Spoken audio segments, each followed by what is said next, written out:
Okay. Hello, hello, hello. How are you all doing? Welcome to the stream. It's gonna be another feedback stream today. We already have many different submissions, I think. Let's see, 1, 2, 3, 4. There we are. So, yeah, we're just going to start. Wait, what's this? Ah, okay, the short also posted. Nice. Anyway, we're just going to start. You guys can post your tracks right now, and we'll just get to them when we get to them. So let's just start with the first one. I'm still not gonna do the Patreon stuff where I give priority to patrons. I do want to really put that into its place. For those that don't know, I am going to take a little vacation next week and the week after. So for 2 weeks there won't be a feedback stream, and then after that I'm probably going to revamp the feedback stream to include Patreon priority. So just that somebody who decides to support me gets a little bit of priority. I think that's nice as an extra perk. Because I do see that we have a Patreon submission right now, but that will start happening from the next one. Anyway, Tisla, welcome. Matt J, welcome. Psychedelic Underground Records, how are you doing? We have Virtual Instinct here, Klaus K. There's actually 2 Klaus Ks in the chat, I guess, now. Right? The other Klaus is also Klaus K. Noctuned, how are you doing? Welcome. We'll start off with your track. There's again 2 tracks here. So, do you want me to listen to both of them? Do you have a preference for one of them? I just assumed everyone from Germany is named Klaus. I think that's the case. I think legally you have to be named Klaus.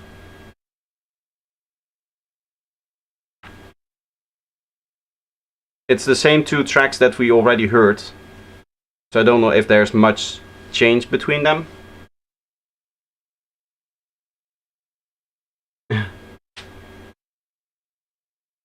As you like. Which ones of these 2 should I play here? Oh, that's not needed. You have to be named, you have to be from Germany if you're named Klaus. It's the other way around, indeed, yes. If any Klaus is born anywhere in the world, they automatically get sent a German passport as well. That makes sense. Should I just do the first one now? I don't know, because we already heard both of these tracks last week. So to listen to both of them again is maybe a little bit... I can keep it in mind for if we ever run out of tracks to listen to. And then maybe at the end of the stream I'll listen to the other one or something like that. So I'll just listen to the first one then. Since you're not telling me which one I should choose. I can play it in here, right?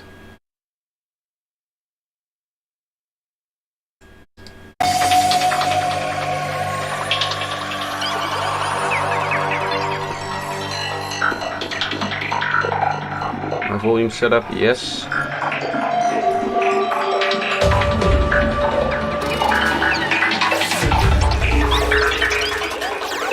Frank Young, how are you doing? Welcome.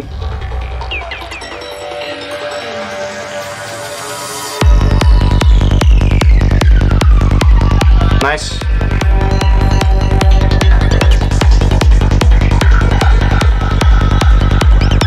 Looks clean here. I love to see that. Mastering by Reversible Records. They did a good job. It's nice and loud, nice and balanced as well.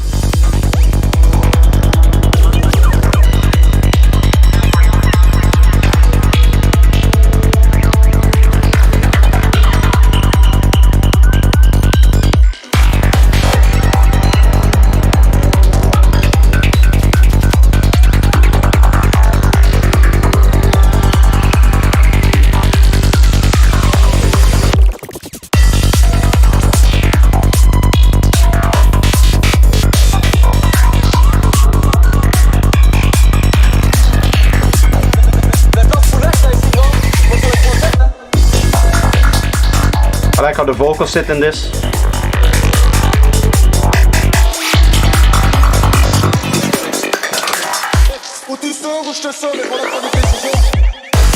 Here they could have had a little bit more space production-wise, like a few fewer synths in there.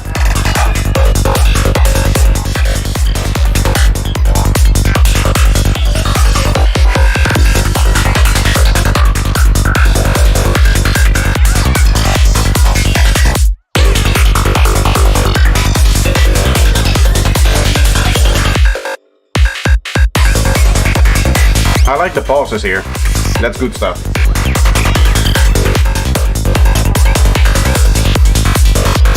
Do I have to send a track through Discord? Yes. Exclamation point feedback if the bot is already woken up. It isn't. We're gonna have issues with the bot again, so I'll get the invite link here. You can get to my Discord right here, and then feedback on stream is the channel. Just scroll down until you see it. There you can post your track.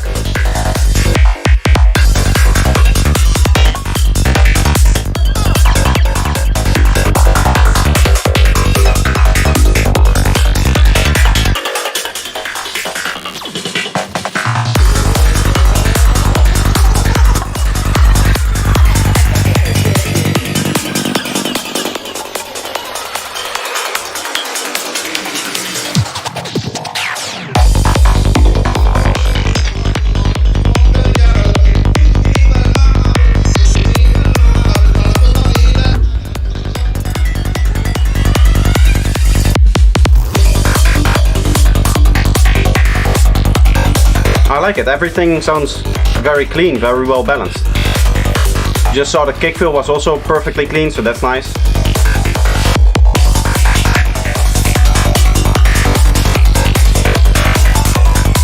Tuned in at the right time, this is nice. I agree, yes. It's a very good track.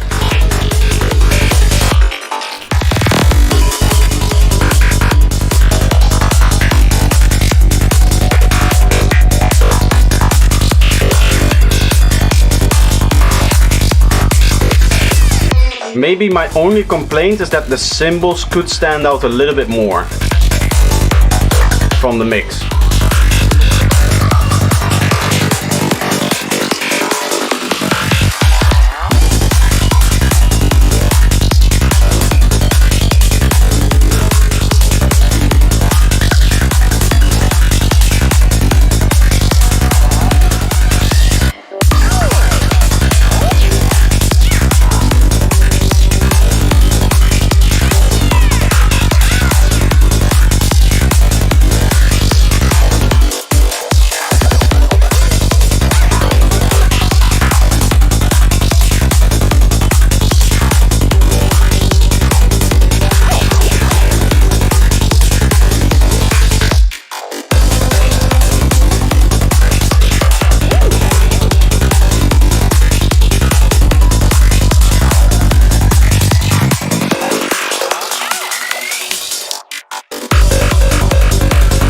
There's constantly like a mosquito flying in my peripheral vision. I have one of those glue strips where they can land on and get stuck to, so I'm hoping that he'll eventually just land on that.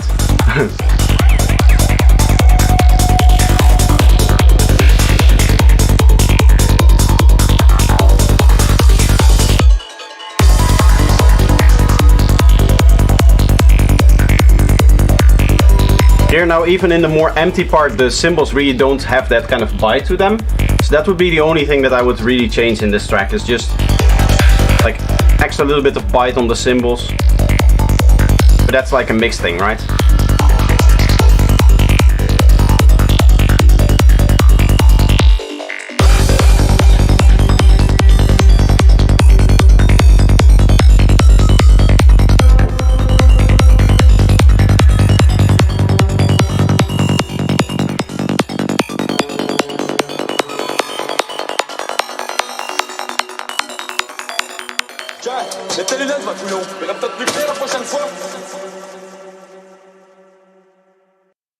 How often do I do these? I do these usually every Sunday, but as I said, I'm going on holiday the next 2 weeks. So the next 2 weeks I won't be doing a feedback stream. Also, welcome to the stream, by the way. Nice that you're tuning in from your holiday. Anyway, great track. As I said, there's really only one thing that I would personally like really change in terms of like the mix and the balance and stuff like that. And that is the cymbals. They were a little bit lacking in terms of space, so just push them a little bit up next time maybe. But now we're going to Tesla with Absolem. All these names. I should have just stick with dubstep. The names are much easier to pronounce in that genre.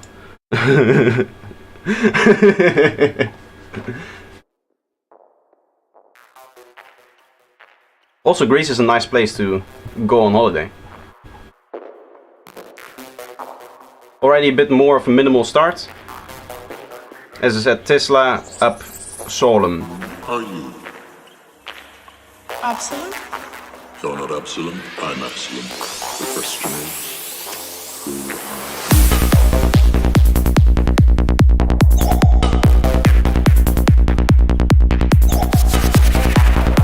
you? You love to see it. Nice clean kick and bass. Well done.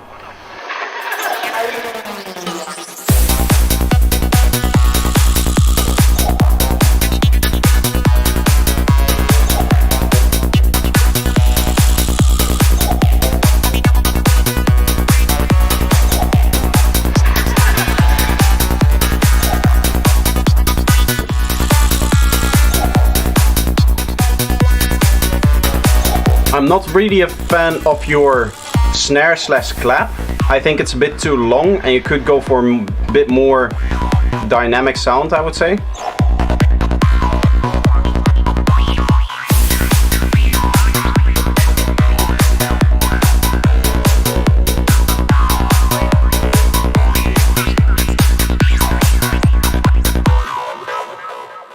That's a little bit strange. There's like a clap missing there.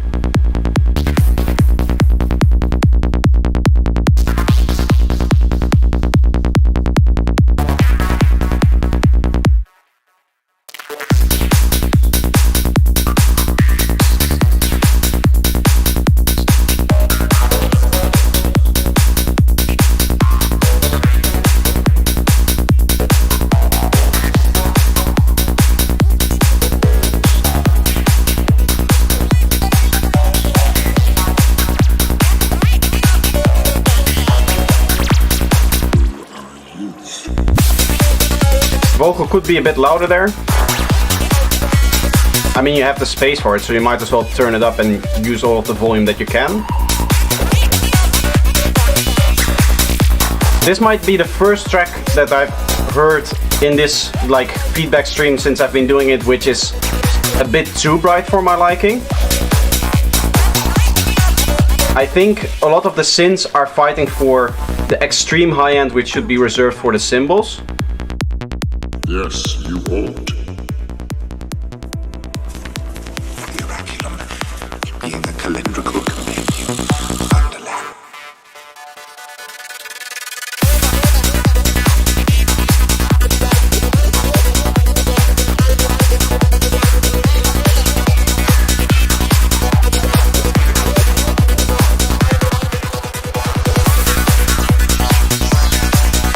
I like that little fill idea. That's cool.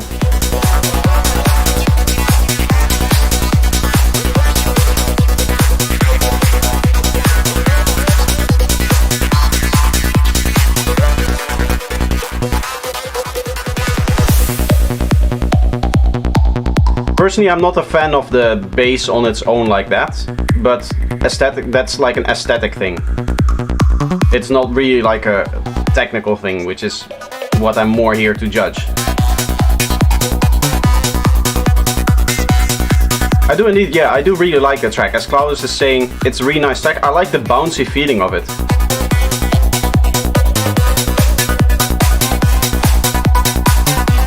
I just think it's a little bit overly bright. One of the reasons why this is a problem is because now, even though your cymbals do have the right like volume and frequency space, they're not standing out of the mix as much as they should, because the synths and all of the other sounds are also kind of playing here. I think even like the kick and the bass transients sometimes play here. You're not Absolem, I'm Absolem. The question is... Yeah, you can see sometimes the bass just goes very high into the highest point. We shall see. This should really be reserved, and the kick as well. I usually low pass my kick and bass, both my kick and my bass, at like 10k and 8k respectively, so that there's just enough space for the cymbals to exist in.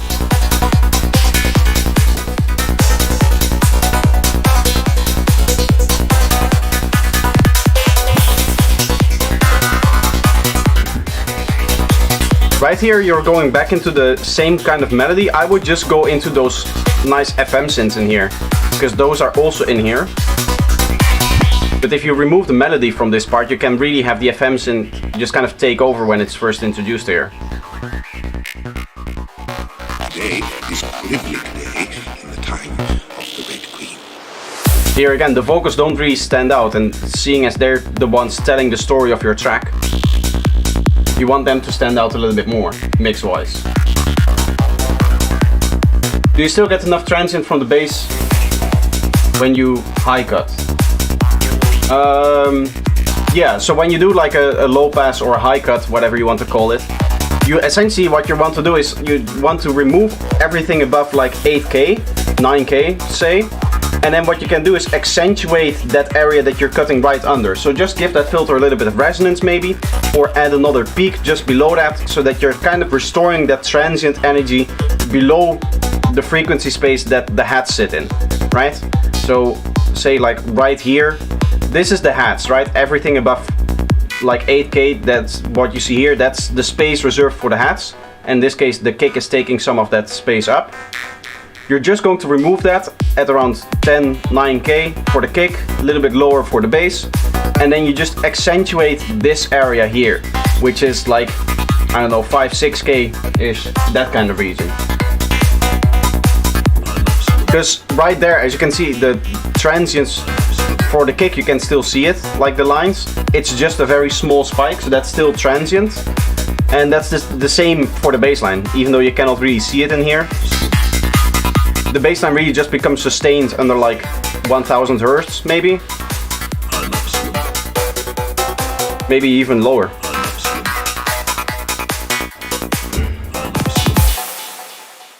Nice track. I like it. Sounds very good. Next up, we have Virtual Instinct with Psychedelic Journey. I don't know if that's deliberate, the A in there. I think we saw this before, didn't we? Somebody who wrote psychedelic like with an A instead of an E as it's like normally written. I don't know if that's yeah, cut over 8k, accentuate 6 to 7k is what I usually do. That's the same that I do. Just add a little bit of a bump below that space so that you still get a little bit of power out of the transient, because you are effectively, yeah, removing a bit of the transient. So you do want to bring back some of that power usually. It's going to obviously depend on the bass line, how it's made and stuff like that. I don't know if this is deliberate or a spelling mistake, because we had it before that somebody sent in a track that was called like Psychedelic somewhat. I don't even know if it's the same track or not. And they had like an explanation for why it was called Psychedelic instead of Psychedelic, you know, with an E, the way that it's supposed to be spelled. Anyway, let's press play and find out, I guess.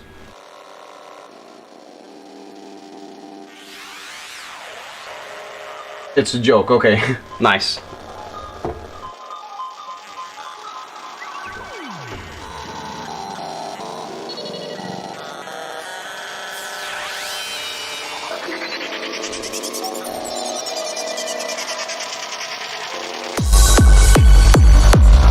Ooh.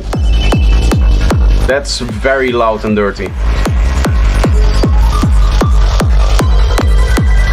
Can you hear how your kick and bass is messed up now because of the lack of cleanliness here?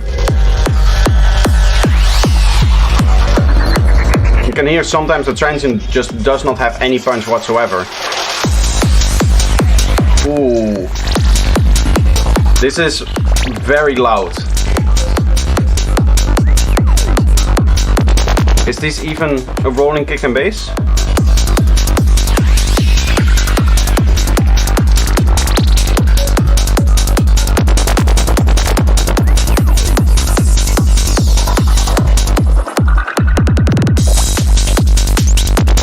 Yeah, you didn't really take care of the cleanliness.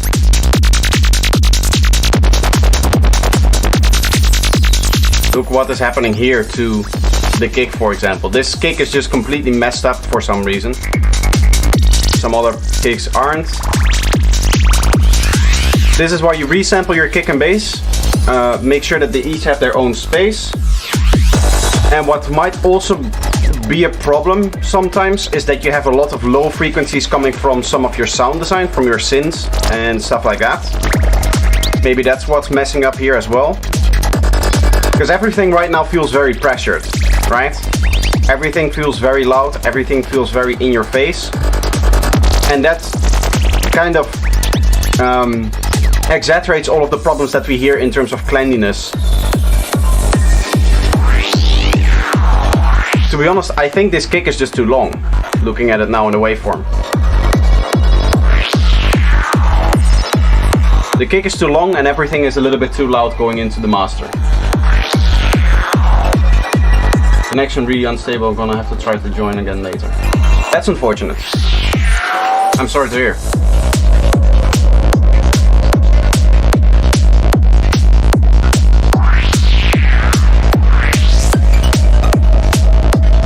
Yeah, the kick is just overpowering the bass here. As you can see, this is still competing with the kick. I would personally just stop the sub of the kick right at the offbeat so that those last two notes really provide the sub bass for this section of the beat.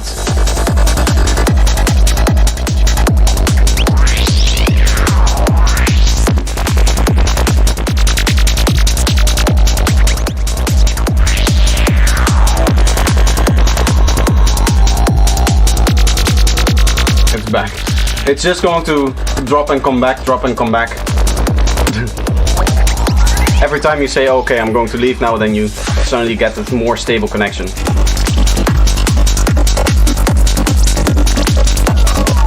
Yeah, the sound design is here, the idea is here, even like the structuring and how you're playing around with different sound designs, different synths and different parts, all of that is here. It just needs much more attention to the mixing.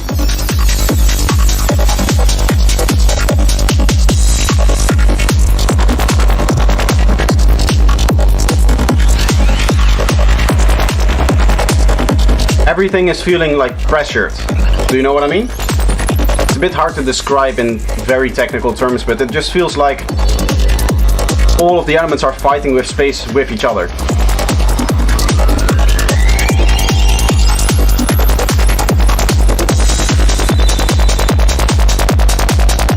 A few extra fills wouldn't also hurt. Like right now the drums come in. I would use a fill to announce the fact that that's going to happen. And not so much like a kick fill like you're doing there. More like a stop, maybe a bar, where you stop the kick and bass.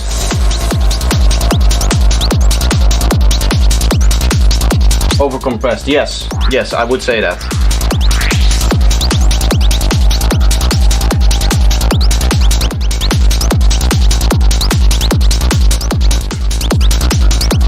It's over compression partially, but it's also partially just like the kick length being too long, you know what I mean? That is, it's going to fight more with the bass line. The overall lack of cleanliness is going to be an issue. Maybe there's a few too many sounds sometimes, just like playing at one single time. That can be an issue. I don't think it's just one single thing that you can say, okay, I'm going to turn off this compressor or compress a little bit less and that's going to fix it.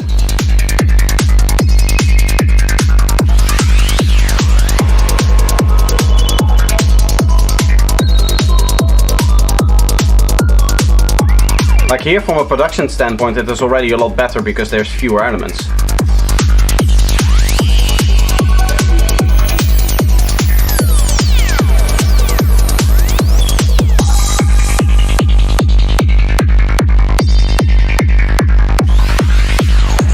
Right, you can hear now the kick transient every time it's just coming through in this part.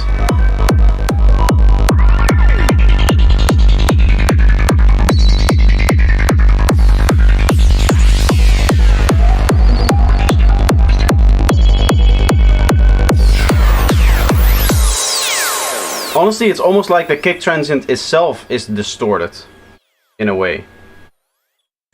I do think, yeah, this track was a little bit less polished than the other two that we've heard so far.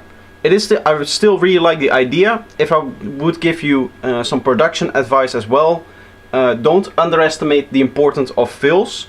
Don't underestimate the importance of a break as well, sometimes. Maybe even if you want to do like a 4-bar break or an 8-bar break, something really small, just to take the edge off it every once in a while, because what essentially happens now from a production standpoint is that the energy level just kind of goes up and it just stays there for 6 minutes. You know what I mean? I would appreciate you reviewing my songs. Well, you can do that by going to my Discord, right here. The bot is not working today. It just never turned on, did it?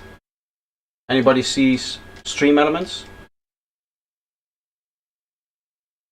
You can use that link to go into my Discord, and then you can post your track right here in feedback on stream. Not here. This is not the right. This is for normal feedback. Feedback on stream is where you post your track for actual feedback on the live stream.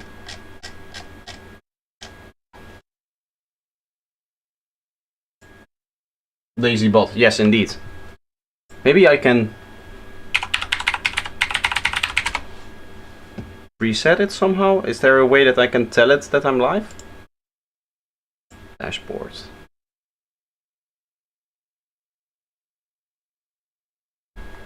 Because it's annoying having to send the link myself every time. Chatbot.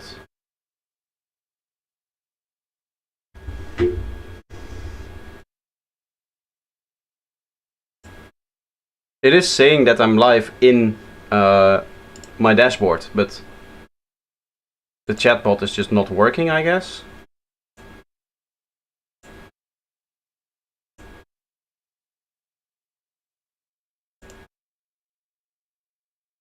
Yeah, it's just not on. Can I submit a track that isn't 100% done? Sure. Yep, I'll try to clean the track. In 3 weeks I'll come back. See you in 3 weeks then, hopefully.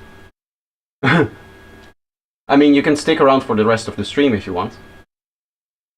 Because right now we're going to Eclipse Fury by Psychedelic Underground Records.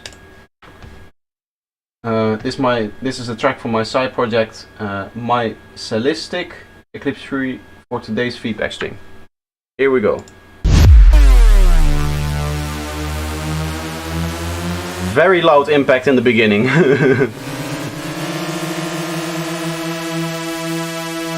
That's cool. Psychedelic Underground Records. Your own producer tag as well. Nice, nice, nice. I dream about things way beyond this atmosphere.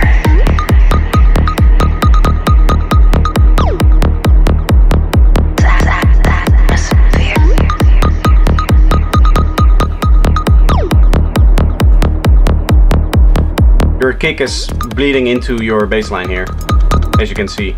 The kick should stop right here. At this oscillation, just fade it out, so that where it goes to the 0 or the silence line here, it just stops playing. It doesn't continue on like you can see here. Also, the whole track can be more stereo.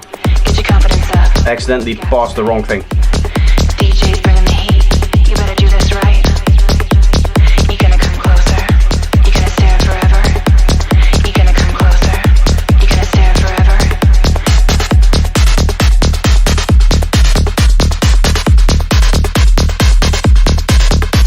I'm sorry to hear that, Sophist. I hope that it becomes better. It's a minimal meat psytrance track. It is definitely.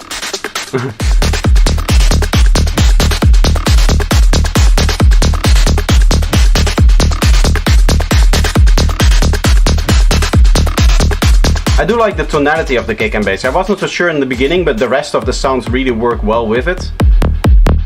And that's obviously very important. It's almost like a kind of like a techno track kind of kick.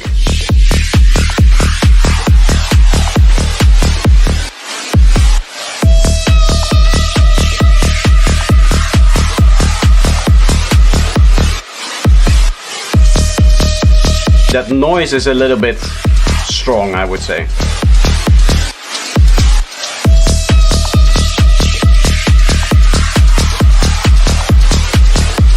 Because it's so continuous.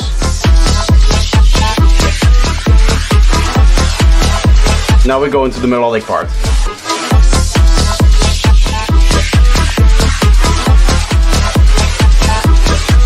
Finally the bot woke up.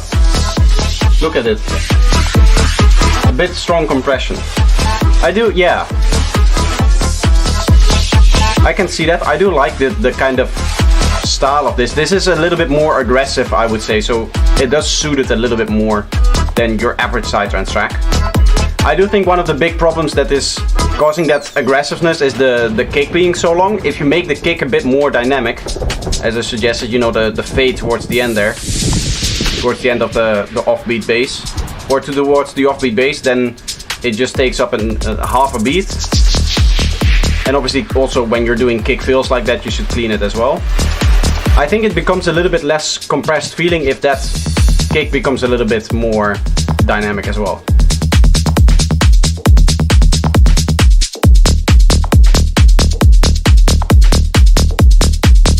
Honestly, I would just leave it offbeat bass. And it's again completely mono here. You can stereonize your bass a little bit if you want.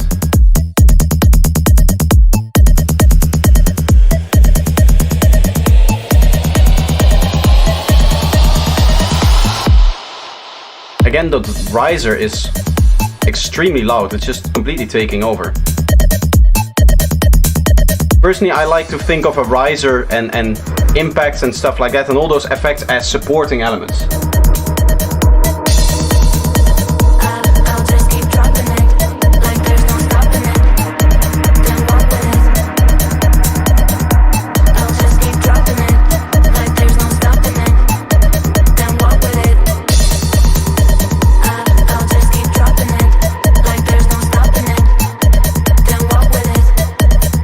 Bass is too high octave. Yes, you can go an octave lower with the bass. I do agree with that. Especially if you're going for this kind of aggressive track, it makes more sense that that's an octave lower then. Because what is this? This is like 80 Hertz-ish? Yeah. Freedom is a choice, and yet so many people decide not to. I'm a free man, and I can be free. Given that you have vocals here that can really benefit some high end, just don't filter it and just have the high end come out of the pad that you have now. So, here we go.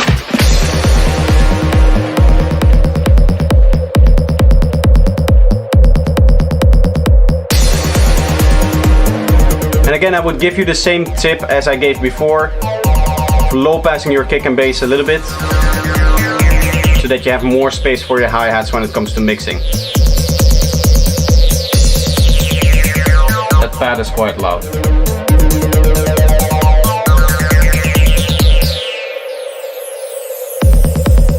There's this long reverb atmosphere in here. Is that the one you mean? It sounds like a rendering issue. I'm assuming that this is like a rendering issue that is accidentally left in here.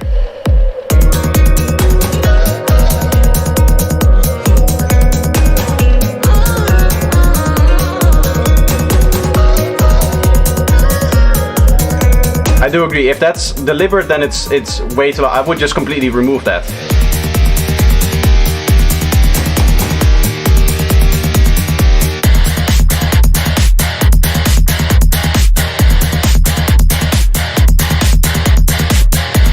One of the problems I would say with like what you're doing now is that things just kind of suddenly change without announcement. Like if I want to go into the guitar part, I would have a little fill that that just plays right before the guitar part, so that when the guitar starts to play, it's a new section. Yeah, maybe some like delay that was just way too long, or is supposed to turn off somewhere that just doesn't.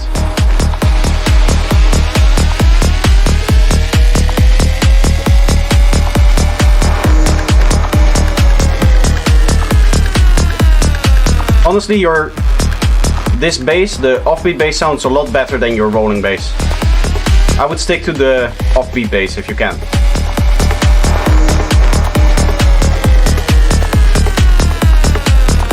I'm also going to add Vox, so it might be a bit empty in places. What do you mean? It's full enough. I wouldn't add more vocals to this. You have a lot of ideas and a lot of different things in here already. In fact, I would almost say that it's almost too busy, the track.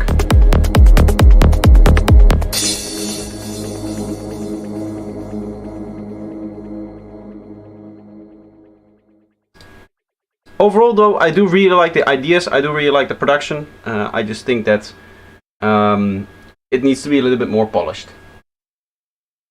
Still, great submission. And next up we have Mind Goblin demo. This is 180 BPM, ATFV. Let's see. Gonna be some interesting sound design here. There's still a mosquito in my room. If I can get it on camera, just slap it out of the air, that would be crazy.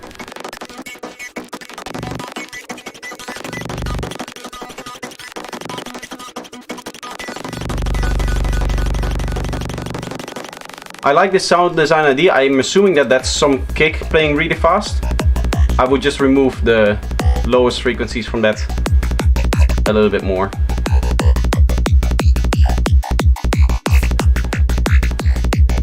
Nice groovy vibes here.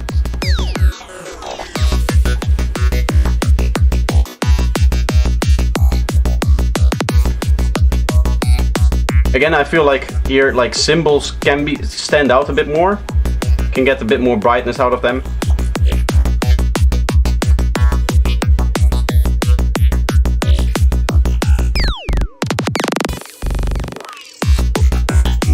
Yeah, stuff like this, if you have that long sub note in there, I would remove that.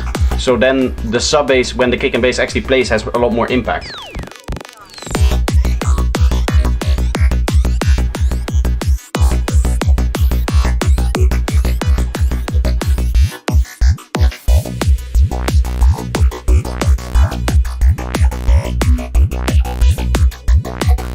I like this. This is a kick playing every other. I'm assuming that that's like a strange bass note or something like that. Yeah, now the kick's playing normally again. You do need to clean that last part up a little bit, I think.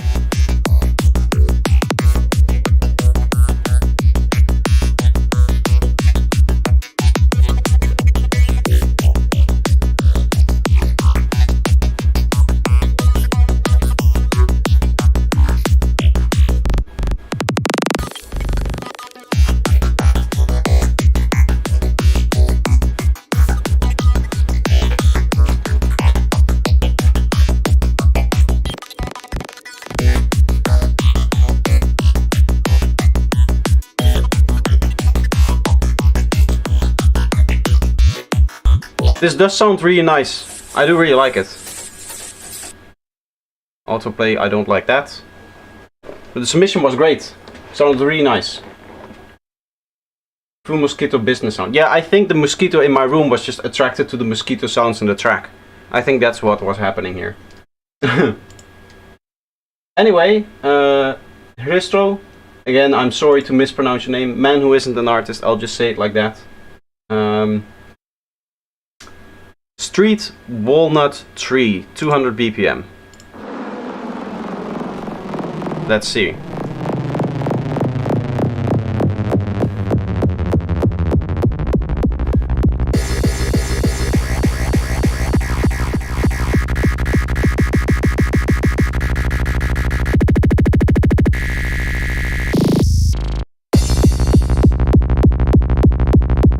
nice intro. I like that. You could remove the lowest frequencies, like just the sub bass from the intro parts. So again, your sub bass is going to have more punch if it just comes in when the drop plays.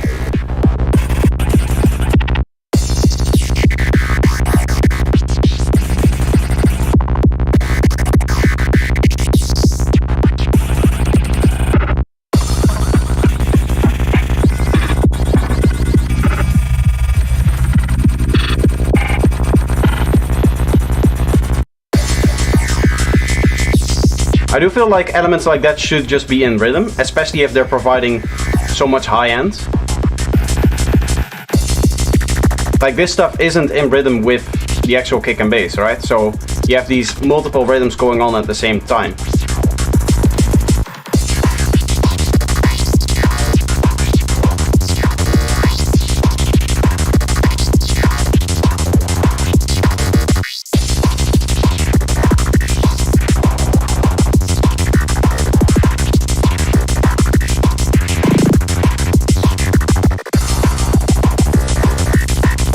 Here's your high-tech bass, David. These two tracks are actually going to be melted together after a little bit.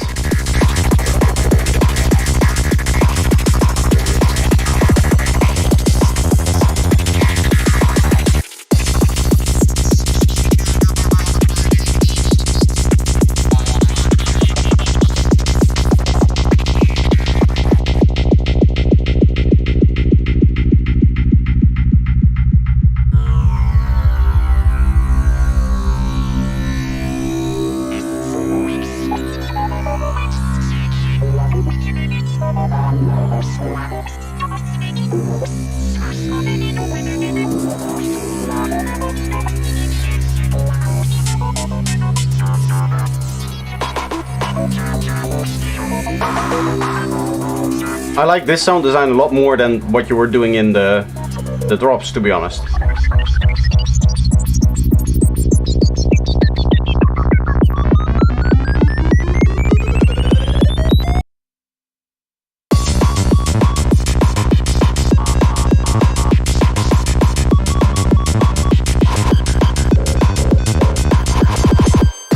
Here again, you can see it that thing just plays like right in between the rhythm of the kick and the bass.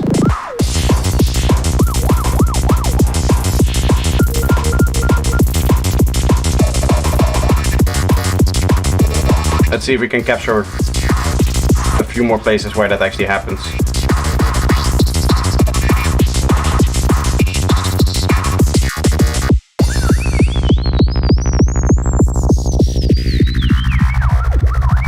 Like this is how it should play, right? That it's this very staccato kind of feeling that lays exactly on top of the rhythm of your kick and bass, so that it together forms the one rhythm that you dance to.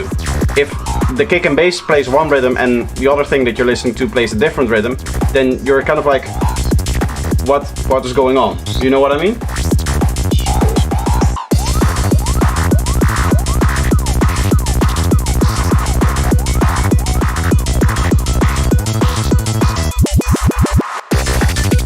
I like this melodic synth. That's really nice.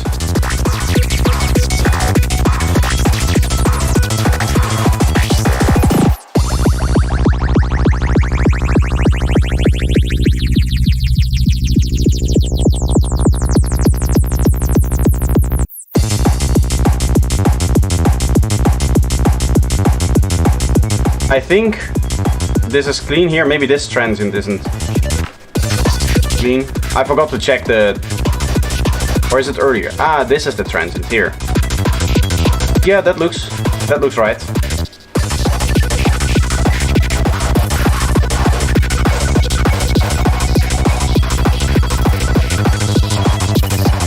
Here when you're doing it, when this sound is going off rhythm, I wouldn't apply that. Like this stuff is going so fast that it doesn't really have a rhythm. So technically that kind of square thing doesn't really have a rhythm. But I wouldn't count that as being a problem. But there were some other synths that definitely had like a rhythm to them, but weren't laying actually on top of the kick and bass.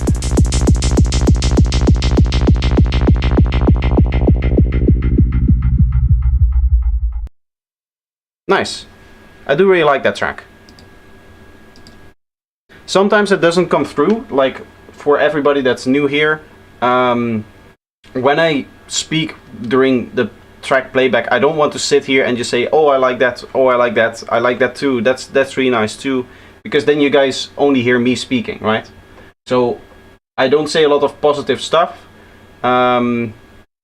as like I don't want to speak over it constantly.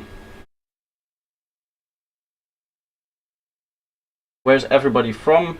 Italy, but I live in the Netherlands and I was born in the USA. That's funny. I was born in the Netherlands and live in Italy now. So I have to sidechain them? What do you mean? No. No, the rhythm needs to match between those elements. When one element plays, at the exact same time the other element plays. They shouldn't be... Like, if you have a synth hit, like if your bass plays here and your lead plays here in the middle, that's not good. It needs to play either here or there, so that it plays together with the bass. That way you combine them into like one rhythm.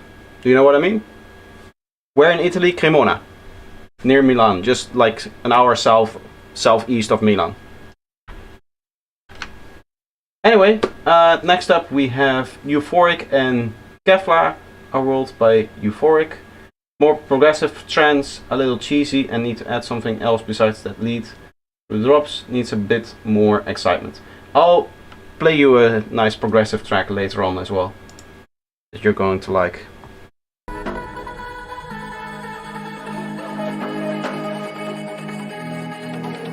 But this is Our World by Euphoric and Kevlar.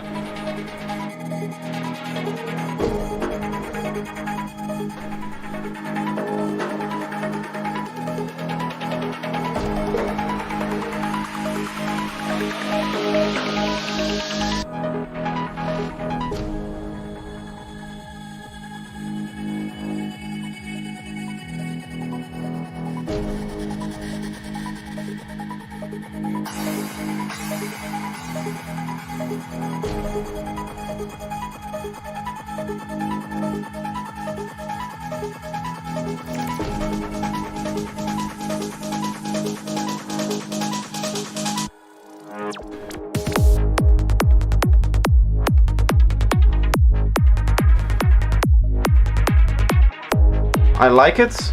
I don't think this is mastered yet, so maybe this is still early production or something.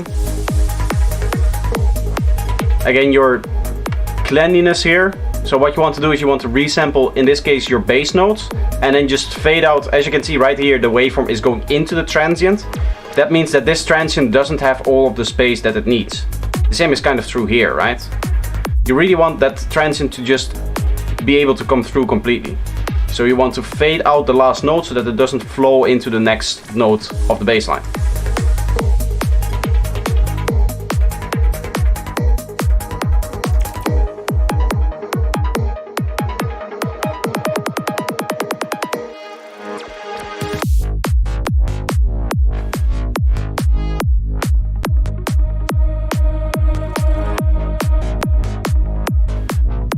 I like this. This is nice and clean. You can see each kick transient is taken care of. That's a good thing. But when you're doing rolling kick and bass, you also have to do that between each of the notes. Of course, with a sliding bass line, that's not really a problem.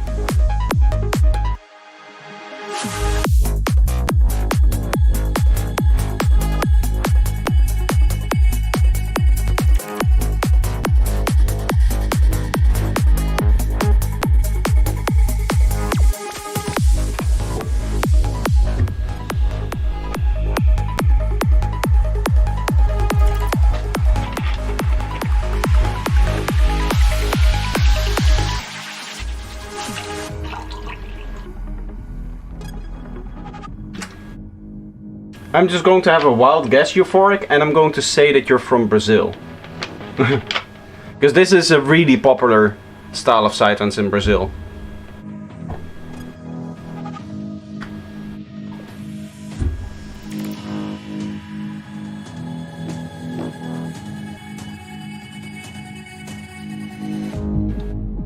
like from all of the requests that I've had for covering this genre, which by the way I have a video coming out in 2 days on this style of psytrance, like the spin twist kind of formula.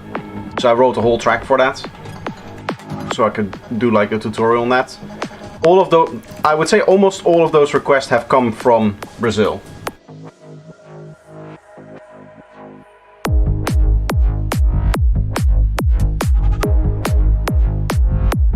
Here there's something weird going on. Like, do you see how the sub sometimes has those strange wobbles there? I don't know if you're doing some kind of layering here. In that case, you just have one bassline provide like the lower frequencies, the lower sub, but even maybe the lowest few harmonics. And then your layer, whatever you're doing, you just put that up. Australian. Ah. Australian does have a very vibrant psytrance scene. That's true. I've talked about this before, but it's kind of strange, kind of plotting where psytrance really works. where psytrance is like really big. It's like Australia, India, Japan. Here in Europe, it's Switzerland mainly. I would say Switzerland and Germany. And then you have obviously like Brazil. And then apparently the high-tech scene is massive in Mexico. Like, that's really big over there.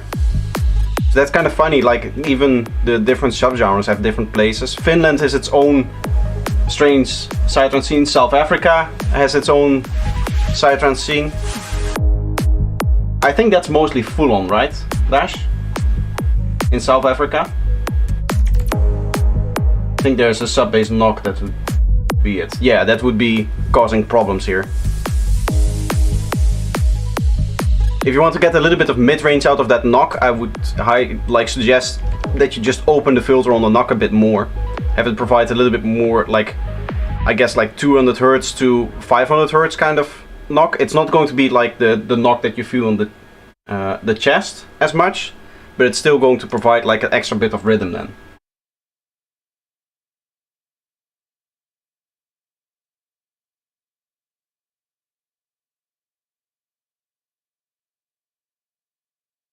Big full-on or high-tech scenes? Oh, okay, nice. Bit of both then.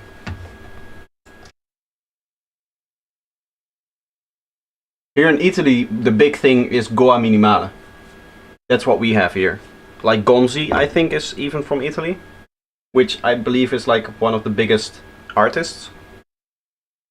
I haven't listened to that genre in years though, so I don't really know. Next up, we have Enough by Ibex.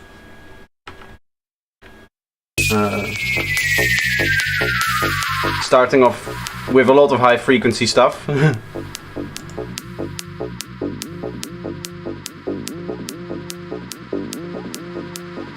Nice looping thing here. I like that.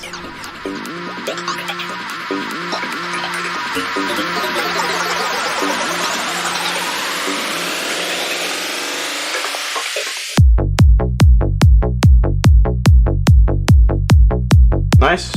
I like that. Bass is to stereo. You can see how far the bass is pushing the stereo width.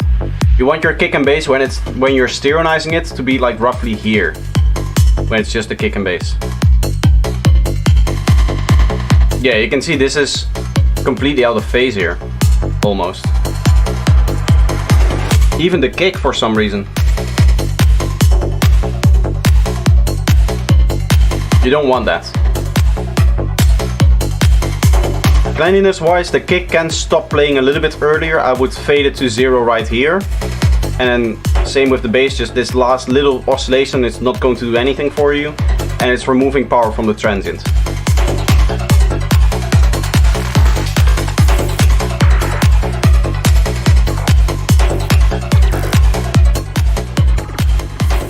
I do really like the vibe that you have going on. Apart from like the mixing decision here in terms of the stereo, the sound design is really good and it sounds really, really nice. And the whole track is very groovy.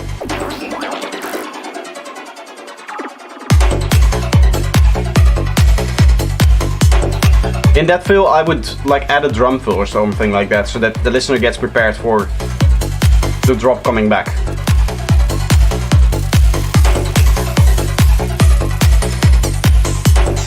What happens if you throw a mono on this track? I think this is going to... Yeah, it's going to have some issues in that when you mono this track, the kick and bass is not going to stand out enough from the rest of the sound. I cannot test it because the audio is going through here, but it's not going to my output. The output is like separate. So I cannot just mono this track to actually hear what's going on. Like if I actually mono it, you guys don't hear anything different, right? That's because the output is a different channel. It's never actually going into Ableton to like play. Primary action is to... Ну сколько можно об этом говорить?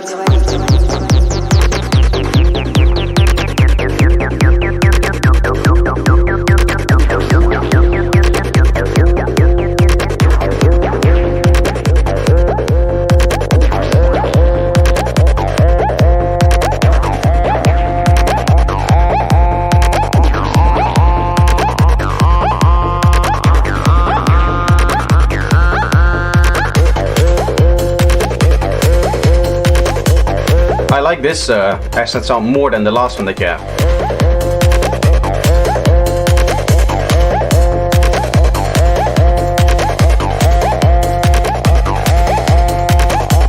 It is getting a little bit boring, so this would be the point where I would recommend the fill somewhere. I just stop the kick and bass for a little bit, get some new elements going.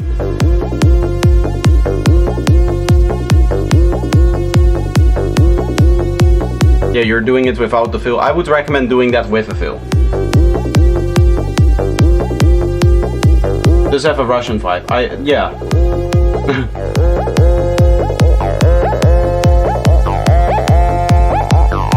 I don't know what I would recommend in terms of the stereo bass is whatever you're using to stereonize the bass, just tone that down by quite a bit. We saw it being like here on the meter, it should probably be around here on the meter. Just to give you like a sense of reference there.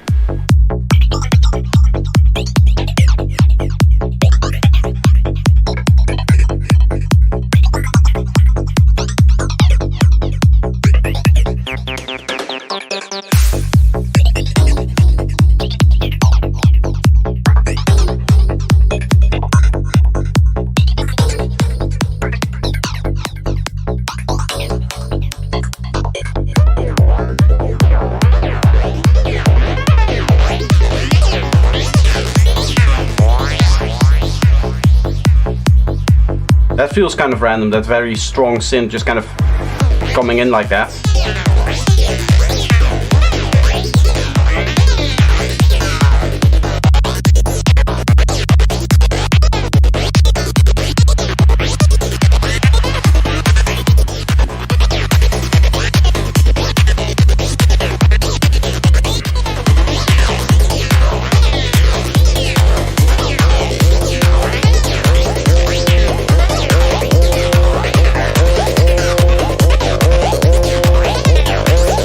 What I think I'm missing the most in this track is a bit of structure between your like sound design elements, between all of your sequence and the one shots and stuff.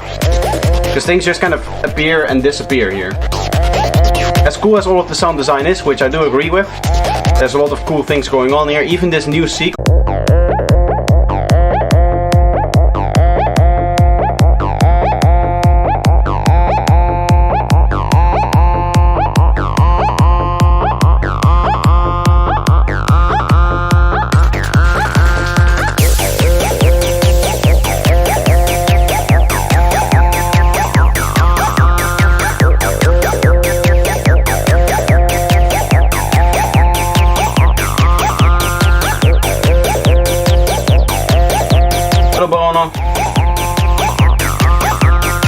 Welcome.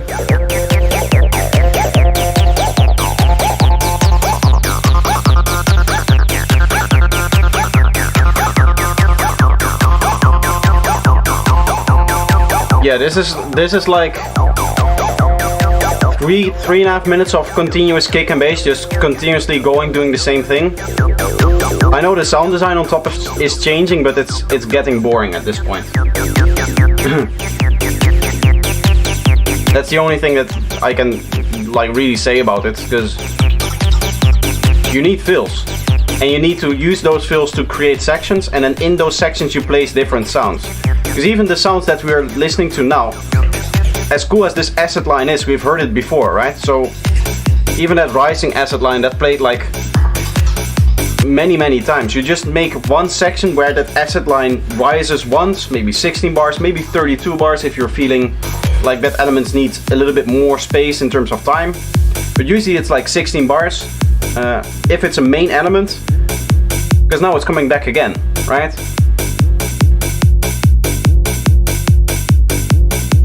What I would do is just take that one 16 bar section, dedicate that completely to the acid line, have no other things kind of in front of it, maybe some backing sounds, maybe some background stuff,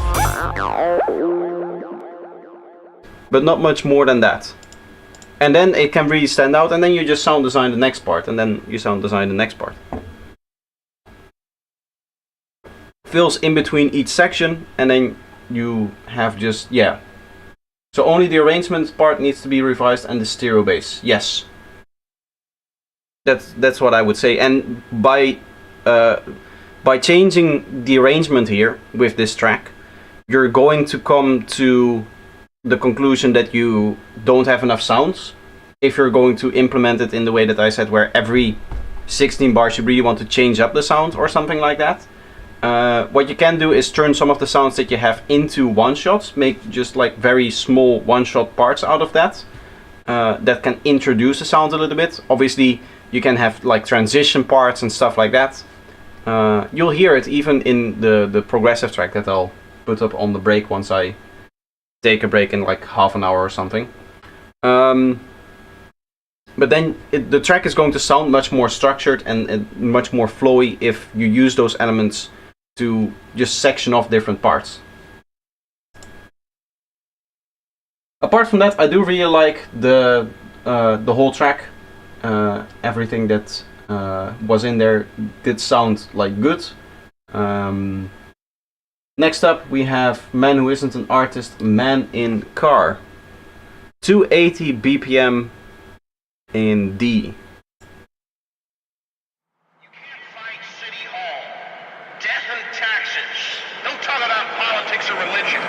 This is all the equivalent of enemy propaganda rolling across the picket line. Lay down, GI. Lay down, GI. We saw it all through the 20th century. And now in the 21st century, it's time to stand up and realize.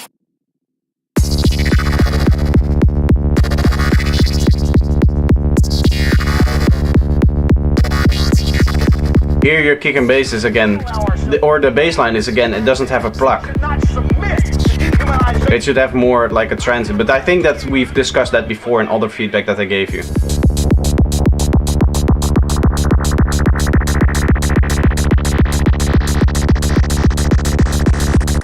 I'm concerned with the structure. I'm concerned with the systems of control.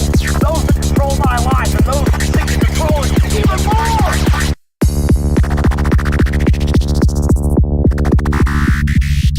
I want freedom. That's what I want, and that's what you should want.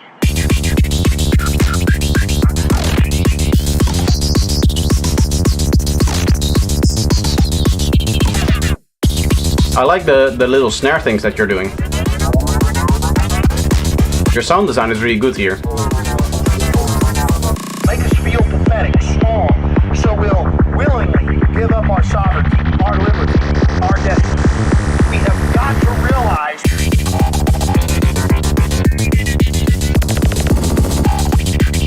Here again, that's one of the synths that isn't really in rhythm. The rest of this has been like flawless in terms of how it adds to the rhythm of the rest of the track, and you can hear that in that this track feels a lot more uniform than your last submission. We're being conditioned on a mass scale. Start challenging this corporate slave state. The 21st century is going to be a new century, not the century of slavery.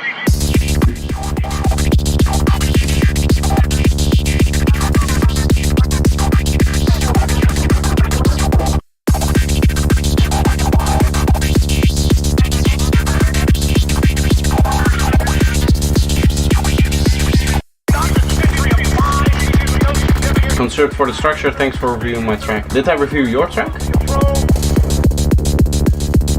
gonna be the age of humankind standing up for something pure and something right. What a bunch of garbage, liberal, Democrat, conservative, Republican. The last track was by Shaman, who is new to the server. I don't know.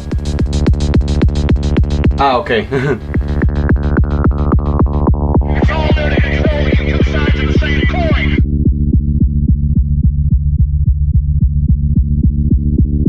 You see, I was, even though I'm Dutch, I was born very close to the German border. So I have relatively like few feeling for humor. So when you make a joke, I sometimes just don't know.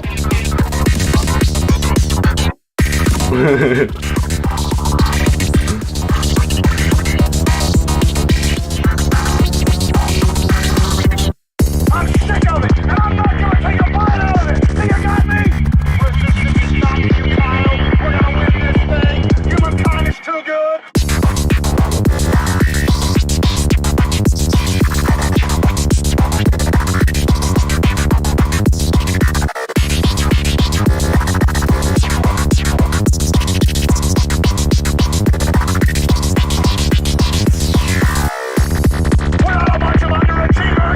Here, there is another. We're gonna be human beings. We're gonna get I think, yeah, you can see here is a transient. There is a transient, and the note starts to play right in the middle, right? Like right after the transient hits. Here, this is maybe a better example. Here's the transient. You can see the little gritty part there. You can see this part here, and then this note is just a little bit late. Maybe a DAW is like not coming or is not compensating for some plugin delay or something. But you do want that to be in rhythm with, you know, the bass line, the kick, and the hi-hats and everything else.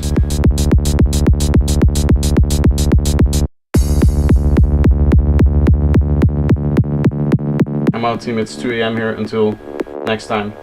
See you, man. Good night. It's actually insane that you're still up then.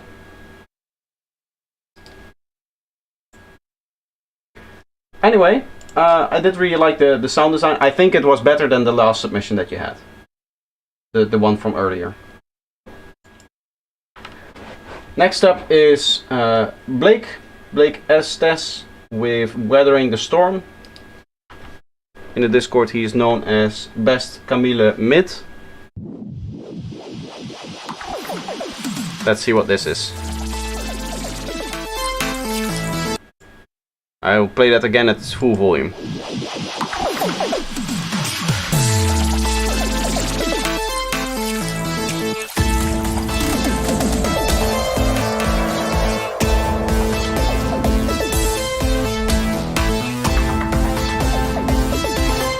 Weathering the Storm remix. Who is this a remix from?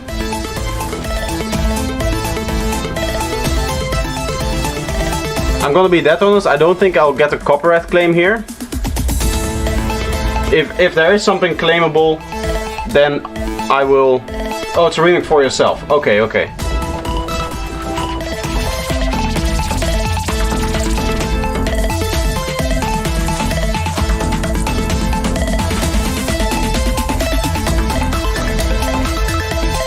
There's a lot of things happening in this track. A lot of melody changes, a lot of complex elements, a lot of different things below each other. We just had a build-up. Is this then supposed to be the drop here?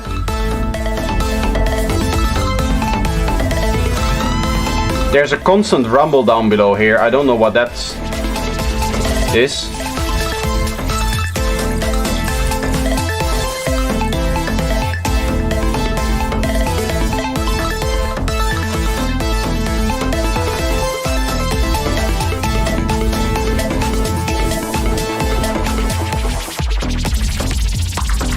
Is there a drop still coming, or... Yeah, that's what I'm asking as well. I think there's a kick and bass that is actually playing.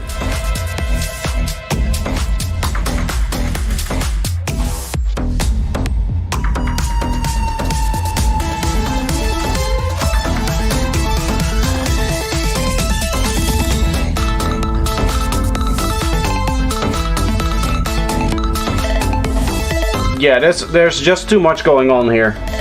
I'm sorry to say it like this, but I'm getting a little bit of a headache here trying to focus on the music and trying to see what it's telling me. The kick and bass is, I think, the quietest element of this track, which is the exact opposite of what it is supposed to be. We just have these random melodies kind of playing everywhere.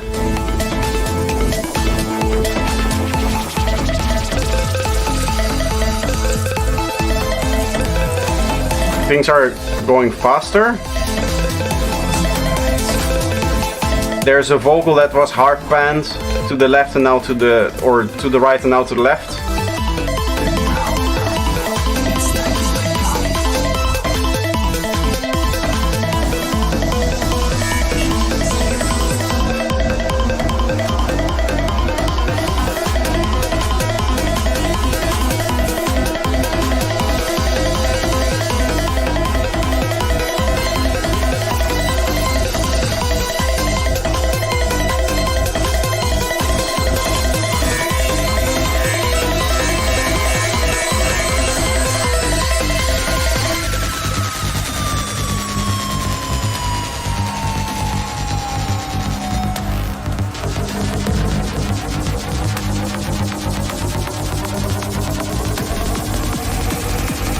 It honestly sounds like 3 tracks are playing through each other.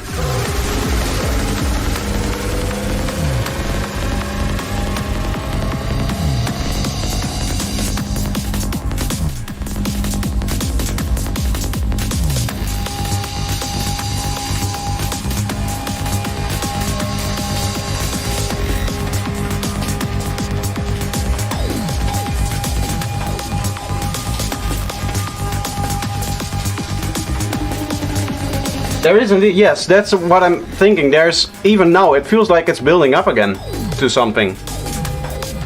Like the drop is still supposed to come.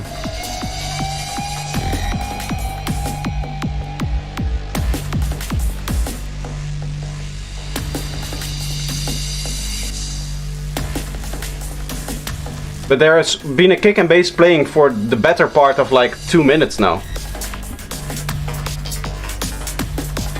Is this now finally the pre-drop?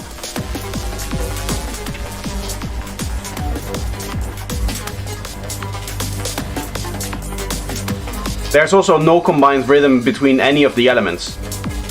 If you know, like the snare is doing something and then there's another snare and then there's like a third snare and there's like 7 hi-hats all doing their own thing. There's a kick now here. We can see the kick, right? You can barely hear the kick, but I can see it on the analyzer.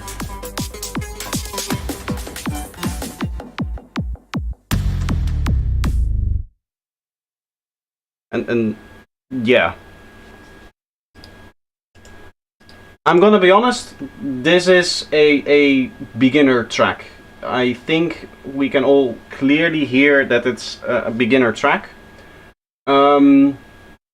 What I would suggest in terms of feedback, not to so much like work on this track, but keep it more simple when it comes to your music like ideas. When you're producing in the beginning, it is what is really important is that you that you work on trying to make each individual idea like stand out. This was my first. I'm assuming you say this is my first whack, which I do sort of agree with. And at some point you're going to look back at this track and you're going to say like, what the hell was I doing? But this is nothing to do with like the type of style or something like that. There's just too much going on in this track for any style, right? I don't assume that if you were to submit a track that is like dubstep or something or a different genre, that suddenly everything is going to fall into place and it's going to work from like a technical standpoint. You can this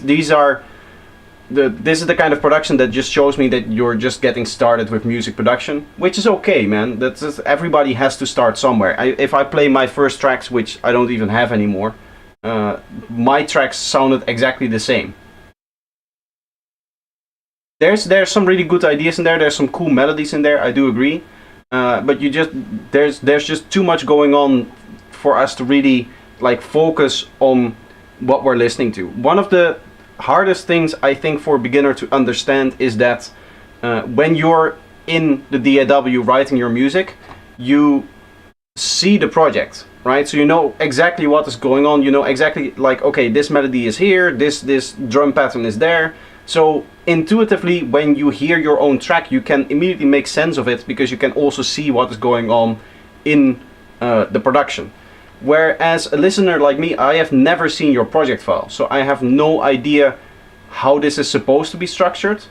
An entire album layered in a track. That is what it feels like.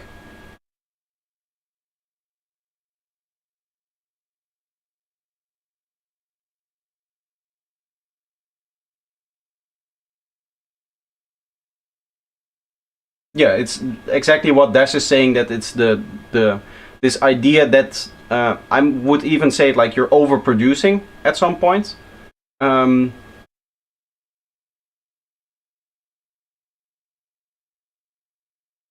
Wait. Max is typing the next thing. I'll read that after. Because now suddenly there were two people talking about the same track. Anyway, so Blake, I do hear that you're like a beginning producer, and what you should probably focus on is, as Des is also saying, just focus on like I would almost call it like functionally adding elements, right? So let's say that you start with a kick and bass, you add your kick and bass, and then you say, okay, I need something on top of this kick and bass in terms of drums. Let me add a closed hat for the faster rhythm, an open hat for the offbeat rhythm, and a snare for the downbeat, I guess is what you're calling it, which is every other kick, right? Those are like the three main elements that are contained in like a top loop or a drum loop that you put on top of your kick and bass. Then you go like, okay, in this part I need a lead sound, right? There needs to be something more that just keeps that is interesting in terms of sound design. So you're going to sound design one lead sound, and you say you can just kind of cross it off as a list. Okay, now I have my main lead sound here. Maybe I need one or two elements to support that sound, so that the sound isn't doing everything on its own, right? Apart from the kick and bass and all of the drums. Okay, then I need one or two supportive elements. I'll make the one or two supportive elements. You cross that off the list, and then you can move on to the next section of the track. You can start making some other sounds for that. You come back and you say, okay, I need like one crash or a downlifter to announce the fact that this is the start of the drop. Stuff like that. If you just slowly and functionally think about what each element is supposed to do in the track, there's much lower chance that you're overproducing things, that you're just kind of randomly adding things.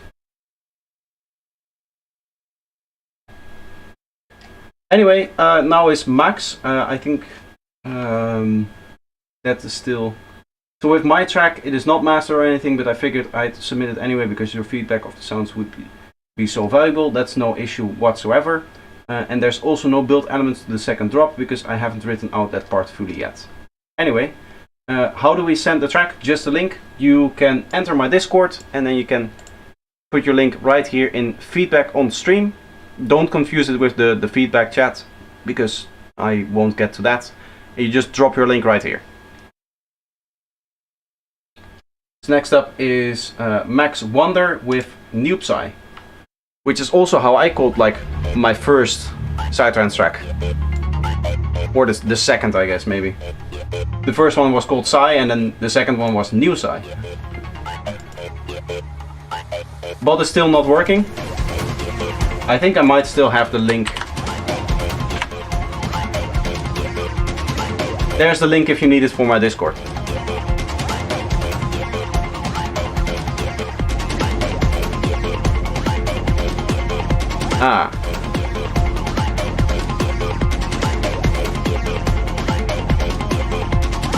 It sounded like the kick came in on the offbeat.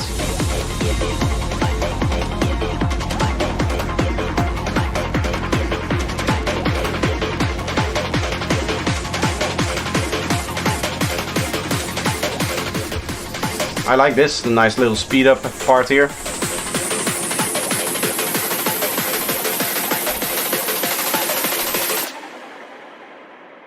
There's a lot of high end towards the end of that white noise. Maybe you just take that fader and make that a little bit short. Like the uplifter, make it a little bit shorter. Clean your kick and bass, resample your bass line. Probably also resample your kick. As you can see, the kick is also going into the bass line here. So you want to resample all of those elements and just fade them out before the next transient hits.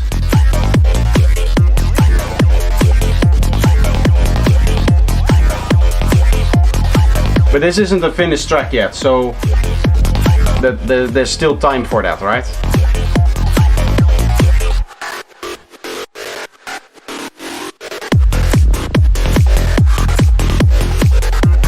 Your sidechaining is really, really strong.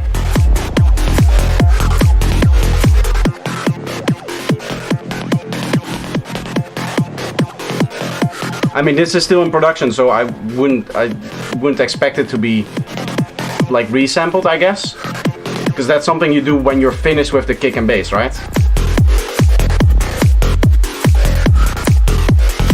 So it actually makes sense that this isn't clean yet, just so a reminder that you don't forget.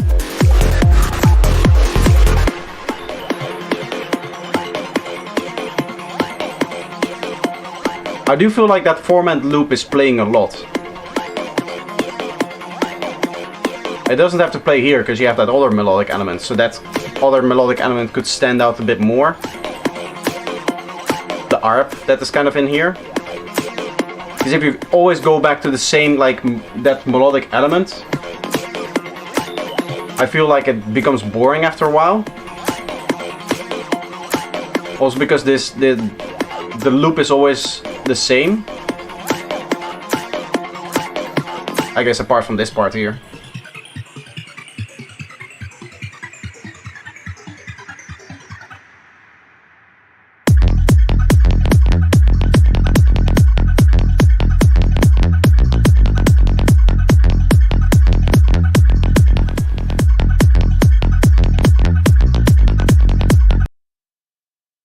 I do like that drop idea, that sounds good. I said format filters, but it's formant, yes.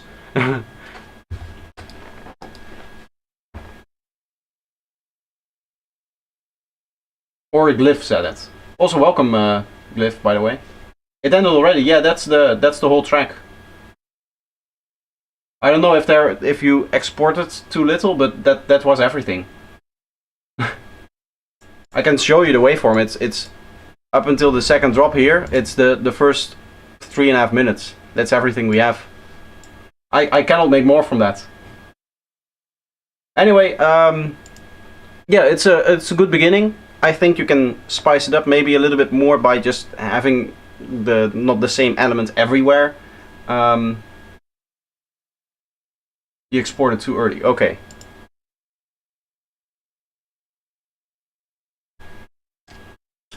Anyway, I do have to move on.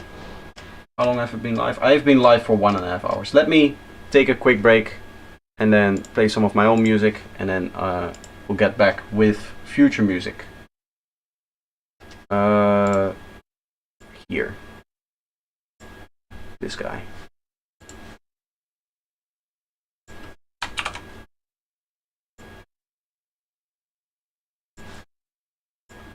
So this is one of my tracks. This is for a tutorial that I'm working on, or that I actually have finished already. This one is coming out in 2 days, this tutorial. So this is the track that I made for that tutorial. The only thing I would change now is the breeze bass in the intro is a bit too loud. But for the rest, the track is exactly the way that I would like to have it.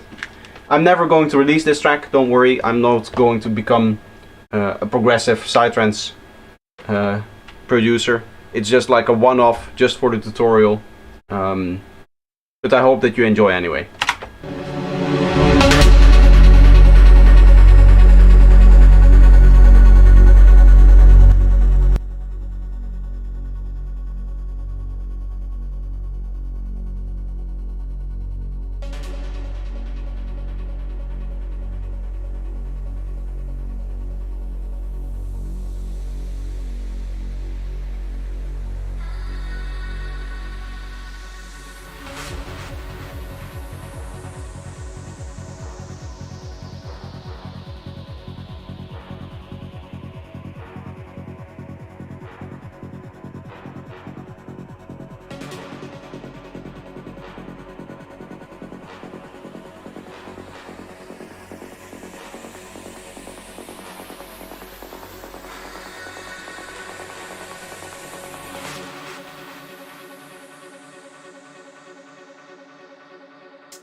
this idea that I want to put forth, which is basically an extinction of orthodox evolutionary theory as it applies to the question of human origins. And then, having once established that part of the theory, going forward to try and see what kind of implications this revisioning of evolutionary mechanisms might have on contemporary life and the way in which we relate to ourselves and each other.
Exactly back on time. Look at this.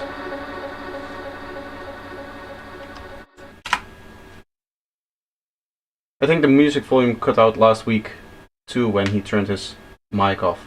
There is a sidechain on my desktop audio which allows just like when I leave the room for my break, it just you know, when I'm still making noise, that's maybe what turns down the volume.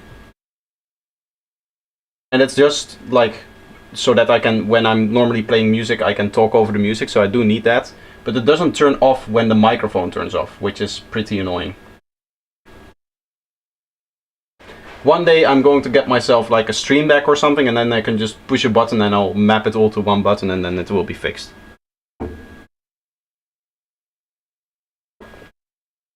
But until that day comes, it will still happen. Anyway, next track is future music with Oblivion, open parentheses, closing parentheses. A bit of a strange title there, but let's hear it anyway.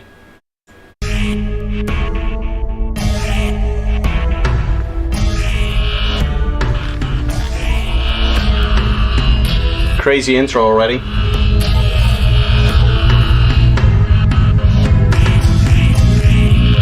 Victor, let's see if your tracks are here. There's a lot of different tracks in here, yeah. We'll probably come to them when we do.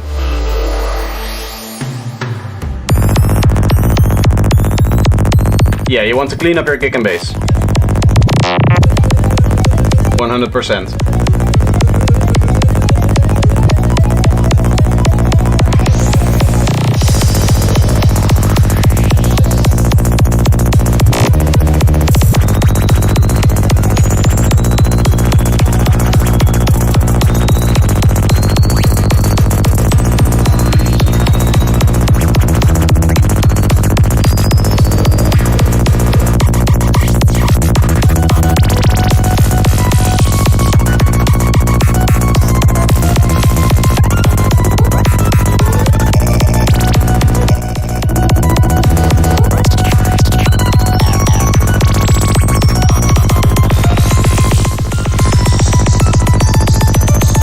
As well, I think the kick is not going to be clean in areas like that where you're doing your fills and stuff like that.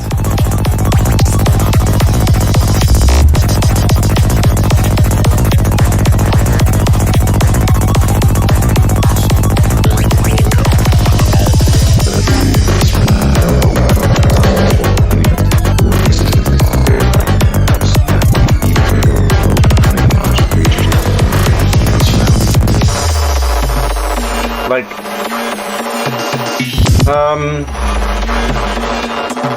it feels again very pressured, this track.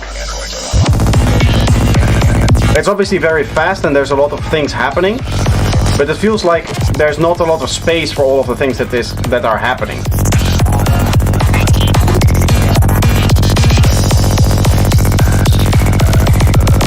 Like, I had the vocals in the track, even here, they're not coming out of it whatsoever.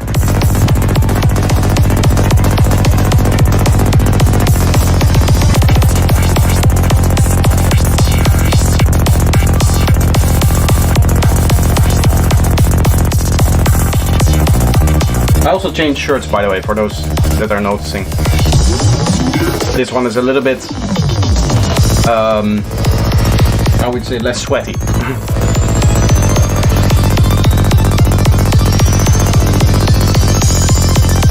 Speedy Gonzalez, yes, it is really fast. This is the kind of sidelines that you need to love it, otherwise it's not for you. This won't be if your friends ask you to tell them like what is a kind of sidelines that I can listen to just from the beginning, if they've never listened to sidelines before, this is probably not a track that you're going to play for them. Or at least, if you really want to convince them to listen to the genre, this wouldn't be the thing that you would start with. The future would be surrounded by robot androids indistinguishable from humans, who would be assistants in all areas of life and perhaps even try to take over the world by becoming conscious creatures. Here the vocal does work in terms of its mixing. But even here, it's a little bit harder to understand what he's saying.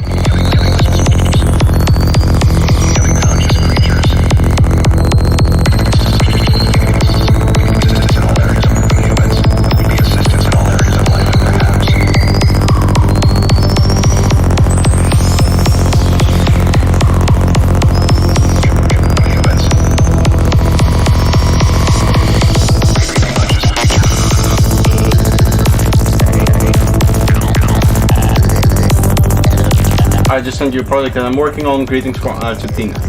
Thank you, man. I do see we have a lot of tracks already submitted.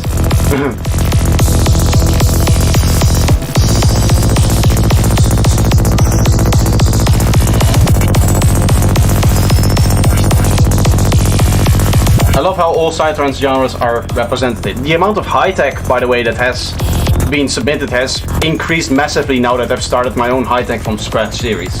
It is kind of funny.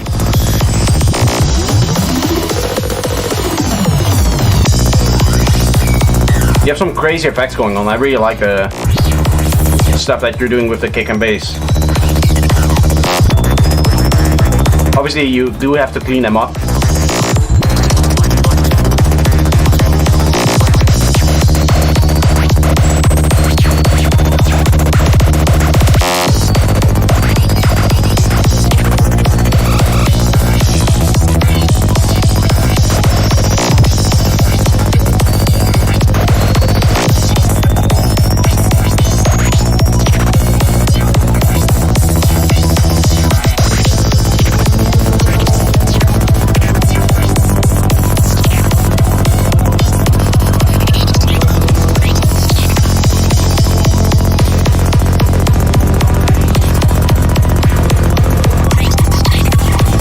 The track also feels very weighty. You can see like there's not really a clear definition in terms of the harmonics that are being played. Maybe you're over processing your bass line also a little bit, because for high tech you don't want too much processing, because the amount of phase shift that you can get away with, because the note has very little space time wise, you don't do as much processing as you would do, for example, in full on at like 150 BPM or 140 BPM.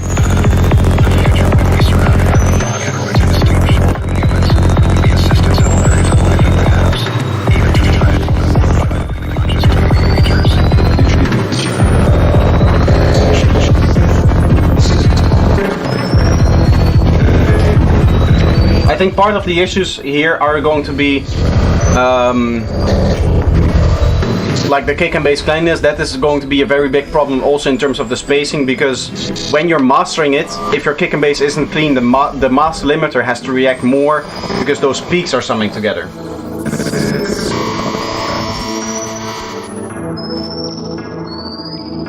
Don't worry, the next song won't flag you. I've uploaded it on my own YouTube channel and everything is fine. That might be true. I'll have to judge that. If it's really like a remix from somebody else, Kiss of Fire mastered. I mean, I don't know. Let's see. It doesn't sound like a. I'm always skeptical of like remixes and stuff like that. Anyway, it doesn't seem like a remix. You're telling me now that it won't be a problem, so that would be okay. So this is Magic Panda, Kiss of Fire. Coming up next then. Thank you for your time. You're welcome. I hope that it's useful. I touched your lips and all at once the sparks go flying. Those devil lips that know so well the art of lying. This is very skeptical. If I do get a copyright strike, I'm immediately sending the people to you. Your kiss of fire, just like a torch you set the soul within me burning. I must go on along this road of no returning. And though it burns me and it turns me into ashes, my whole world crashes without a kiss of fire.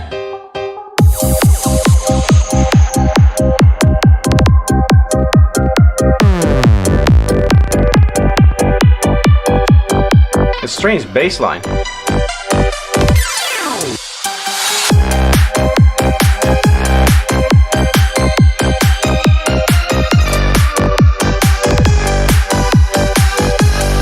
I mean, it is clean, I think.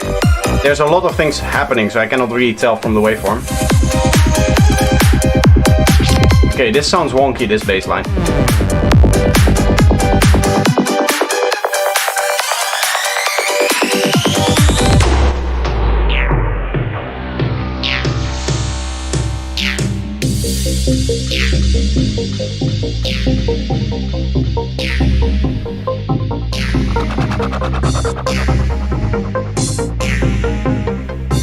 I am that serious, by the way, Magic Panda. If I get copyright issues, now that you've told me like you have to play this track. So for me, the way that this works is that once you submit the track, you also submit like a license, in the sense that you guarantee that I won't get any copyright issues. Why is this completely mono? That's strange. Anyway, once you submit a track, you also submit the fact that I can play it on stream.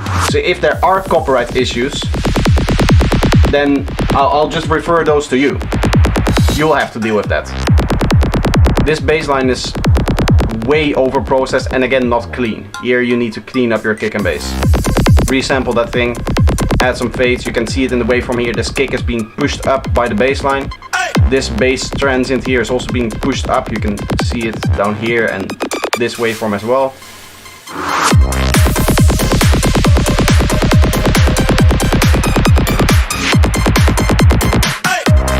I would also say that this bass line is way too aggressive for the kind of track that you're going for. Because all of the other elements are very happy and uplifting.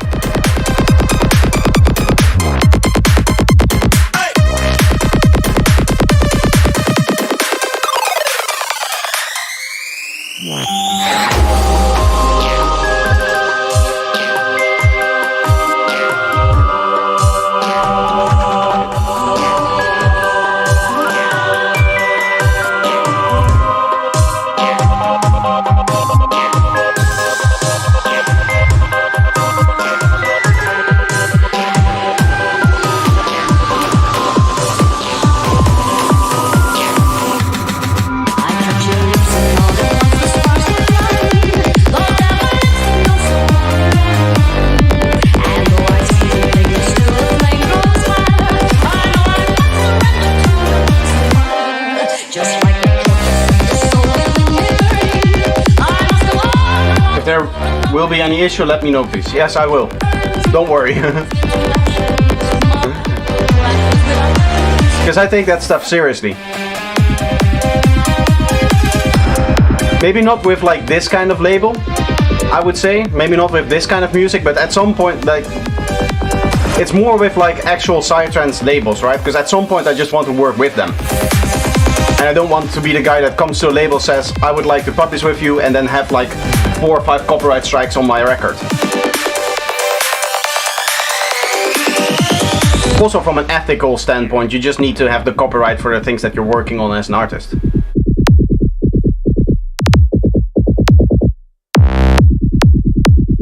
Yeah, I think your rolling bass is a bit over-processed.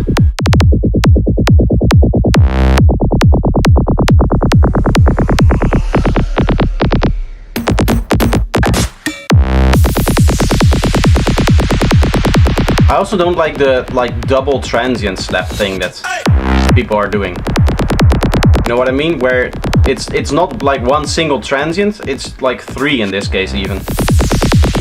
I'm not a fan of that, but that's more a personal thing. I mean, even the over-processing you could argue is a personal thing, a personal thing that you like or not. But that would be... is it too loud, too saturated? It's too over-processed, too much phase shift going on the bassline, in my opinion. Like it's too zappy. Do you know what I mean? Within the week, I have my kick and bass ultimate guide coming out. Then you'll know, when you watch that, then you'll know exactly what I mean with like too phasey, too phase shifted. In terms of the processing for it. I hope that my feedback does help a little bit. Too sharp, that's part of it. The transient thing is part of it, but just overall, like the amount of phase shift happening because of either multiband processing or some other type of phase shift that you're doing. Maybe you're using a wavetail or whatever. I don't really know, but part of that is is a bit over the top for me personally. Anyway, next up is Glade of Groves, with Throw. This is Young, which I'm assuming is here in the chat. Let me see the name. I saw him in chat before, I think. Right? I'm scrolling up, so if he's typing, then I can't see. But he was here earlier in the stream. Something like Pan Young or something like that. I'm very good with names, as you can hear. No, it's not showing up anymore. Maybe if you're still here, then just let me know. I can check again, because I did see him quite recently, I think.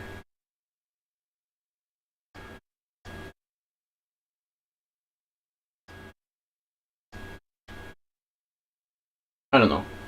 Doesn't really matter. Hey, there we are. Bank Young. This is Throw by... So in the YouTube chat it's Pang Young, but his artist name is Glade of Groves.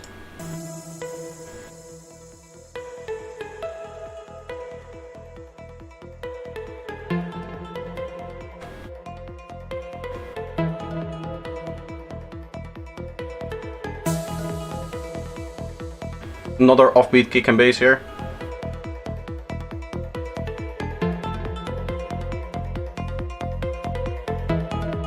When I put on the offbeat kick and bass in the break, I summoned all of the offbeat producers. Shouldn't have done that. I should know better. No, just kidding.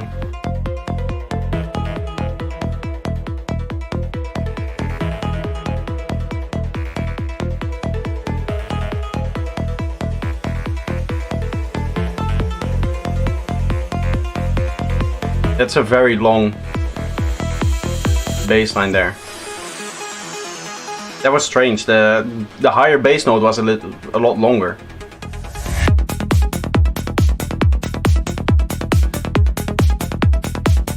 Okay, so this isn't clean.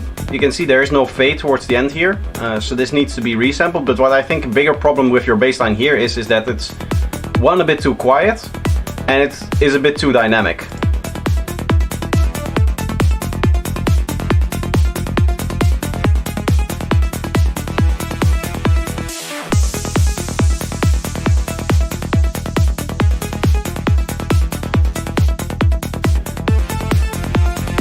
I like this very modulated melody. Or, like, modulated? Automated, I guess. The fills are kind of doing all kinds of movement.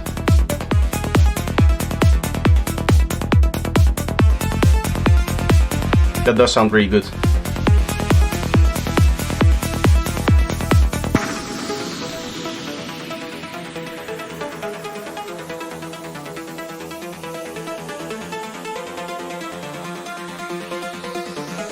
I'm jealous of the people that can just hear it. The melody. You can see the weakness of the bass line here is the transient is very strong, but personally I would suggest that the rest of your bass line also looks like that. And I think that's just a design thing here. It might be the case that you're using a plugin like Wider to do the stereo processing on your bass line. There's also something weird going on with the phase shift here. It's coming before the transient. I don't know, I cannot look into your project, so you would need to explain to me what is happening there. Maybe that's the first bass note.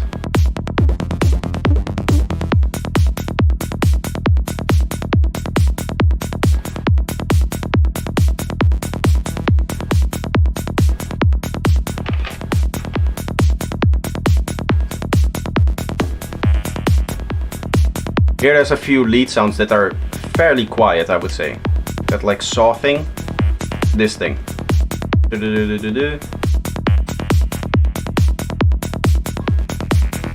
That one. You can barely hear it.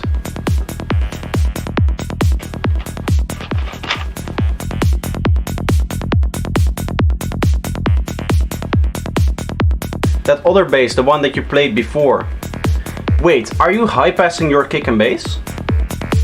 Or your bass line maybe on its own or somewhere in the master? Because now the bass is better. Do you hear it when it goes up the note? I'll pause it again.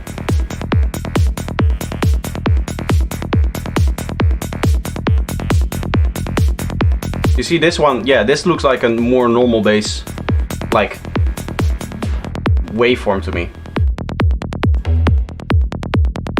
Yes, you're high passing. Ah, I wouldn't do that. That's a bad idea. Here also, if you're using an element like this, you would clean that up, obviously.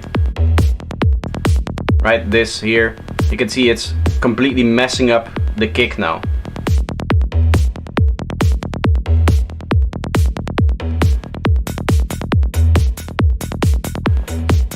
So you would resample that and make sure that it just stops playing before the kick transient. I like that pluck that you have going on the kick now. I would make that come out a bit more actually.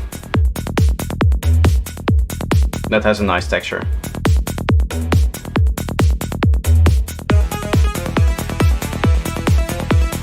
Okay, here I would say if you're going to introduce a melody like that, I would over like 8 bars filter that in, then have a little fill, and then you go open filter when you really want it to play like full power. I make their sidechain. Sidechain is not, I wouldn't say that that's a solution.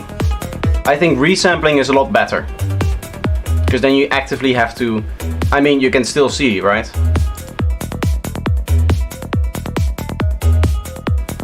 You can see that this is your normal kick and this is the kick when this sound is playing. So it's just absolutely completely destroyed. Whatever you're doing in terms of sidechaining, it's not working.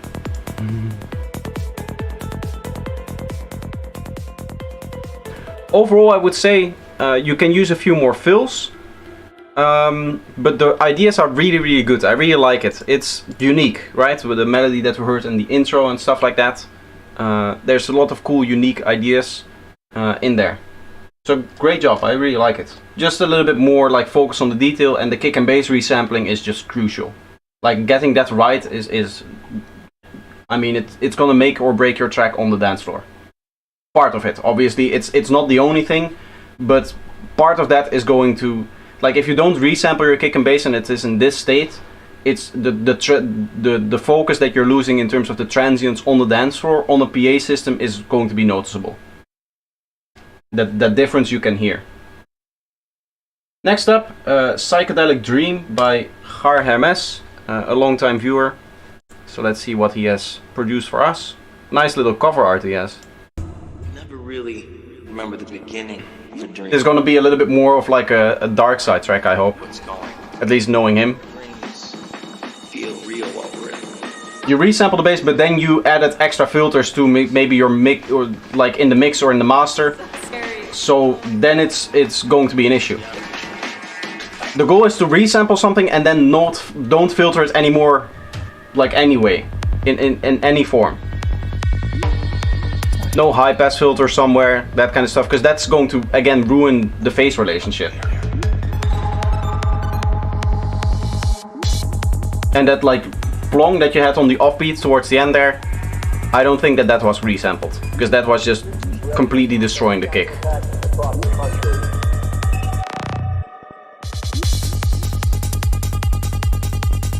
Here as well, I would resample it so that this like last thing here, especially here, you would just remove this, right? So that the transient has as much space as possible. The kick looks fine, but these transients can have a bit more space.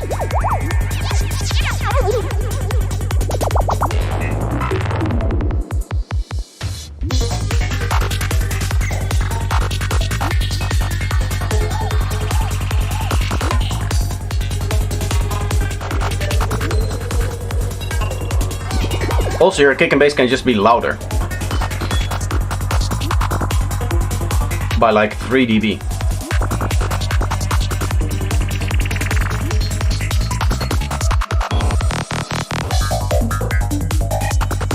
You can really see the waveform kind of fluctuating when the synths kind of come in and fade out again. Right? Some synths really push it up, like that was a great example there.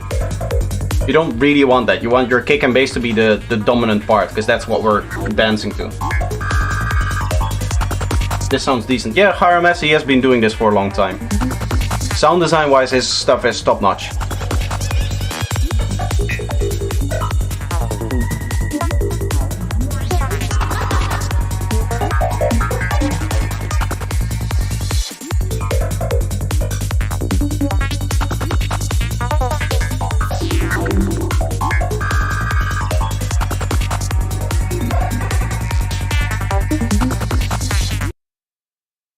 I do really like it. Love the transitions and the sound design. Yes, transition wise and sound design, and also the placement of the fills, I do agree. That was really good.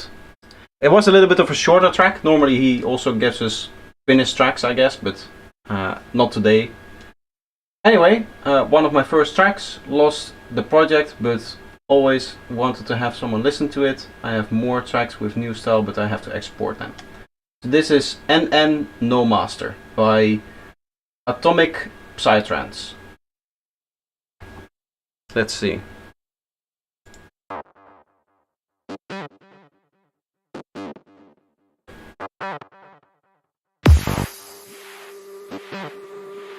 That scared me. Just out of nowhere, the kick just kind of... Now that I know, I won't be scared anymore.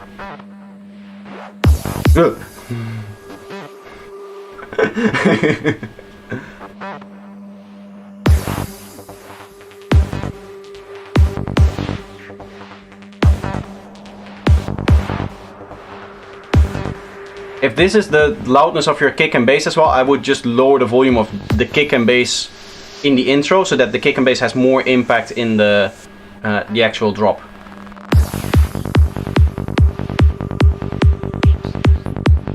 Sounds nice, your bass just doesn't have any bass. It is very clean though, I'll give you that.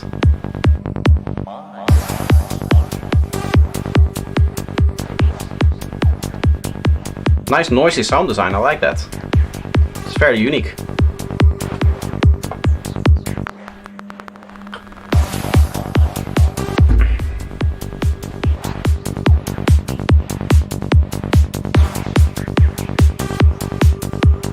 Changing the bass melody to keep things interesting.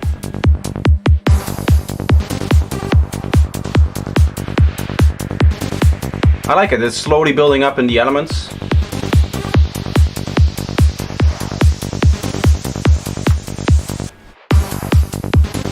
This is the Victor guy, right? That posted before that he posted 2 tracks, one early one and a later production, I think. I don't know if he's still here. If you are, your bass has no bass. It's kind of a crucial element of bass.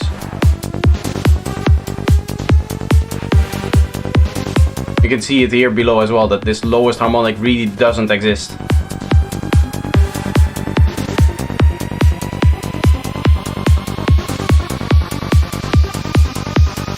We can check if it's displaced.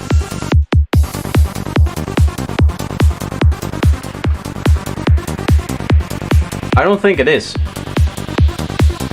I think this spacing is all the same, and this lines up with the bass itself. What may be the case is that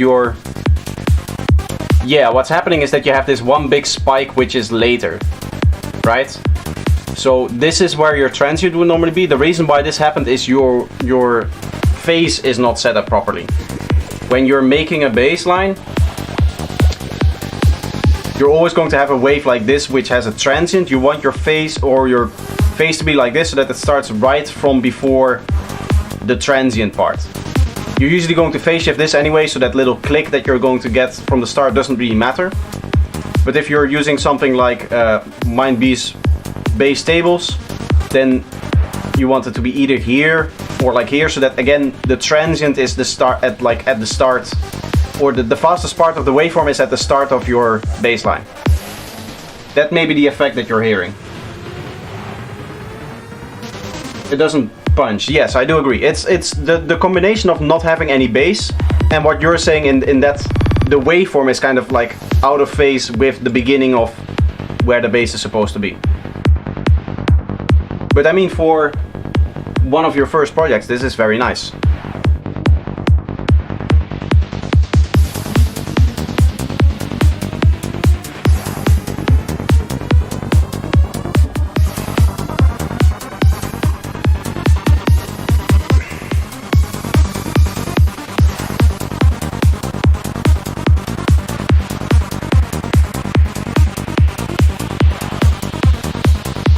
I see, so phase alignment. No, phase alignment is this is a thing between the kick and the bass. What this really is when it comes to synthesis, you just want your transient to have as much high frequencies as possible. And the high frequencies of a saw wave exist in this click, in this snap downwards. Like all of this stuff is mainly lower frequencies and lower mids. And all of the high frequencies exist in this click alone.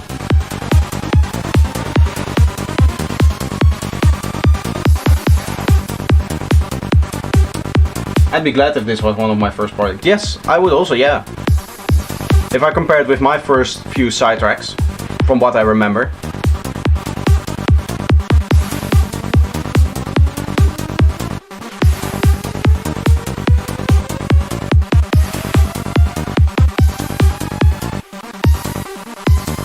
It does have some Goa vibes, yes.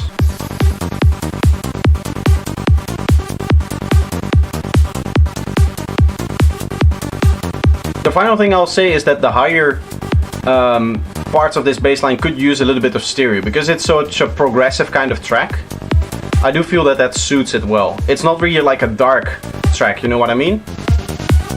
And again, for those wondering, you do want to remove any stereo processing from the lower frequencies, so you use a stereo processor and then just up this to like 200, 250 hertz and you should be fine.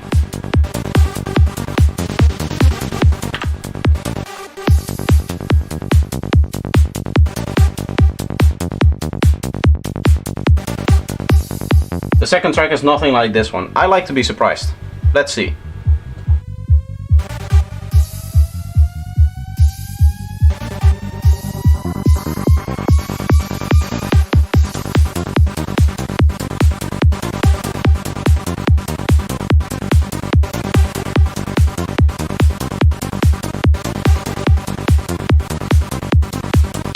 I know it's not the sidechaining here, but this melody, because it never plays on the kick and it plays on everything else, does feel a little bit like a little bit strange. Do you know what I mean? I guess that it does work for like a Goa style.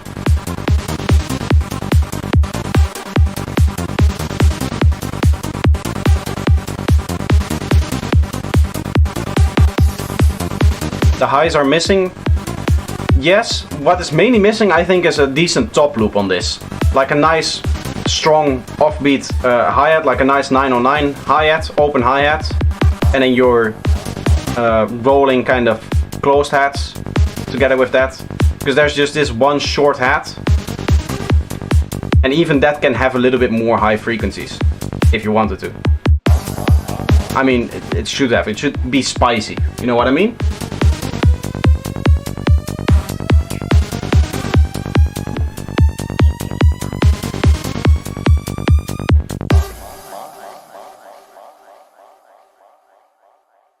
I do really like it. For one of your first tracks, it is very, very nice. Next up is ZZZ. It's rather slow for a side channel, but I learned a lot from your channel that I try to implement. This is down tempo. We really have everything today. ZWB.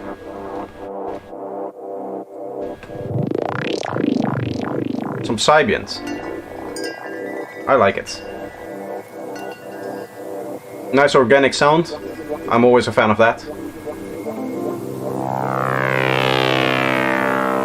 That's a bit loud.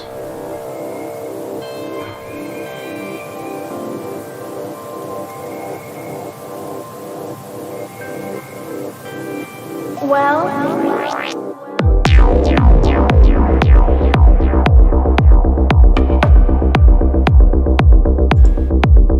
even in Psybians, I would suggest cleaning up your kick and bass. I am a fan of your use of the stereo fields. Even on your bass line.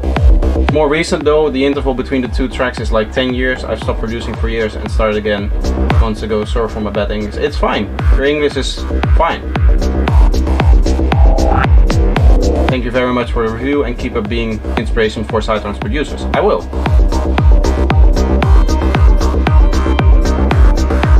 Thank you for stopping by and submitting your tracks.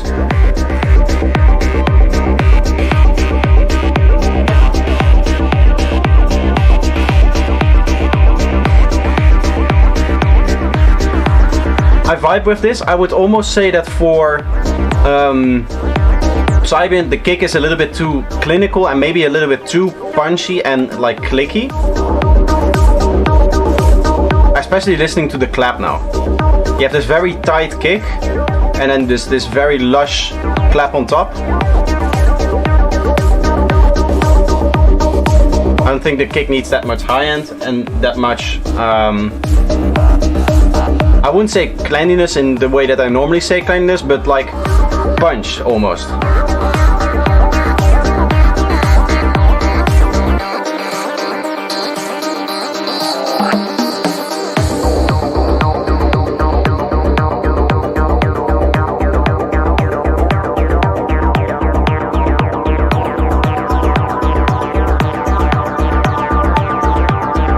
This is strange. So you have the kick high pass but not the bass.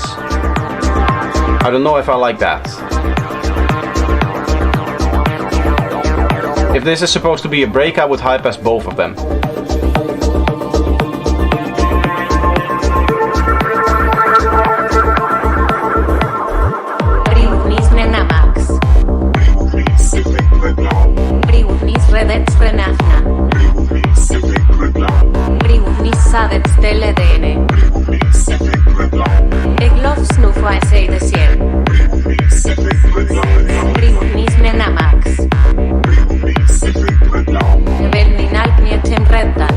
Vocal mix is on point.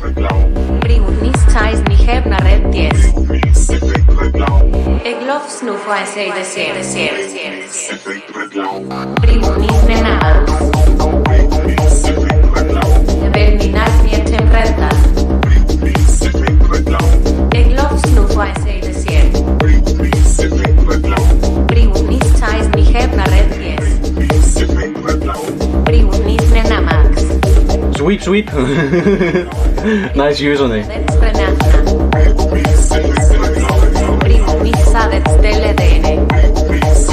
Bene.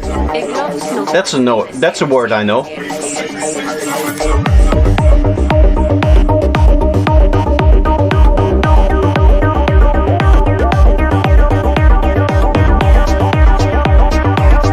It's nonsense. It's the Sims language.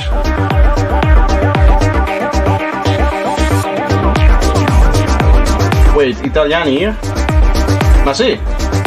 Ma cosa ne pensi?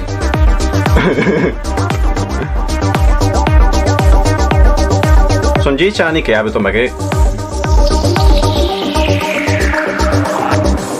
There was some dialect for you.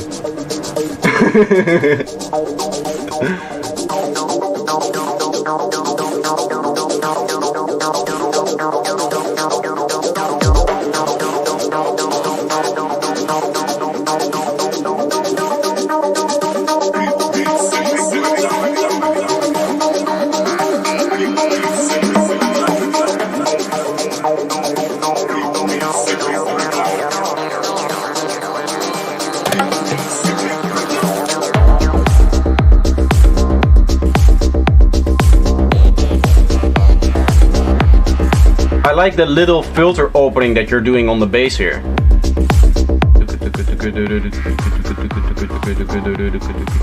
That's just a little bit of extra drive.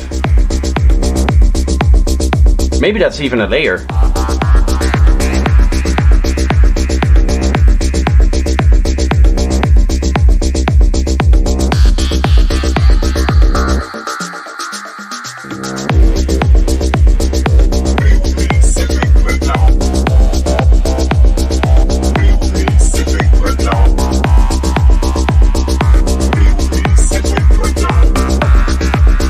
Do you think it repeats a bit too much? Ah, it's a layer, okay. That makes sense, yeah. Just like a mid-range layer that just adds that bit of groove.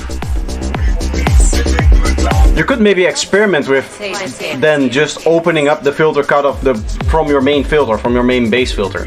It is hard because then you have to deal with the resample issue, so you would basically need to do a wavetable bassline as opposed to your standard like multiband processing.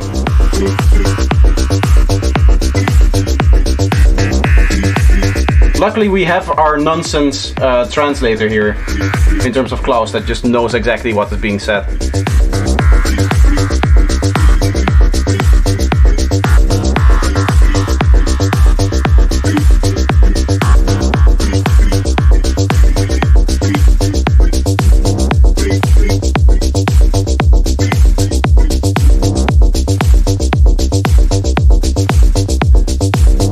By the way, the wavetable bass, that whole thing will become apparent, or that you guys will know what I'm talking about when my ultimate guide comes out.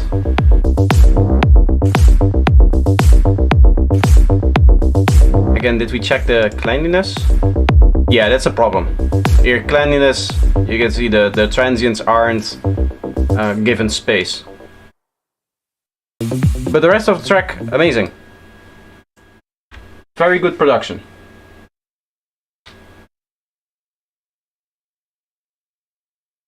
I like that suggestion. For the second time you use the male voice, put some reverb on it. I like that. That's a good idea. Giuliano Prestige. Second track of my life. Still some stuff to fix. A lot probably. I mean, for a second track, it's okay, right? If you're just experimenting and stuff like that, don't expect to get professional quality or anything. It's about exploring the ideas and exploring how you can put your own sound into something professional, I would say. And that will take you like a few years to get to that point. And then it's all about, okay, what can I do to actually get the professional sound that I'm after? It's now just experimentation, seeing what kind of music you even like to produce. But yeah, we'll see. MK5 by Giuliano Prestige. Scan for viruses. No, thank you. I trust this man completely.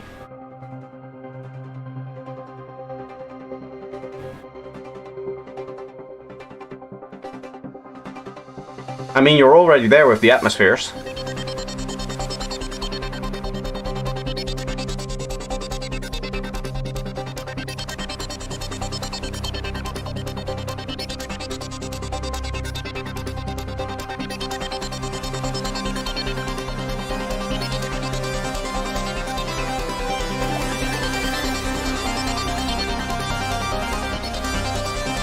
I'm no music theorist, but I believe that there's something out of tune there.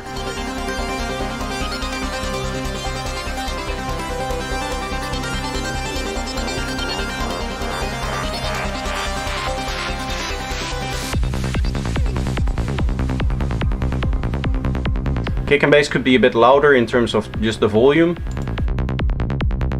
And again, cleanliness is an important thing. I mean, at this point you don't really have to worry about it because you're not going for professional tracky anyway. But it's something, if you can get used to just cleaning up your kick and bass, it's a good idea. This is actually almost clean. You would just need to fade it out more. Right, or maybe you just didn't do enough processing to really notice the issues. Ah, you can see a bit here. Yeah, you can see it. Bass alignment is also not well done.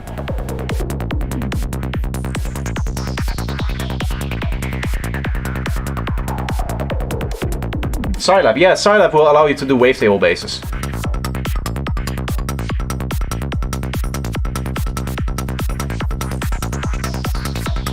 I think wavetable bass lines are the future. Once that all of the techniques become widespread, and there will be like a plethora of tutorials on that, then I think that will be the new way of doing it. The video that I posted like a month ago on sub separation is a really good example of what you can do with it.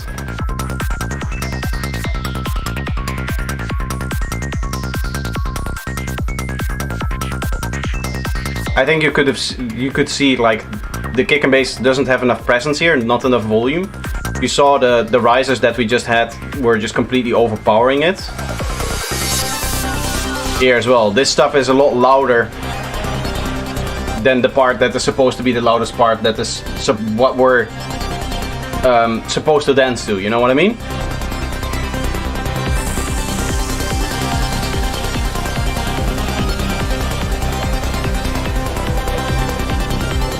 because the kick is the most important element of your psytrance track, so you want that to stand out.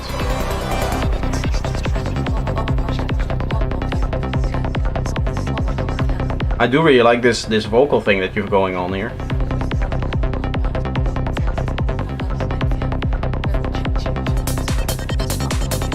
I mean, you're already there with one of the main concepts of psytrance, and that is the hypnotic like side of it, right? The trance-inducing part of making the music. That's definitely there.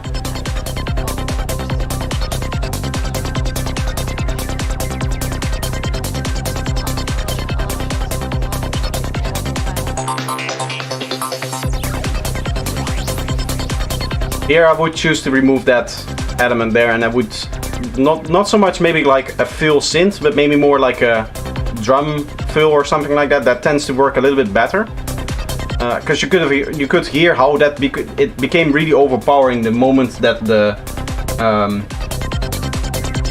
the track like stopped, when the kick and bass stopped, right? Part of that is the mixing. If you turn it down in volume, it will be less of a problem. Here, for example, the drums stop without a fill. Most of the time it's not a good idea to actually do that. I'm near here. What is a wavetable bass? A wavetable bass is a bass line where instead of starting with a saw wave and then doing processing like multibands, you know, right? The processing that you normally do is you add your multiband stuff on top of it, and you just say the position, and then you get some kind of phase shift. Instead of doing that, you do it with a wavetable. And you don't have to do any processing on it afterwards. It's a way to just very easily get bass lines that you don't need to resample.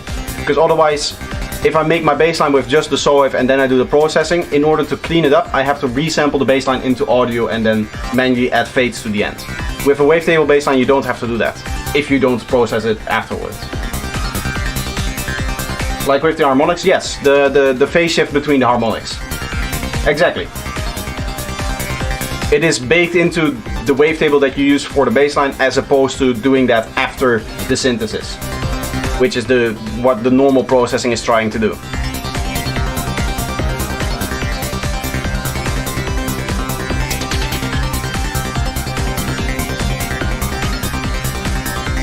I believe I do have a date. I think the 13th.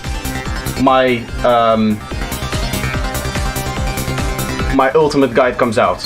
So that will explain everything, all of that, including how to make your own wavetables for that.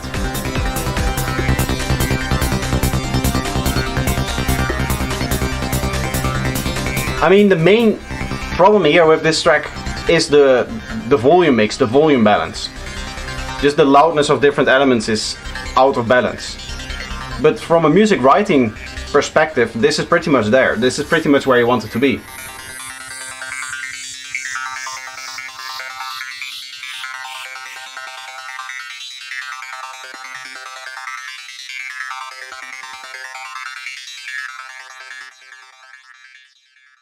I do agree with Jethro Brewin. I'm sorry if I'm mispronouncing your name. I'm really bad with names. Personally, I would just have, if you're playing bass, you play kick, and if you play kick, you play bass. Those two basically combined, I would say. Basically shifting bins around instead of compression / EQ and filters. Well, the phase shift comes from the filters alone. So like the processing that you're doing in terms of compression and that kind of stuff, you would still do that, but full band, right? So no multi-band, you just do that full band with a full band processor. The way that you make these wavetables is not so much by manually shifting these bins around here. This is one of the Mind B pack. Mind B has a bunch of different packs. What you do is you play a saw wave, do your processing on that saw wave, and then you import that as a wavetable. So that would be the way that you get your phase shift into a wavetable. Is you just what you can basically do is you make your bassline like this with a normal saw wave, do your normal processing, then you take that, put that on a clean saw wave for a couple of bars, and then import that as a wavetable. And then you get some waveform that looks like this. So you would basically take this saw wave without any of the standard filter, right? Because that's what gives it the pluck. You don't want the pluck, you just want the saw wave with the processing that you want to put on your bassline, and then you just import that as a wavetable. And then there's more stuff that you can do in terms of sub-separation and making it more dynamic. Because the problem with wavetable basslines is the phase shift can never exceed more than 180 degrees from the original. What that essentially means is when you look at a normal bassline, do I have like a good example here? I do have some bassline samples, I guess. When you look at a normal bassline, what you'll see is that, let's see if I can, here, this is a good example. If we look at this waveform, you'll see that the first cycle of this waveform, the stuff that is playing right here, this looks different from this, right? That is because the sub-bass doesn't exist here. The sub-bass is shifted far back so far in terms of phase shift that it only really starts to play here. And that is not something that you can do with wavetable basslines, because you're capturing essentially all of the processing in one cycle. So what that means is that in order to fix that, the way that you would do that is you would remove the sub-bass from here, and then you just create your sub-bass in here as like its own oscillator, and then you have, say that your bassline is somewhat like this, right? So you use an LFO for the filter cutoff. This is nice because it's synced, right? So you don't have to worry about any timing. If you're using your envelope, you have to worry about the envelope timing. If you're using an LFO, none of that matters. So this is like your bass patch, something like that, and then you have your volume modulation. This would be like your normal volume that you would put on the bassline. What you then do is, because this is separated and you want that sub-bass to come in later, you just assign this here, and then you make the sub-bass come in later, like this. New tutorial will explain all of this in much greater detail than I'm doing now, so don't worry about it. I can explain this even better if I want to, and you will see that when it comes out.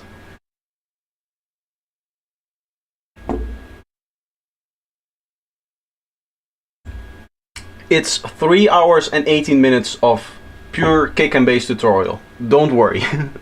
There's enough content for you guys there.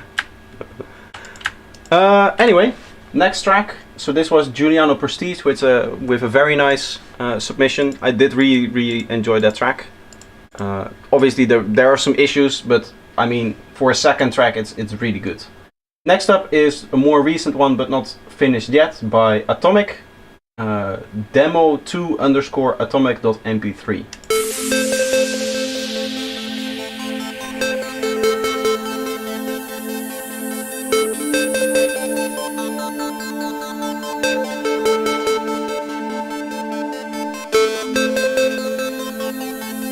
Going for a very melodic approach here.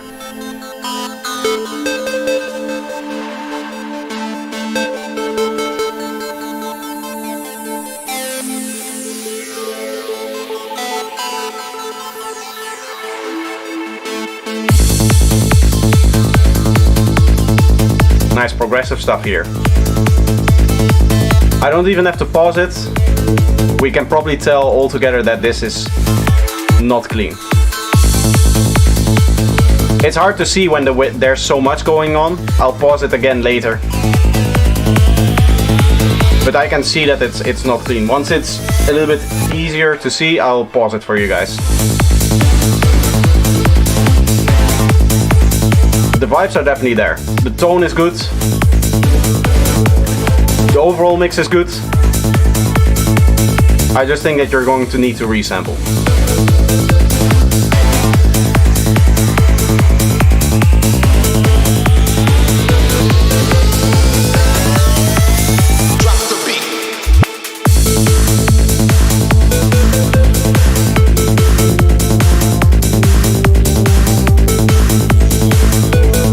If you want a good reference track, I would listen to some Tristan stuff, because that's what this feels like.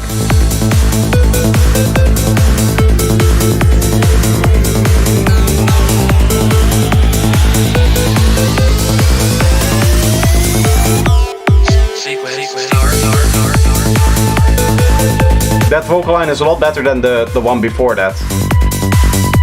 I'm gonna be honest with you, the drop the beat vocal doesn't really fit, in my opinion.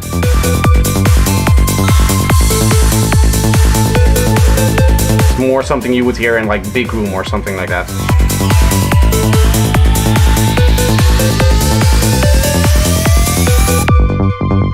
Thumbs up for cheesy vocal sounds. Some people do like them. I mean, everybody's opinion differs.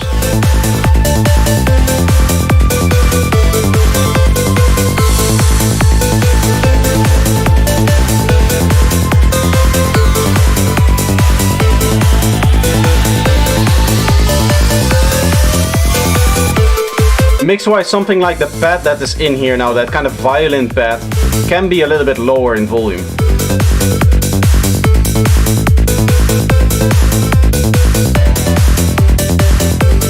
I hope there is going to be a part where the kick and bass plays on its own so that we can check the cleanliness together.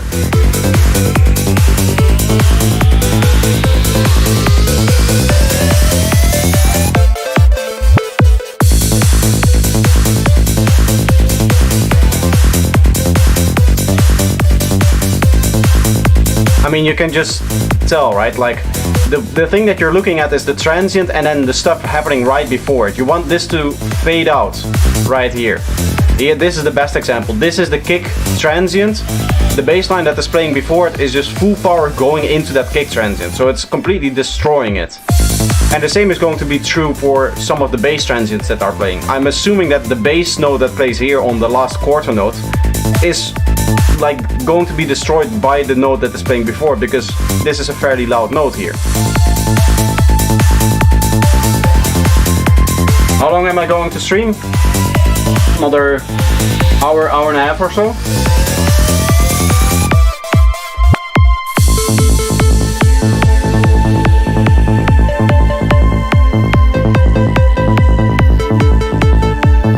Here again, the pad, I feel that that pad really should be like a background element and that the plug should really come out. This is very stereo.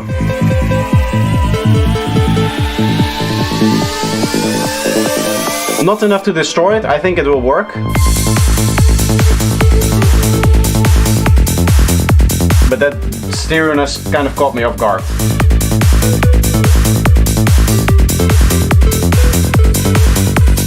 Sometimes a story is more important than the right mix. You hear the potential. Well, both are important. The right mix is just, it's like, the mix are like your salt and pepper in the kitchen, right? You're always going to need to have the right balance of salt and pepper in order for the dish to really come out. Apart if you're making a dessert or whatever, but for a normal dish, if you're cooking, then some salt and some pepper, some spices, stuff like that, have to just be right for the dish to reach its full potential. As good as the story is, if the mix is just off, nobody's going to really enjoy the track.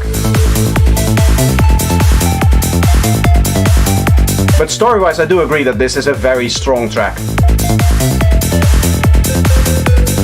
I like this very gritty lead that you have going on in the background here. Honestly, at this point I would have that gritty lead take over as opposed to the plug. Hello Mr. Friendly. As always, living up to the name. Welcome to the stream.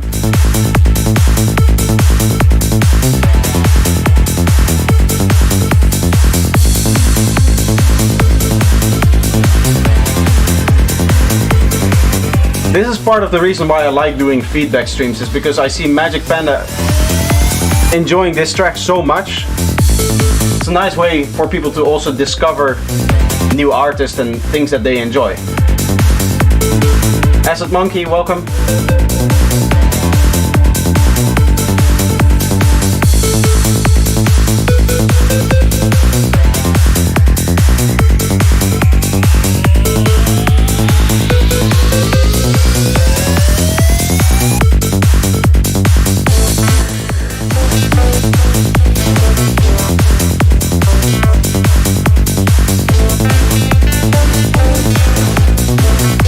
Here I'm hearing things that are not so much out of like harmony, but more out of the rhythm, like the vocal.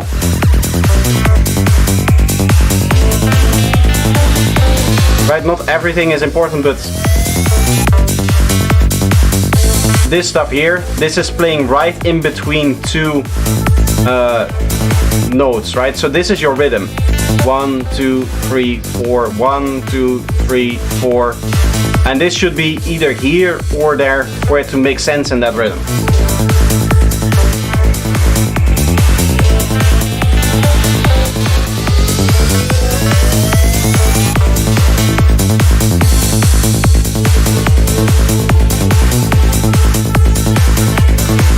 I like these rave steps that you have going on in the background here as well. That thing. The chords, I guess.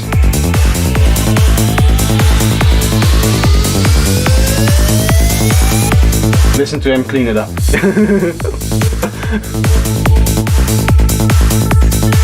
Just a bunch of people in chat screaming at you, clean your bass, clean your bass, clean your bass.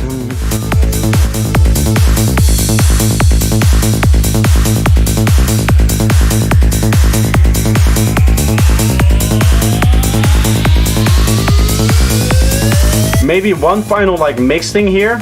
I notice it now with this riser here. The effects maybe are a little bit loud, right? So that the effects also take away your attention from the main elements that are playing. So that's another thing, that if you want your like main storyline to stand out a bit more, the effects they should be a little bit more in the background, so that they're more like a guiding of the track as opposed to really taking over at that point. Anyway, how many more submissions do I have? I have a lot more stuff to go through. So next up is JRB with Dream Machine 03B. I wonder what the 03B stands for. What the musical, the artistical idea behind 03B is. I'm assuming it's just like what we all do as producers, where we have many files all named slightly differently.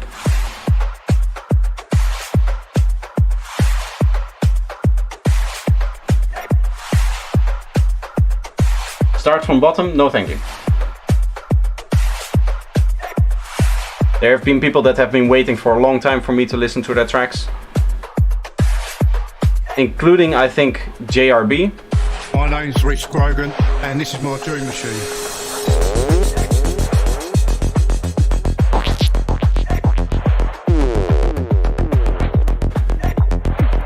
I like the organical vibe that you have going on here.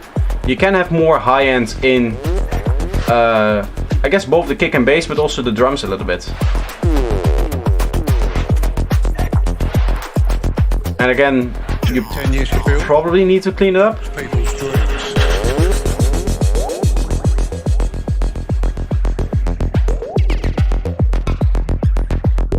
I mean, it's not that big of a deal in this case because the bass line is so quiet everywhere, but it's still just good practice to clean it up. At least the phase alignment is well done.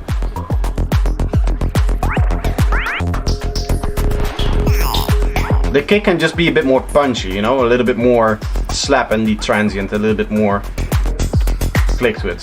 That doesn't have to do with the cleanliness, by the way, that's just like designing it a bit differently.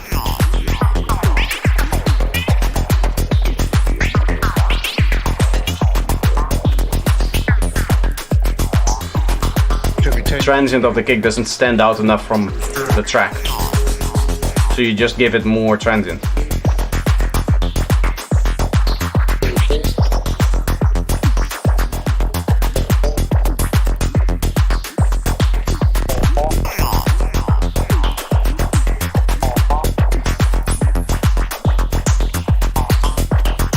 I do very much agree with what you're saying. There's 4 levels of separation. You have your volume, a louder sound will be separated from a quieter sound. You have your frequency, a high frequency and a low frequency obviously cause like separation as well. And then you have your stereo width. If a very stereo sound is very separated from a very mono sound. And then the last one is in time. If a sound plays here and then another sound plays here, they're not overlapping. So that's are the 4 ways of separating elements, and all 4 can help you achieve a better mix. One is obviously more like done in the production, but if you have proper separation in terms of time, when you don't have like 12 elements playing at the same time, then with the other 3 ways or levels, you can definitely play around and just get the exact separation that you want. And by the way, separation isn't everything, right? You do want a little bit of overlap, you do want a little bit of gluing. That's why we, for example, use a glue compressor to compress all of the elements a little bit more towards the same volume, especially when you're like processing a drum bus or processing your master even.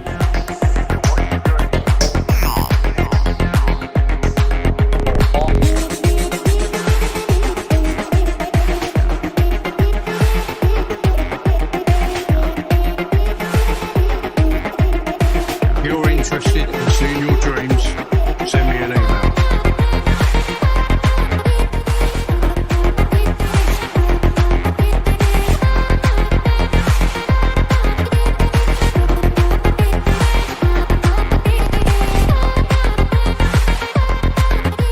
If you want a reference track for this track, for both your production and your mixing, I would go with Asterix's He Art track. The title track from his He Art album. One of the things I think you're missing a little bit is fills and structuring around the fills.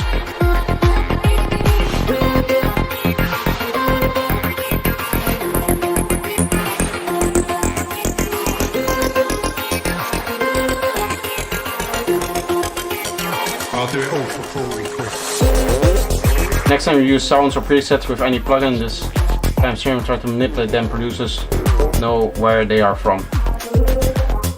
I wouldn't care too much about that. A vast majority of the people on the dance floor are not going to be producers, and even the producers will probably be too high to actually realize. Whatever makes people dance and whatever makes your music the best music it can be, if that is a preset, then that's no problem.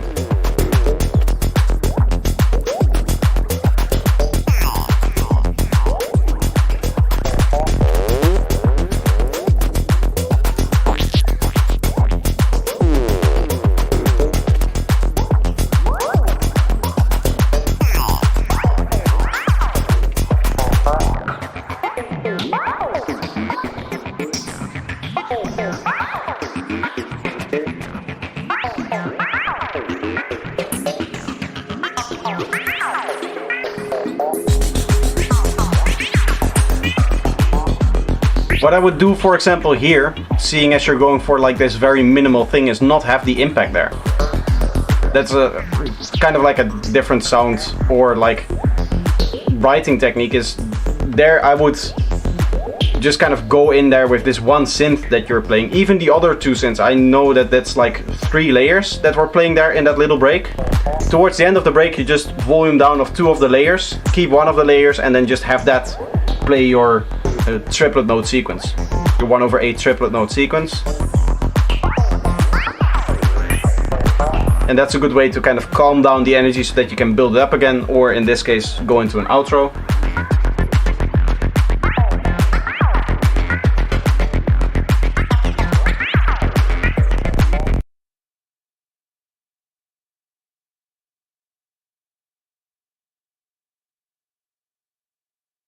Very nice.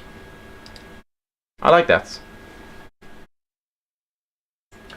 How long have I been streaming? I've been streaming again for quite a bit in terms of taking a break. I'll play one of my tracks. I'll take a quick break.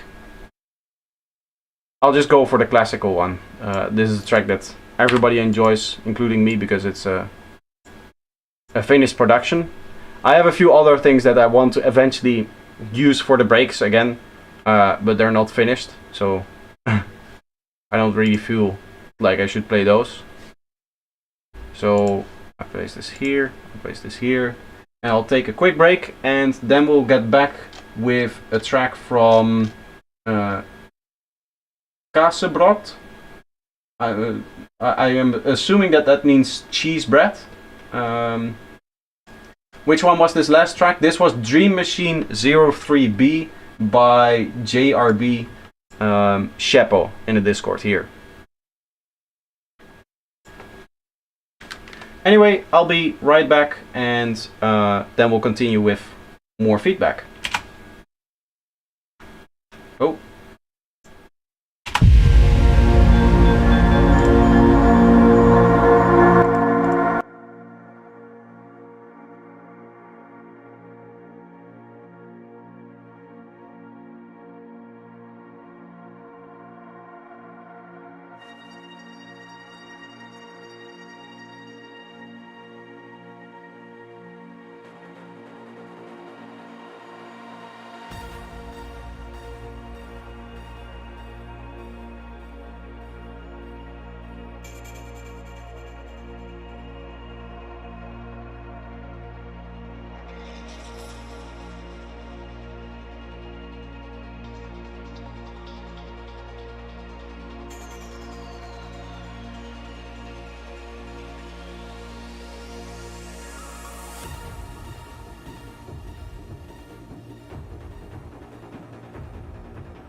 that's one thing. It's a fun game.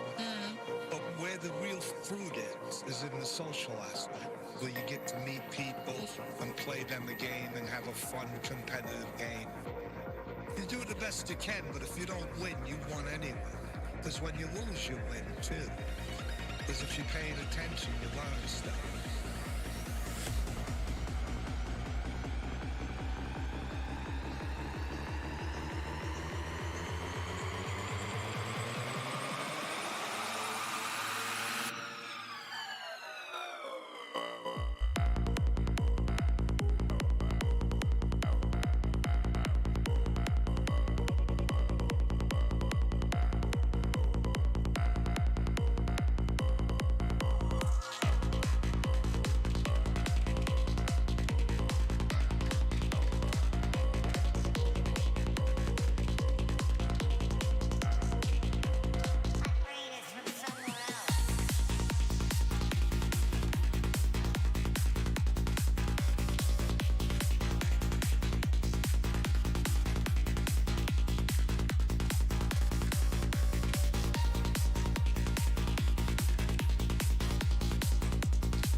Sorry guys, I don't know what happened.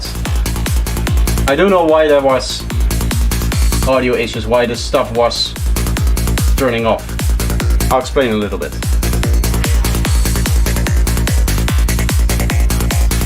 It's a very interesting problem that was happening actually.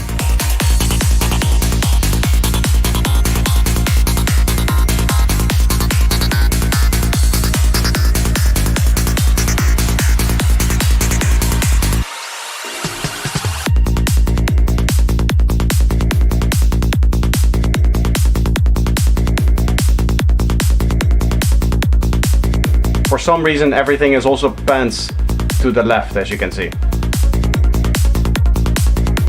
No, this is the way that it's supposed to be.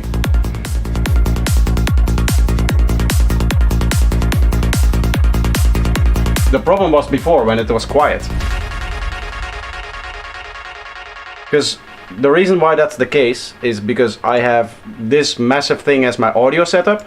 I was routing my desktop or my Ableton audio, which is this channel here, also into the thing that is my microphone, which is this output here. So essentially the music was sidechaining itself. The music got louder and I knew you were back, yes. So the way that the problem that I was having, I think the reason for that is because in Zoom I actually use this channel or the B2 channel also to send music to the people that I have as like students, right? So when I do a Zoom meeting with my students, I need to have this on, but when I'm streaming, so this needs to be off. So I think what I want to do is I want to create a setup where, or I want to redo this setup where I don't have to like switch this all the time. And I think I just need to look around if that's a problem. And it wasn't a problem before, like this was the last few streams, I think. So I'll need to find out if I can have the setup again that I used to have before. I don't know why that was happening really, to be honest. Anyway, next track is by Magic Panda again, cheese bread as he is known, at least a type of cheese bread, I think. A slice of bread with a slice of cheese on it. Yes, that is what we call cheese bread. What microphone do I have? I have a very cheap microphone setup by Newer. It's the NW700, which is like 20 bucks. So don't get the microphone that I have. Can I send more than one? Yes, of course. I mean, how many do we still have? We do have still a lot of them, but I think we'll get through it. This one here is Feeling Trance.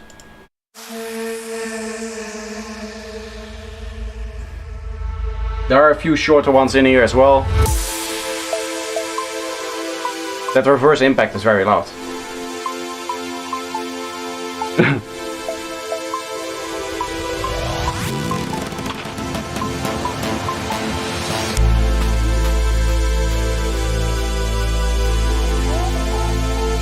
Nice little sub bass, I like that. I think the saw pad is a little bit too open in terms of its filter.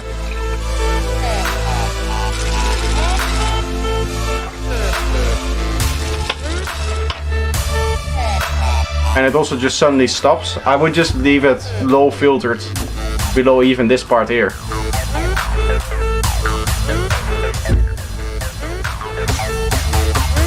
Yes, now all of the music is loud again, as it's supposed to be. Okay, so this bassline is a bit wonky, I'm gonna say. It's lacking sub, I think. Also the kick is quite long, it's bleeding into this bass note, at least.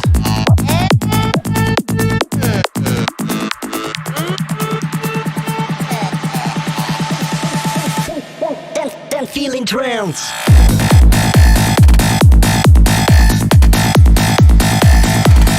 The kick is very heavy in the sub bass.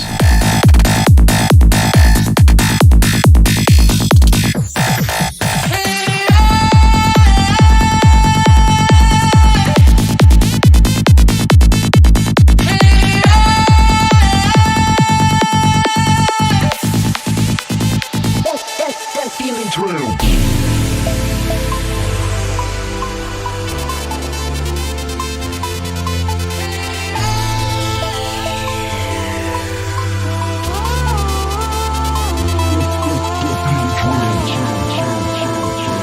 You don't use that for sound design? No.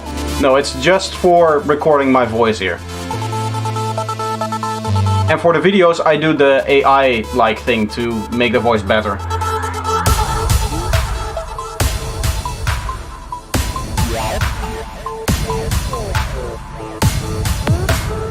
All of the other sounds are very nice. The kick and bass is just throwing me off from the last drop.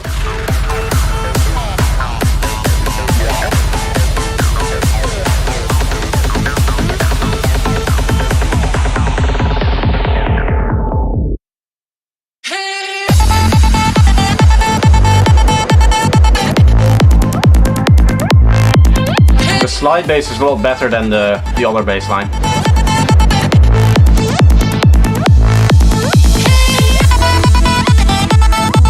Also with your rolling bass you're again going very high in the frequencies. You can cut this at like 8K. Give more space to the hi-hats and the top loop that you're gonna have.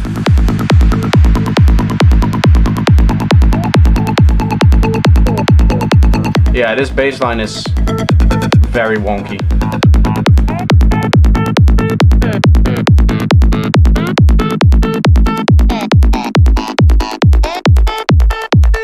And the kick is too long, as you can see. You can see it bleeding, right? You can see now it's bleeding into the part that is supposed to be, like it needs to fade out here, right? This oscillation, this peak should be the last one, and even here it should just fade out like this in volume. That way you're going to have it much... what is a cut at 8K? Well, if I'm talking about removing the high frequencies at 8K, then I would probably low pass it at 8K. Yes, so a low pass, yes. If you're going to high pass at 8K, you're not going to have much of a kick and bass left. Anyway, the track as a conclusion is really good. I would just revisit the kick and bass if you can. Next up we have LT. I'm a musician. I have been producing for 2 years, and this is one of my tracks that I have been working on recently, Psytrance 140 BPM. Let's see. This track is called Psy D 2023. I love it. Great title. Don't change it. Nice rhyming title. So obviously this is going to be 140 BPM and then in D.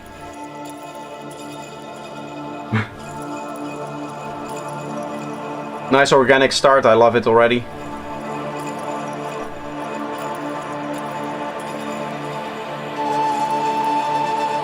Ooh.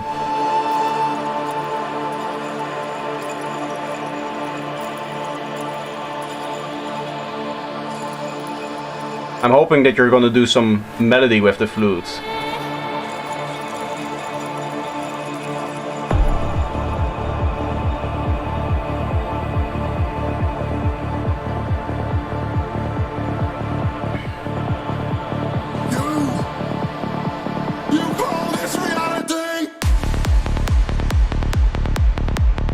Nice. Tonally, I like your kick and bass. I also like that you keep your transient for your kick clean. I would like you to do the same with the transient for your bass itself. So you're definitely using like LFO tool to keep the transient of the kick clean. You should do the same with just resampling the bass. And then you don't need the LFO tool even. Okay, so that bass note, the bass slide that you see, you can see it in the waveform that it's too loud, right? We can see that this is too loud. I would fix that.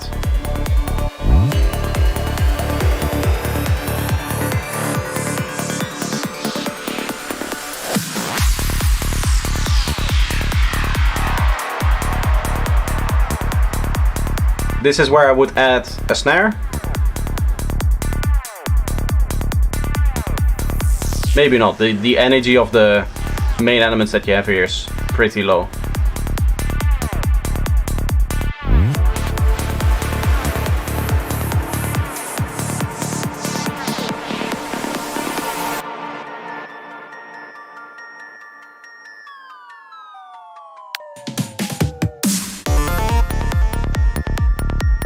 Your kick and bass itself can use like 4 dB of extra volume.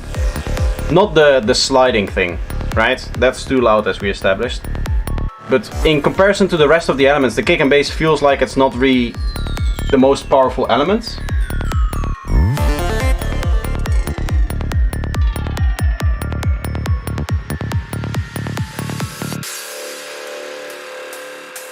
I also feel like your drops are fairly short.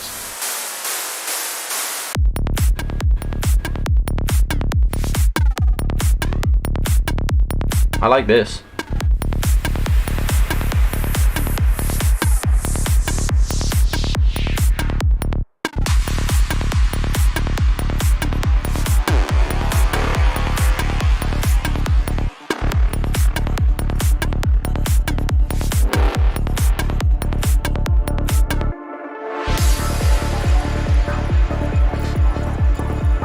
Okay, so like in the breakdown, this kick and bass volume is okay. But when it comes to the drop, it should really be more power, more force. Right, so like even 5 dB more in the actual drop will be okay, I think. Or you can turn the rest down by 5 dB if you want. Whatever works best for your workflow. What if everything you see didn't exist, huh? If it was like where I am. I like that you're leaving enough space for the vocals. You know, the only thing I cannot do in here, the like noise down is taking away that presence that you want for the vocals because it's in those high. That's maybe not something that you want.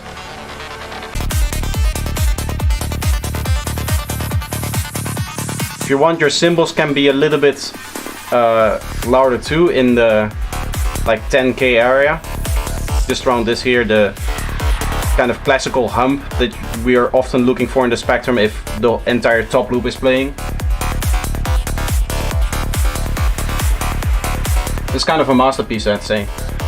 Yeah, I like musically, like from a production standpoint, I would say you're there. From a written standpoint, you're there. There's just some big things that you need to do. Some balancing. With any artistic endeavor, it's always...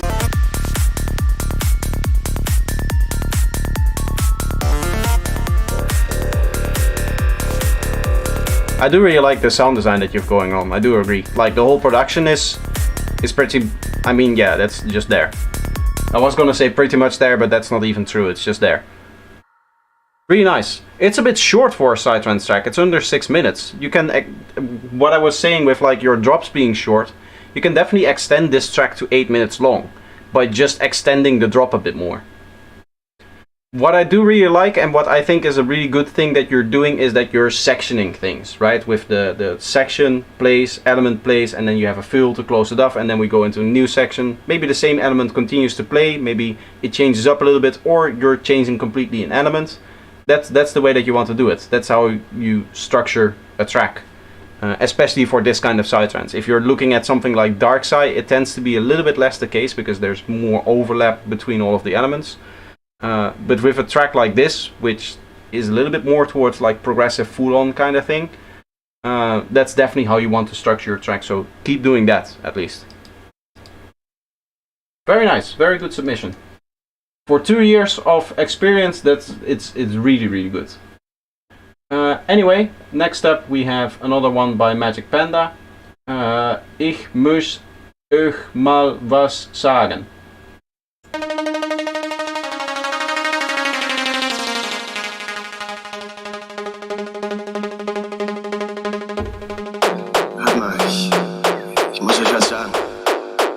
Ich höre endgültig mit den Drogen auf. Ich meine das diesmal vollkommen ernst. Vollkommen ernst.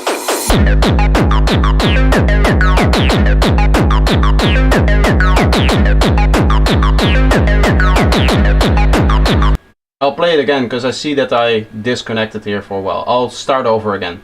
Because that's not fair. Why is it still...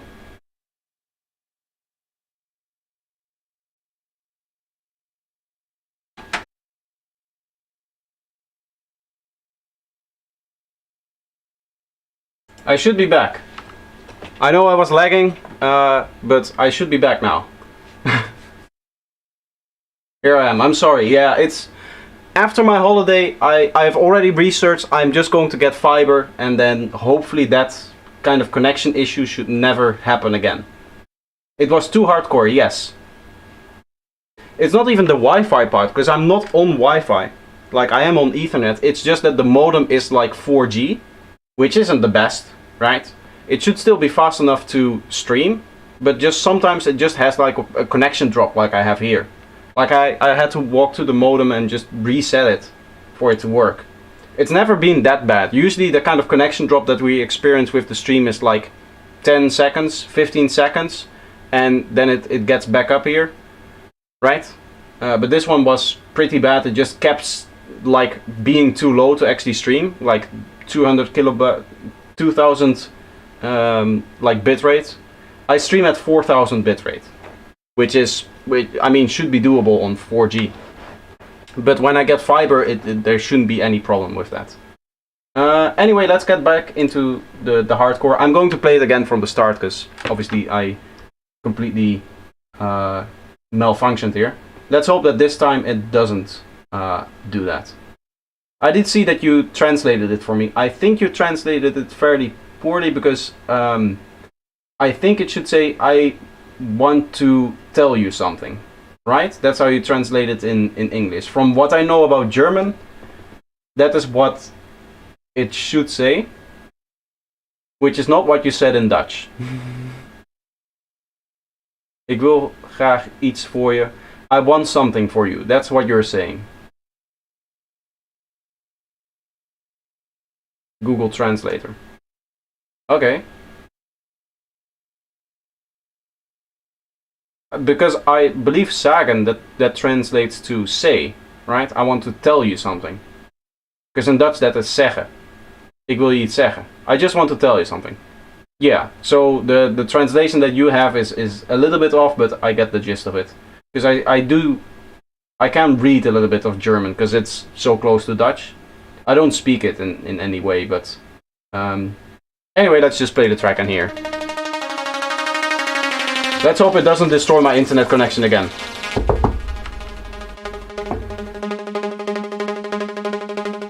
Hört mal, ich muss euch was sagen. Ich höre endgültig mit den Drogen auf. Ich meine das diesmal vollkommen ernst. Vollkommen ernst.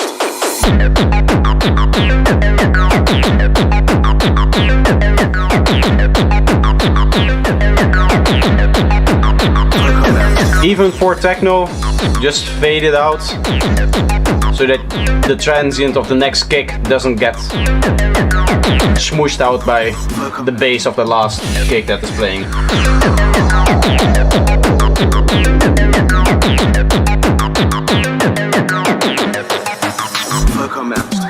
We really tried to export our language once, didn't work out. It's the first German I've ever heard of that knows comedy. Du hast die Schnauze von den Drogen voll, weil du jetzt alle probiert hast. Nur noch ein paar gute Pillen und das wär's gewesen. Dann heißt es für mich nur noch Abschied nehmen. Ich meine, ich spür das genau.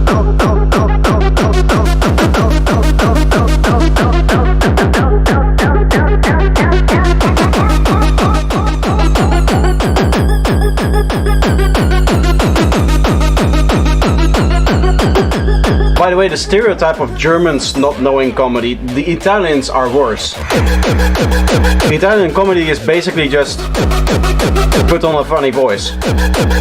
That's it. From everything that I've seen, I mean, there must be other things as well, but...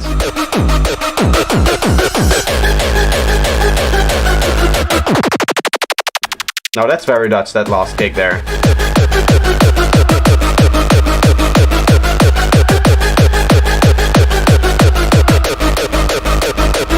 My inner gabber is coming alive again. How can I send you my track?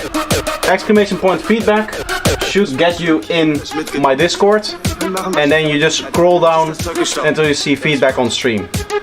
If exclamation point feedback doesn't work, I should also still have, yes, my Discord invite link right there in the chat.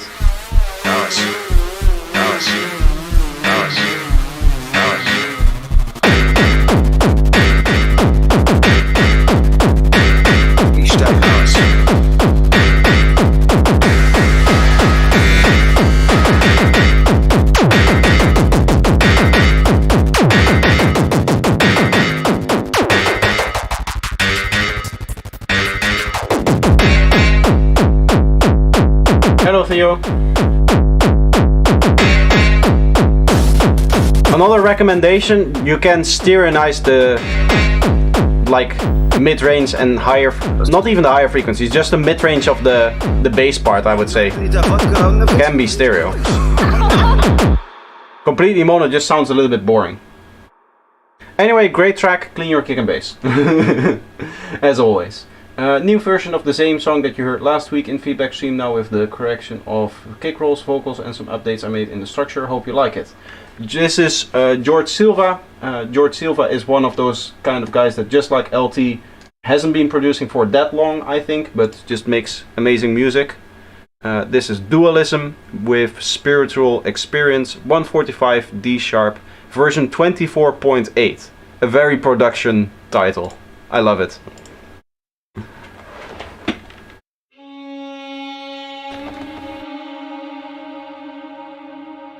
I just released a song, but it's more like techno wanna hear. I mean, if you listen to the stuff that I just played here on the feedback stream, you gotta ask. Of course.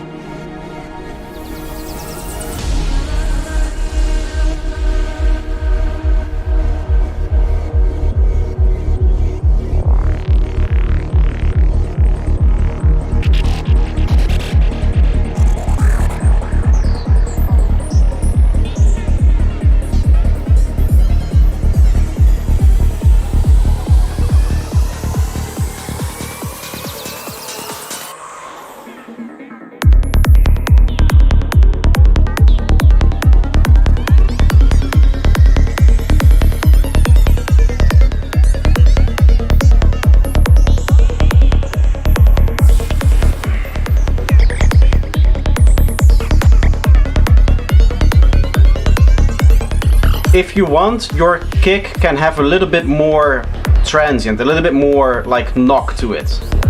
Here, I would say. Just to give you an example, right now the transient goes to here. You can have it go, it doesn't even have to be the highest, but it can be like here if you want, in terms of just like volume of it. Just gives it a little bit more punch, a little bit more strength.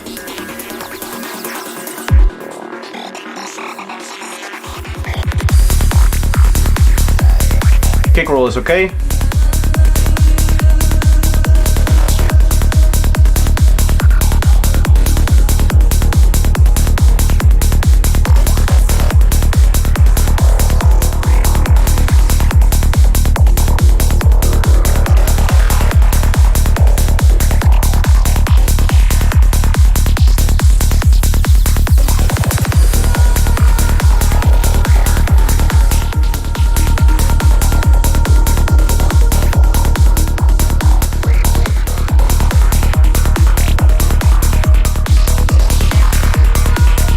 Bot woke up again indeed, yes.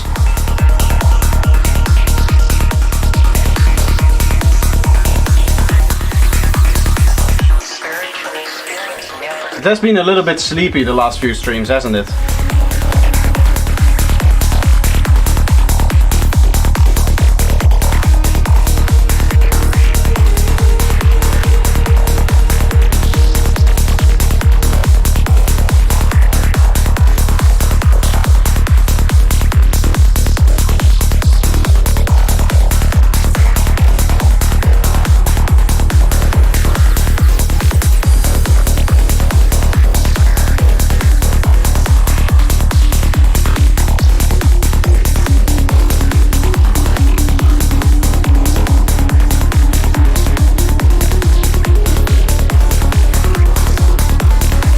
I don't know if this is like an acoustic thing or something like that, but it felt like when the lead that is coming in now was very low, it was masking a little bit of the bass line.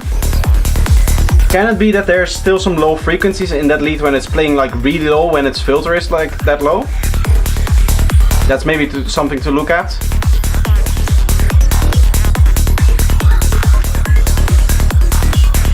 That's some good side tone. Yeah, this is George makes really great stuff. His artist name is Dualism, for anybody wondering.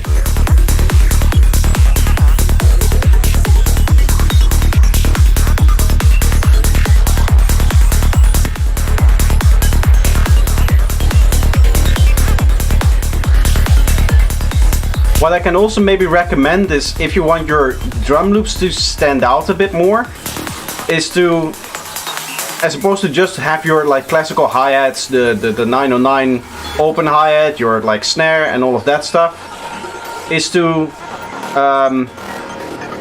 do a little bit more in terms of like a drum loop below that, like a percussion loop, stuff like that.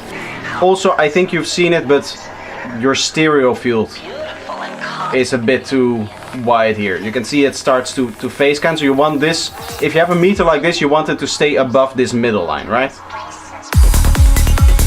When the kick and bass is playing, it's completely fine in terms of your stereo width. I think it's even nice the way that you're doing stereo in the parts where the kick and bass is playing, but in that breakdown it went too far.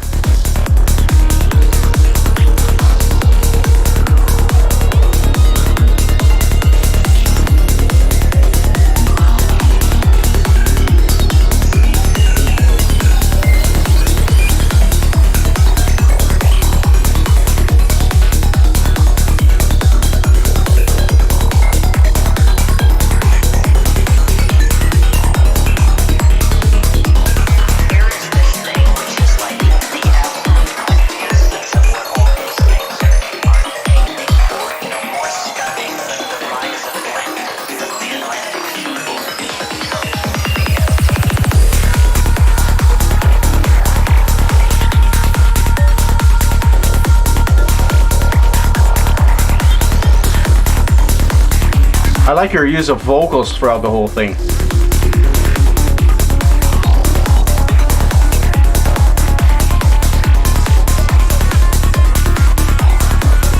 Although this acid line is sounding a bit off to me. That's a bit strange. Honestly, the track can do fine without that acid line. If you remove that acid line, it would be okay. Because there's already so much going on in terms of the glitchy sound and stuff that you have. You don't want to overproduce a track like this, right? You're already kind of hitting the ceiling.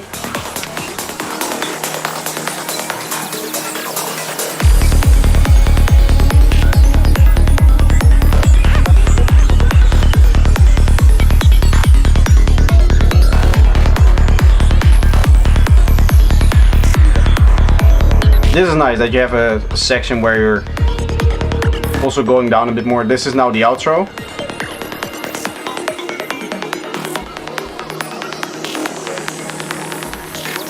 What you might, I don't know if this track is probably not going to work with that. This seems like a very like cambium style kind of thing. You know, you just build up in your intro and then it's just balls to the wall up until the end. But for a next track, it might be an interesting production idea and even like a nice exercise for you. If you have like one of those structures where you go up for a while in terms of energy level and you do the full power thing, and then you have your build like a build up coming out of one of your drop sections, and then the next drop section is just like very minimal almost, like the way that I'm doing it in this track actually, right?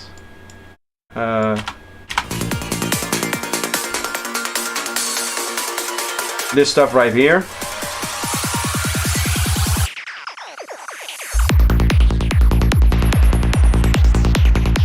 There's still a lot of stuff happening in here, but this is just mainly the squelch playing, right? As opposed to like 4 or 5 different glitch loops all the time, everywhere. I think something like that can definitely benefit your track as well, structure-wise. But you don't have to implement it in this track, because this track really seems like it's just written around the idea of just balls to the walls, full power all the time. Which, I mean, is also an option. It's not wrong the way that you're doing it. It's just maybe you want to do something different, and then you can try to maybe do that. Anyway,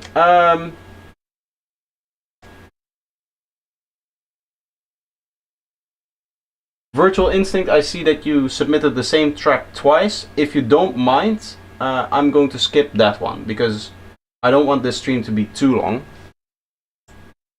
And if I'm sitting here listening to tracks that I've already listened to in the same stream, that is maybe a bit too much. So maybe I'll listen to that the next stream, which is actually in quite a long time, because I'm going to go away for vacation. It will depend. Depends on how many tracks we have. It's also because we still have quite a bit of stuff for me to go through, right? So if you don't mind, I'm going to give others a chance to play their track. Yeah, this track is 8 minutes, that other track is 10 minutes, so that's going to be... It's just going to take too much. Anyway, next up is Magic Panda with Jellyfish.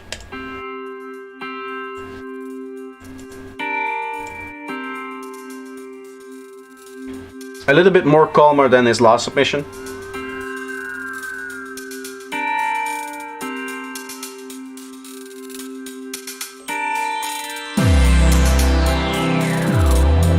It's this synthwave.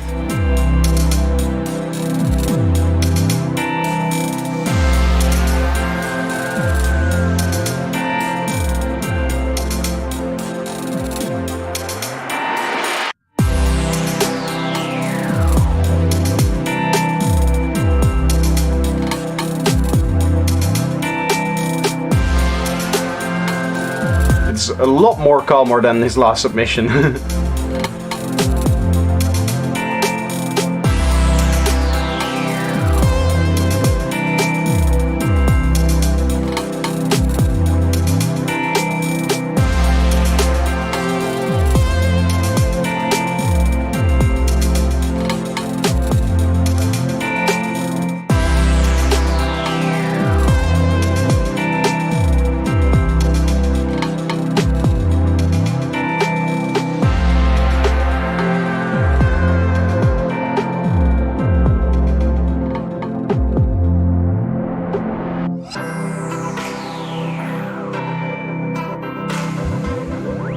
I like the stereo effect that you did here. I don't know exactly what happened, but it feels like it's a lot wider suddenly.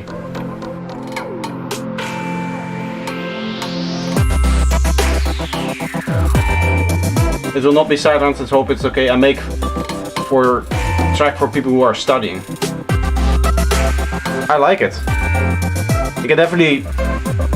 It's like totally not quite the right thing, I think, for something like a chill out zone. It's more like a synthwave kind of thing.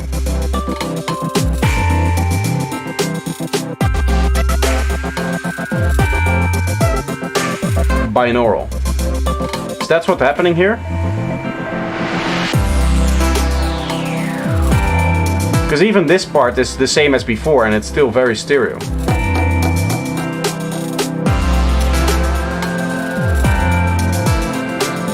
Some interesting effects nonetheless.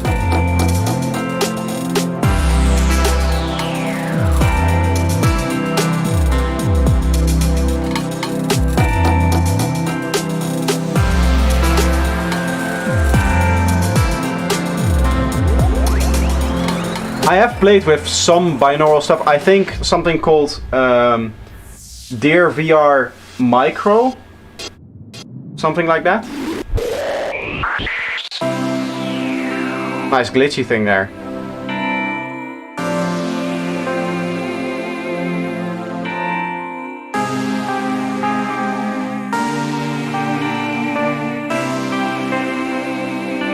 This is almost soundtrack like, this part.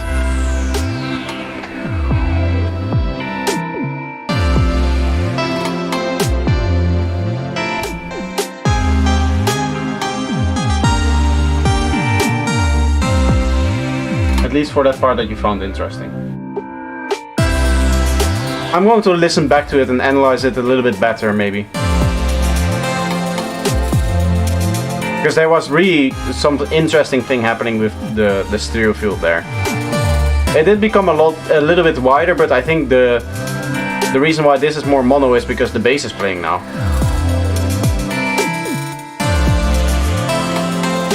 Like the synth pads still sound very, very wide. And I mean, you can see it on the analyzer as well.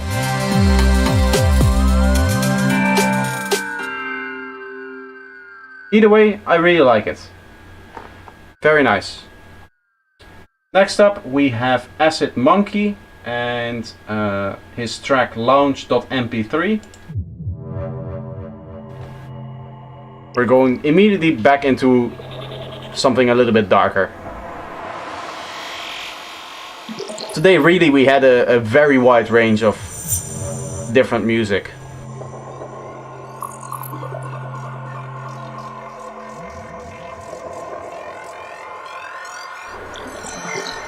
Starting to become a little bit tired.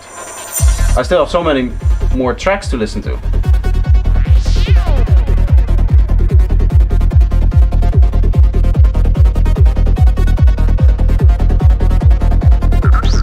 We can already see if it's clean or not. Which it isn't. Clean this.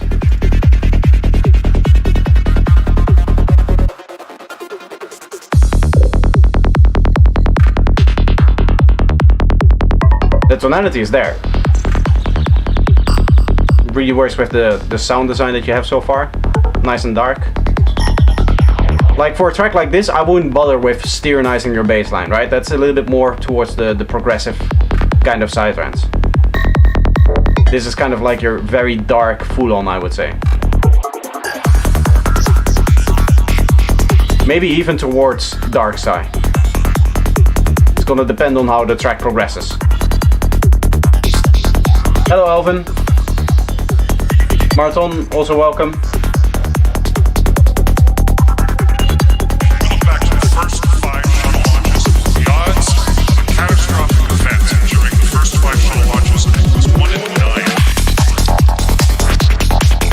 I like your use of vocals. You can make a little bit more space mixing wise. Like placement wise it's okay.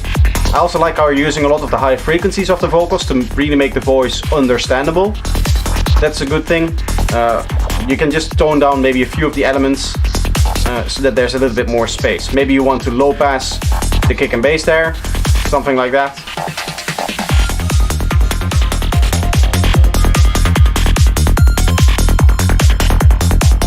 Is it not too late to send a track? Let me check. How many more things do we have? We have quite a few things, but come on, let's do it. That's okay. I have nothing else to do tonight.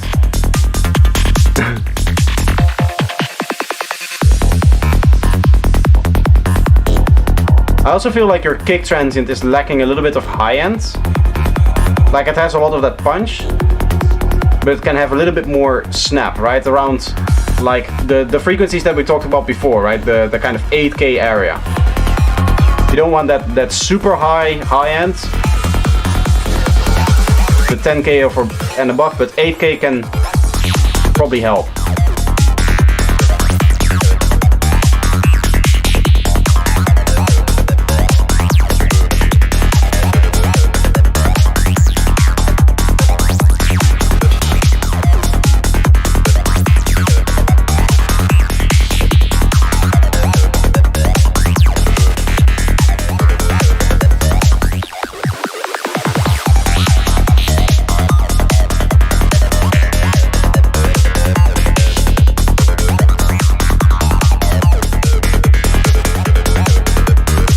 This track is Acid Monkey Lounge.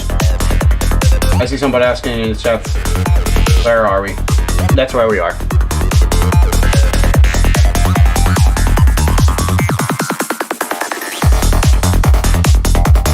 I like it. Nice switch up of the sounds here. Keeps things interesting.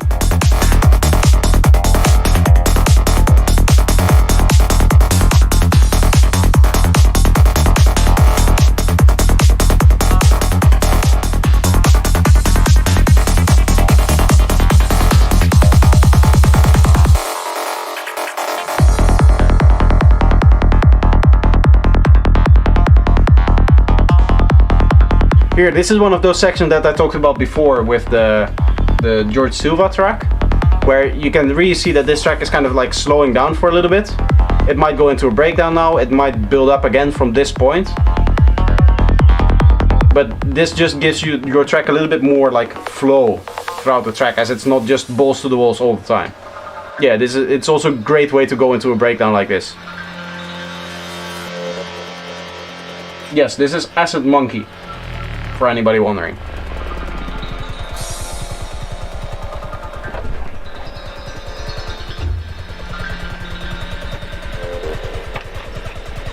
I like how there's so much rumble in the low frequencies that this analyzer cannot keep up. Now that it's gone, it's just normal again.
Those are my favorite parts on the dance floor.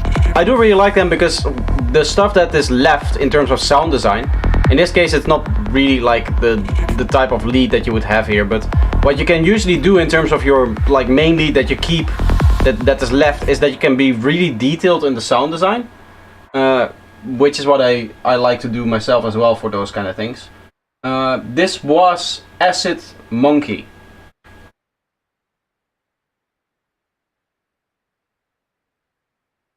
One thing is better than minimalistic parts, the maximalistics. I mean, it's the balance, right? It's the flow of things. You don't really have minimalistic parts of a track if the whole track is minimalistic. So the way that your minimalistic track, or the way that your minimalistic part is going to come through and be perceived, is going to depend on all of the higher energy stuff happening before it. Anyway, great track. As I said, there's like two things to fix. The cleanliness of your bass line, you should resample your bass, and then your kick transient doesn't really have a lot of click to it, I should say. So I was driving while you were playing that chill out track a few minutes ago, and it had a sound like an ambulance siren, so I looked if there was an ambulance, heard the sound again, but it was an actual ambulance coming up behind me. Oh, I do miss my ambulances from the other apartment, passing by every once in a while. I still hear them, but they don't get picked up by the microphone anymore. It used to be the case that every stream would have like 2-3 ambulances in them, but this time it wasn't me. Anyway, next up we have Rebirth RB338, who says hi, by the way. I think he says that to the stream as well, so I'll pass on his message. And his track is called bass_boosted.mp3, so I'm kind of scared here.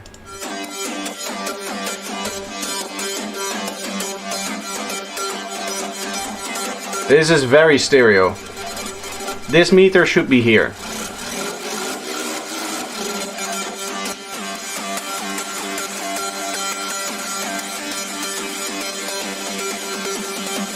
It's also very confusing what's going on here in terms of rhythm.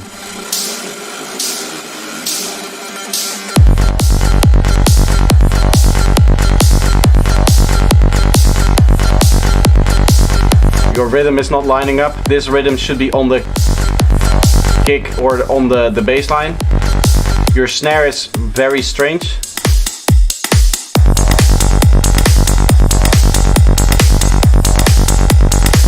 You should clean your kick and bass.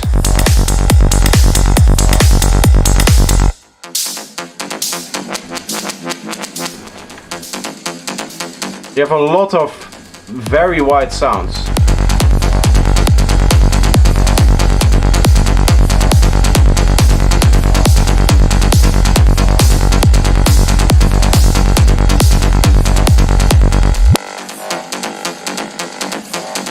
This sound is also too wide. It's going to, when this is played on the mono system, it's not going to translate well, this track.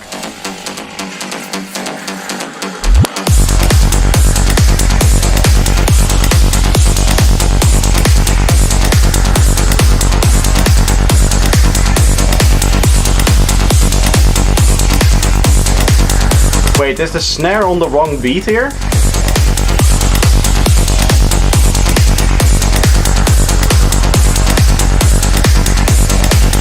The snare is on the first and the third. Why?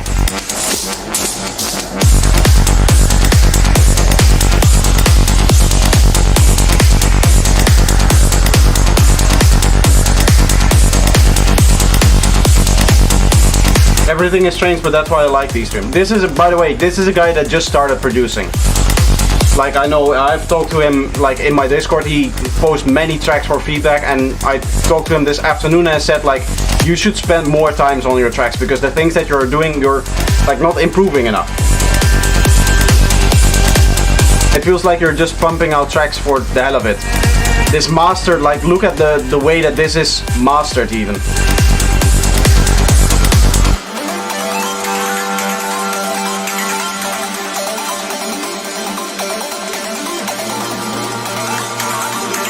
This is again way too stereo.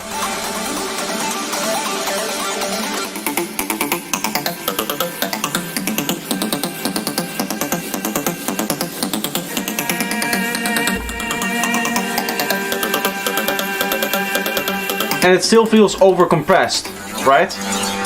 There's like reverb tails that just get compressed up and become unnatural because everything is slamming into the limiter. Even though the waveform isn't squashed here, it is still being pushed up so far by the limiter that things are completely out of proportion.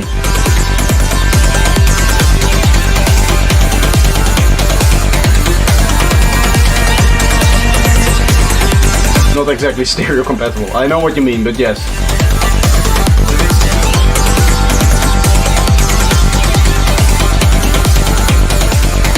And there's just overall way too much going on in the track.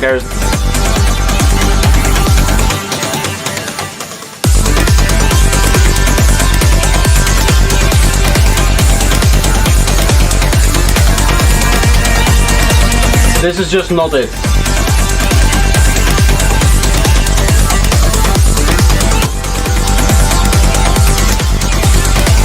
Like the random atmospheres that I guess are coming in and going out here.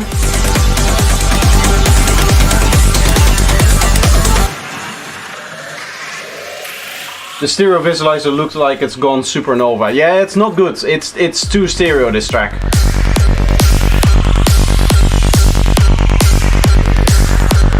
Here you can see this is the kick. This is the synth that is supposed to play on the kick. That just should play on the kick. It's like, what should I dance to? Should I dance to the kick or that slight blip that is coming after it?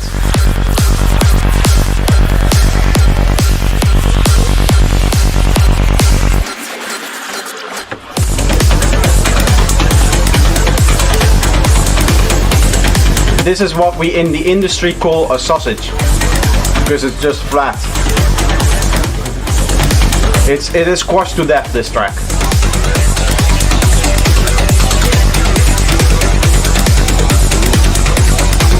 And even the rhythm here that is being played by the synth that is now coming in,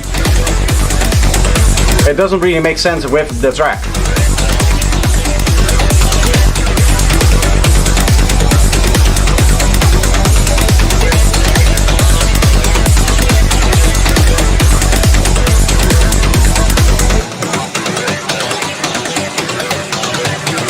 A lot of good ideas in this track.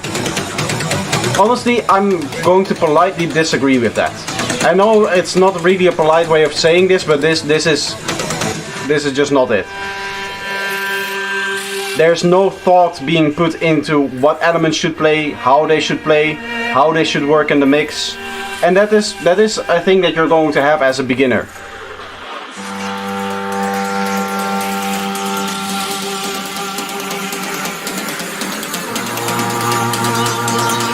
I do like the idea of the violin.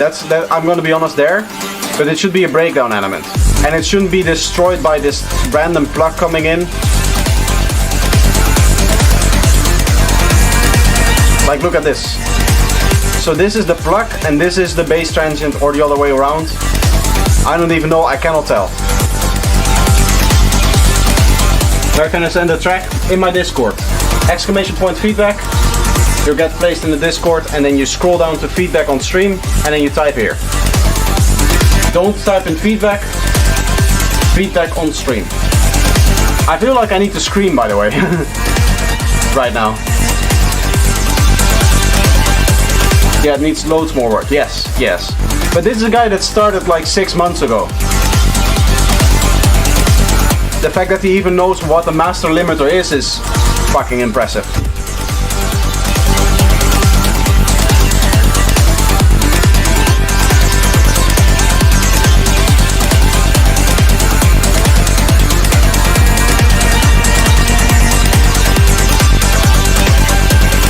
By the way, if you were producing dubstep, this is what your stereo analyzer would look like. Or the kind of dubstep that is like the kind of very wide stuff, the melodic dubstep, I guess, and what they now have is the color-based stuff. Ten Lion, welcome. Andre. I always forget first names. Glad that Klaus is here to remember everybody's first name for me.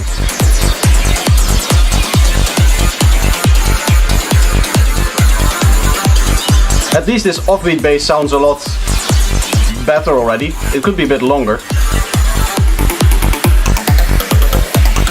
Random change of the elements.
Shame on you producing, yes.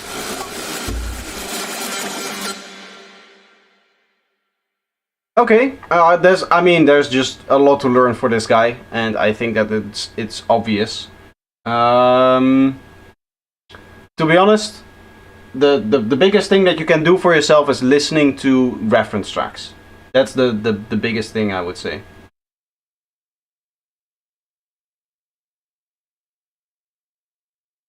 This could work as background music in a game. It should be a lot quieter. It should completely be mixed differently for that, because even if you turn it down in its like actual volume, it's still going to be squashed as hell, and you just don't want that. I'm too stoned. Isn't that the right thing for production? I mean, that's what you want, right? That's how you get production done. I don't see the problem. Anyway, wait, I have some direct message requests. Ah, okay, yeah, I'll go get to that later. Looking forward to next Sunday. Unfortunately, next Sunday I'll be taking time off because I'm taking a holiday. So next Sunday and the Sunday after that, there won't be a feedback stream.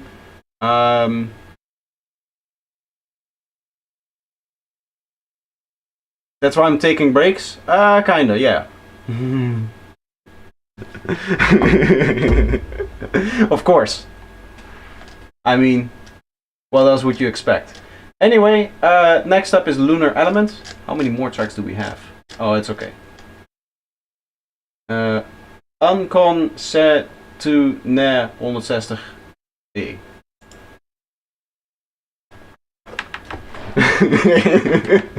Where am I traveling to? Jordan. We're going on a almost 2-week vacation to Jordan. The whole family is like going together. It's been a while since we went on like a together vacation, so it's going to be a lot of fun. Caribbean? No, Jordan. Jordan is above Syria, between Syria and Turkey. But don't worry, it's not like dangerous or things like that. People ask me already, but it's a safe place.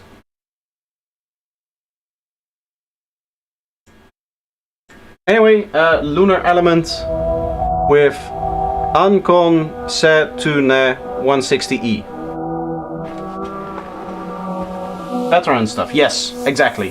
Petra, Dead Sea, Aman, this kind of music.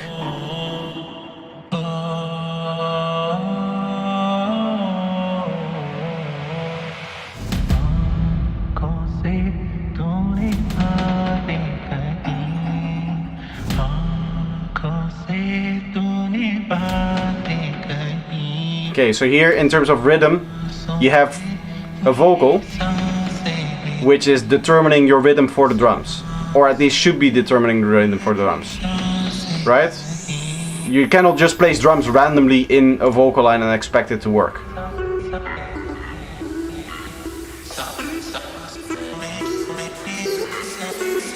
And here you're again imposing a rhythm that doesn't really work with what happened before it.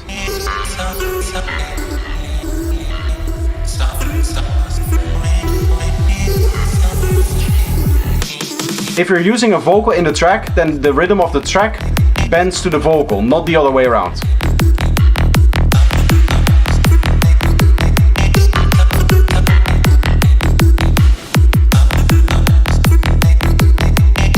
I do like your kick and bass, the tonality of it, the sound of it.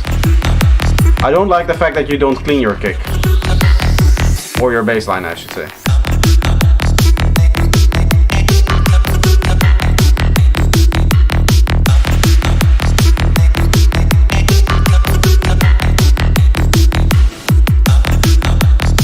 Hope you can find a dance floor while you're in Jordan.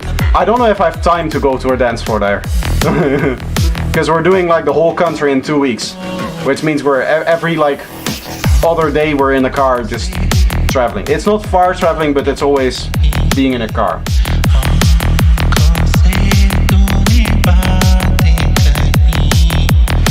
This vocal, yeah, it does work with the offbeat, but the part that was happening before, where you were glitching up the vocal, that the rhythm that you were glitching it into didn't work with the vocal.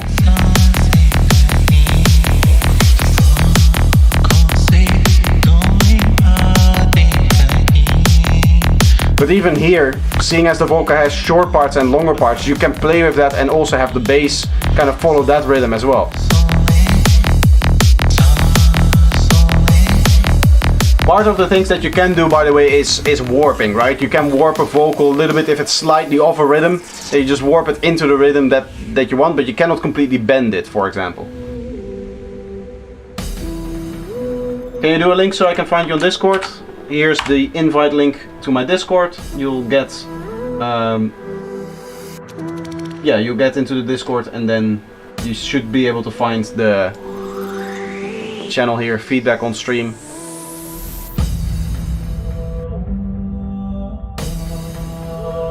One of those 3 links will get you there. 155? No, this is 160. At least if we believe the title of the file.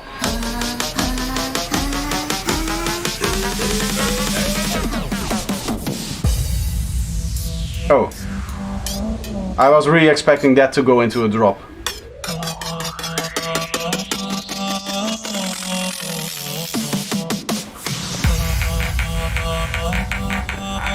I hate you.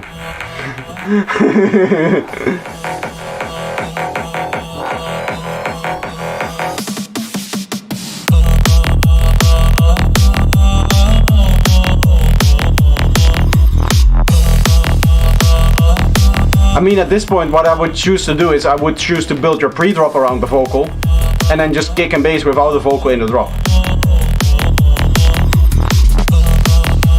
Because then you get that full power that you want from the kick and bass. Now I feel like it's I mean, it does have a lot of power, don't get me wrong.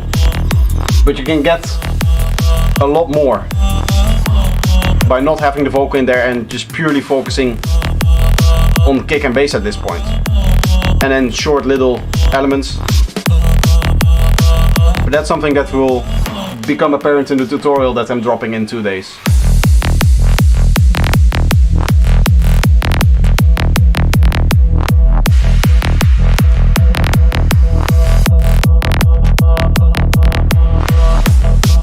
That wobble thing is strange. I don't know if I like that.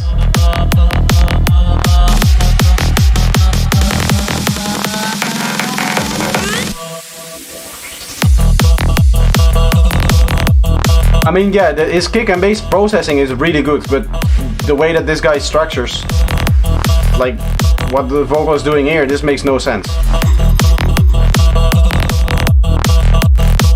Like, this is just a misalignment here.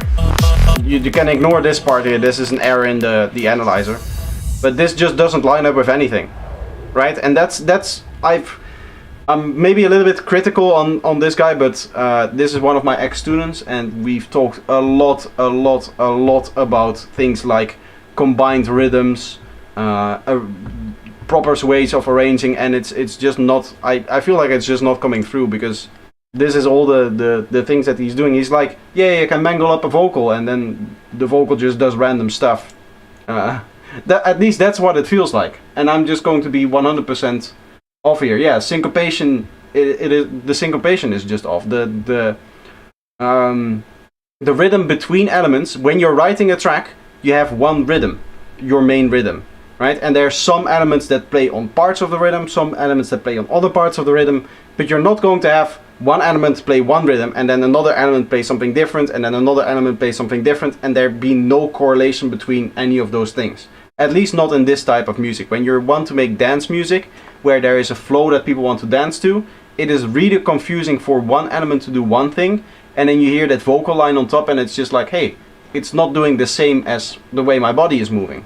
That's very strange. So that he's just like gating the vocal and doing these kind of things, and it just doesn't work. And I've told him that like for half a year, something like that. There can be parts where it's off. You can make it interesting, but where the whole drop section is just off in terms of syncopation, it's not good. He has played another track here. This is Lose Ourselves, 180 BPM. This is one of the tracks that we worked on together, and I think it just never got to the point where I would say that it's like properly done. I'm just going to be honest. Some days you'll get there. Yes, I'm sure you will, but it takes a long time, my dude. This was, I think, the first track that we worked on together.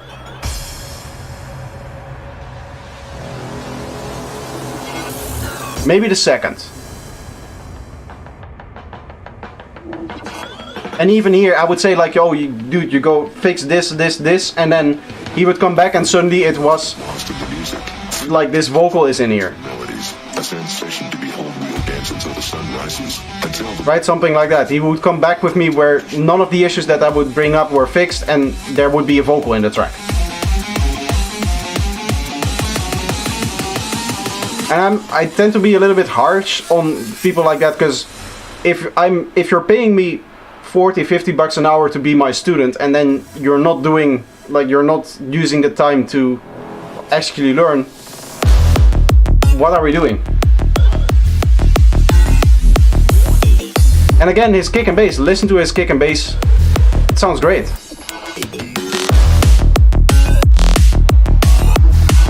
So this part we did together, all of the synth one shots and making sure that works.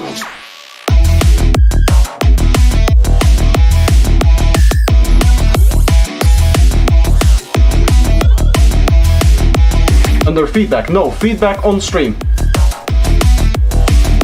The channel is here, feedback on stream.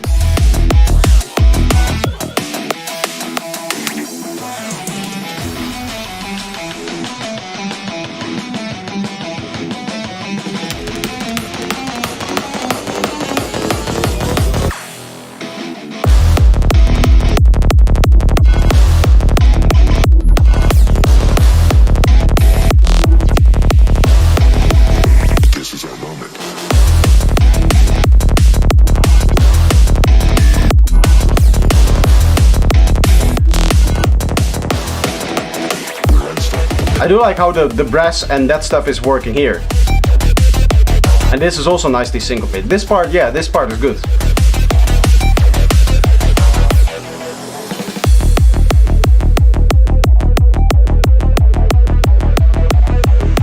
I think this one goes off the rails in the like second half, right? Where you have the sun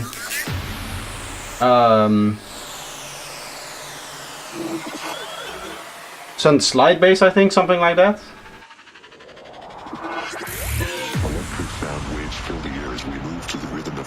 Snare guitars wail. With a voice so raw, we'll lose ourselves tonight. With no fear or flaw. Hearts beating fast to the pulse of the if you're gonna use a vocal like this, you should probably sterilize it to make it more interesting, because now it's completely mono, and currently it's also blocked in the mix.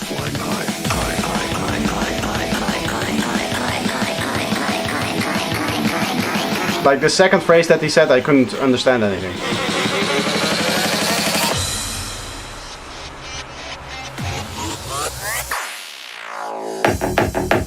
We'll surrender ourselves. Let's get lost.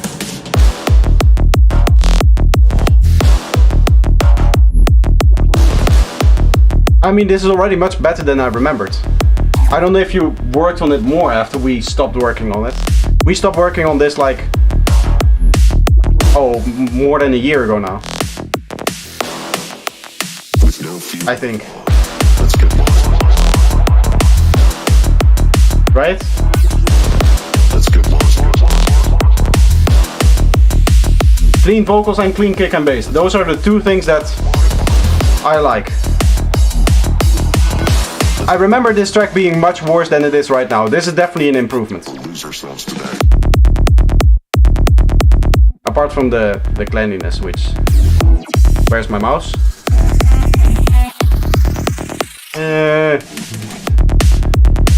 At some point you should resample probably. But in terms of the syncopation, the thing that I always hammered on with you, and the simplification even, you're that like this is okay. There's still some moments like here the vocal, I'm not keen on it, but it's not like wrong.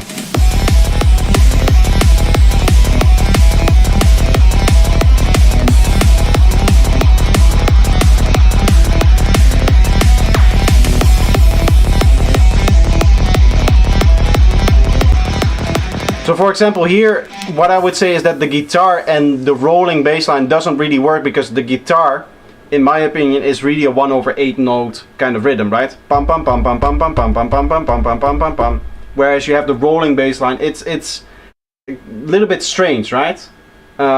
So what you could do is maybe transgate it, but then it becomes very, very busy. At this point, seeing as this is the outro, just remove the guitar. That's something that I would do, right? Those are two rhythms that don't really match, so I would just remove it. Because part of the problem is the type of psytrance that you're trying to make, Lunar Element, the part that is like that very aggressive and that very progressive kind of psytrance, is very strongly based on a unified rhythm. Very strong. You sent me tracks of like wanting to be like Jillax and those kind of artists. Jillax, maybe like Omnikey, that kind of stuff. Even the track that I played earlier today, the track that I sent you as well, that is that one of the key elements of that is that you have everything in the same rhythm, because what people are doing is they're jumping, right? It's not really the kind of dancing where you're just kind of vibing to whatever the kick and bass is doing. It's you're jumping to the kick, and then the bass needs to determine the kind of extra rhythm that you're dancing with. So that last track was just perfect for me.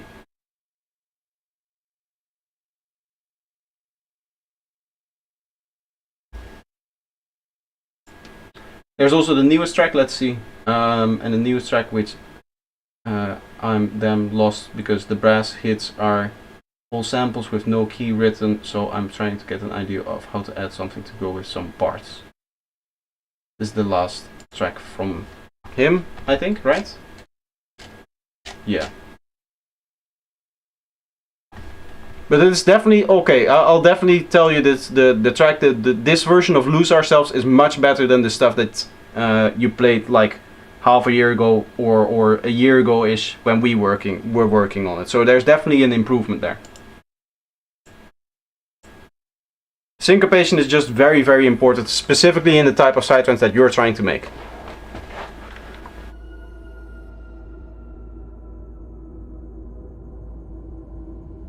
And as I said, there are some small details where I still say like, meh. But overall, it's definitely an improvement.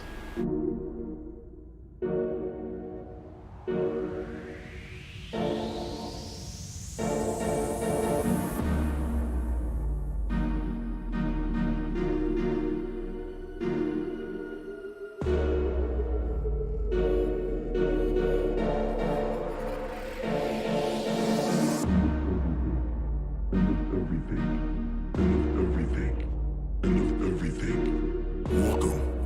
I'm gonna get sued by Vinivici.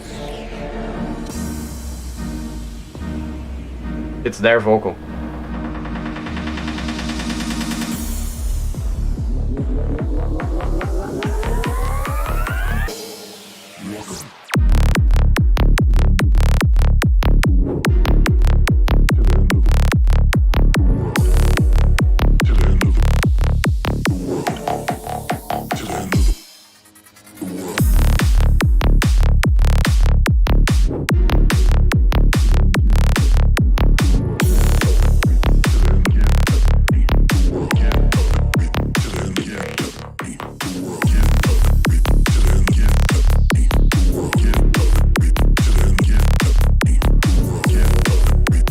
Talking and they won't sue you. I mean, I want you guys to hear it as well.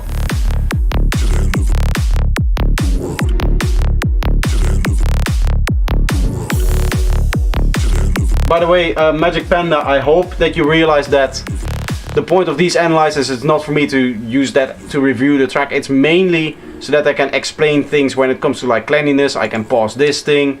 If there's things with the rhythm that we've seen today, that I can pause these things. You can... The stereo filter is usually a good idea to have a look at that as well. But this, like, I mean, I could almost remove it if I wanted to. If something is really off, I'll just notice that.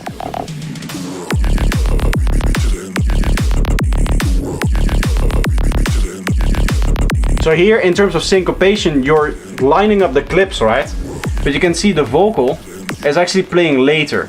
Right, this part is playing later, here it's playing later, because a vocal isn't a transient. A vocal usually has like it doesn't have a transient shape to it.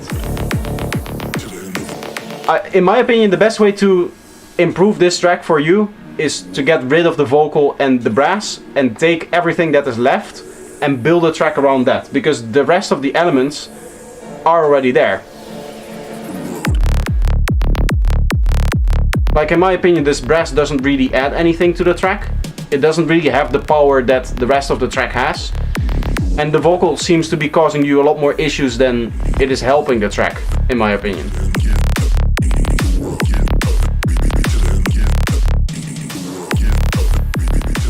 You already have a rhythm in this part, right? So what you can do is you can just use another element.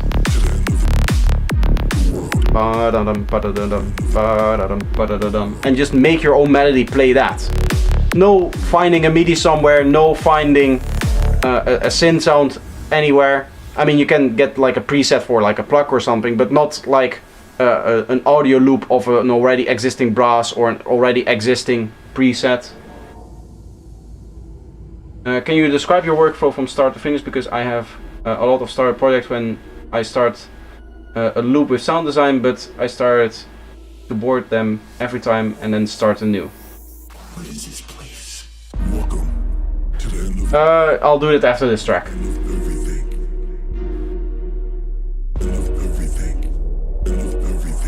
Honestly, if the brass is giving you that many issues in terms of key and the vocal is giving you that many issues in terms of your syncopation, because let's be real, the syncopation isn't really great here, just remove both those elements. Just get rid of them. Thank you, Zenline.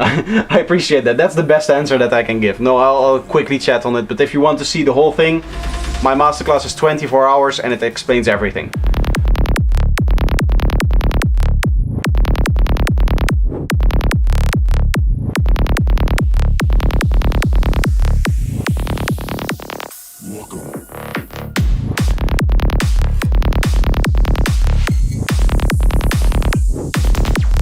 I know it's part of the style here, so I won't bash on it too much, but for other psytrance producers, you don't want that kind of like rumbly, strange hi-hat in your bass line. It's part of this kind of very, very strong progressive psytrance. If you're making normal psytrance, don't do that.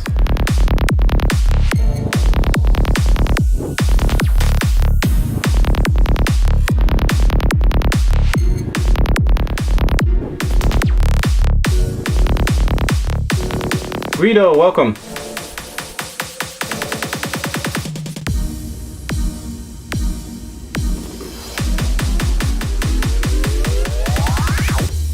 Lunar Element did say that he had issues with the brass sound. Not knowing what the key is and that kind of stuff. So I suggested him just delete the brass, delete the vocal. Those two elements I would just completely get rid of in this project, and then get sounds that you can actually work in MIDI, that you can write your own melodies for, rhythms that already exist in the kick and bass here that you can just play with.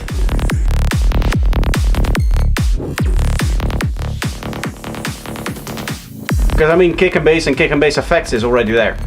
It's the finished track in that regard.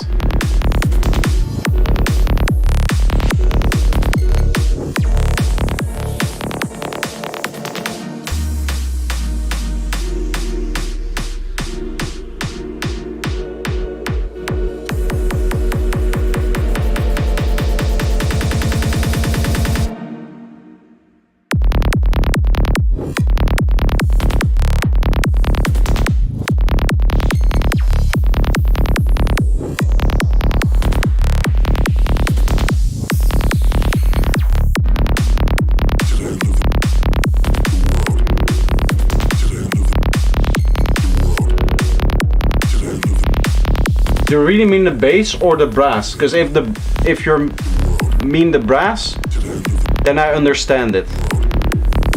I don't think the bass feels off to me.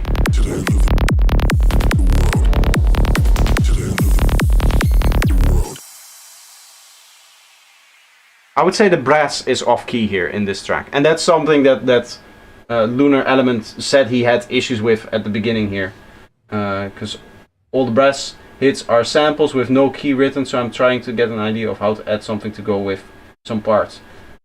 Yeah, the brass chord is... he has issues with the brass chord sample. So my recommendation here is just remove the brass, remove the vocal, and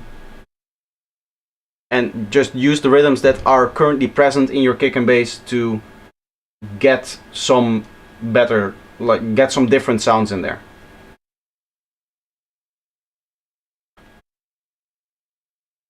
Because the kick and bass is definitely there. Like, as I've said to you many times in private, you spend all your time worrying about the kick and bass, and then we get this. No, that's not true. I mean, like, the last track really surprised me, the way that Lose Yourselves is turning out. That really surprised me. It's definitely like just a better production.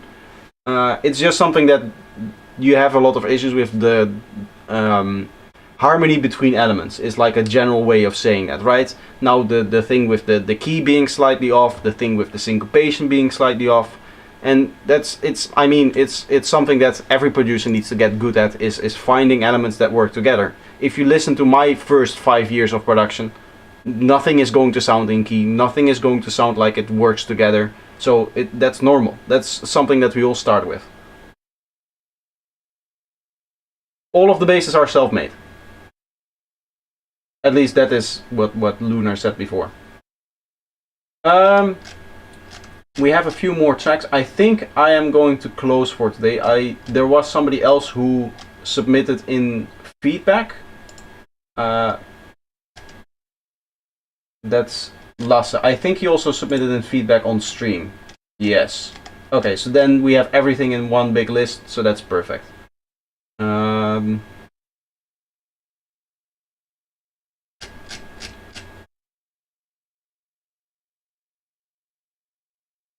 Please, one more. Yeah, no, we're going to play all of the tracks that are currently submitted, but then I'm going to stop. So I'm closing the submissions. No more new submissions, but I'll play everything that has currently been submitted.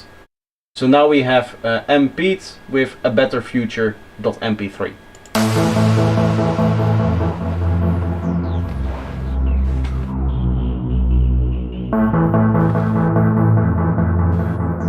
So the last track that we'll listen to today is the one from Artlas.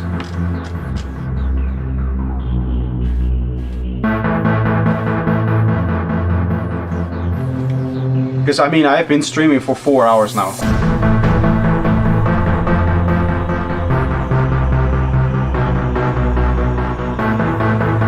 I like this.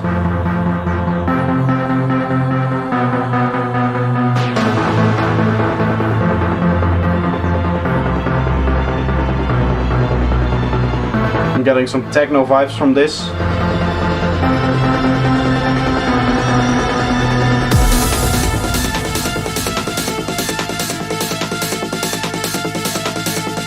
I think I might be right here.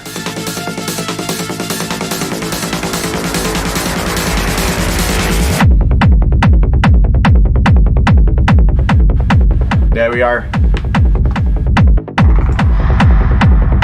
Some straight proper techno. I think, I mean it's clean, right? The transient is clean. You can fade it out a little bit earlier if you want. It doesn't have to be that flat the whole way through. Like the transient is technically clean, but it's on the last second, I would say.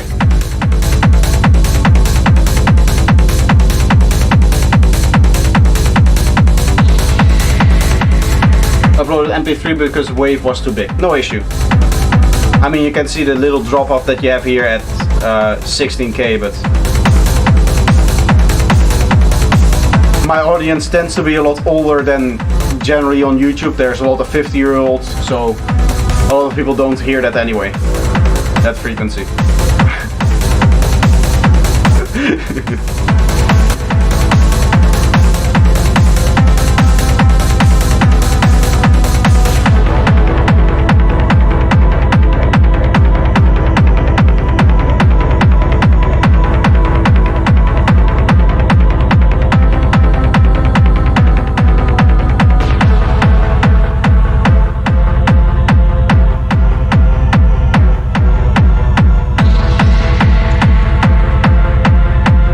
Very good. I really like this. I don't believe in limitations, only opportunities. Let's explore them. You were right about the vocals. The vocals are being masked here. Together. Mainly by... Create a better future for everyone. I mean, the pad is also doing some masking, but a big problem here is its own delay and reverb for the vocal. You can duck the delay and reverb if you want. You can just turn down the delay and reverb a little bit.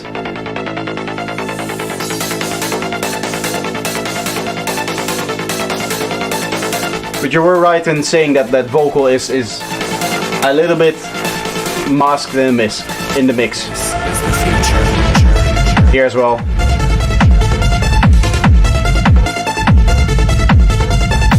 I love this.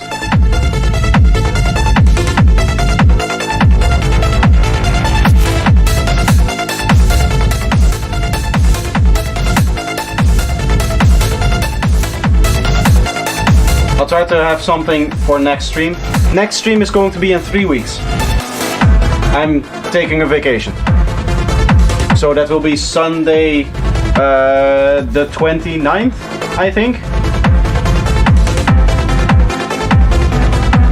Either way, thank you for passing by. Nice to see you again. More time for you, yes, of course.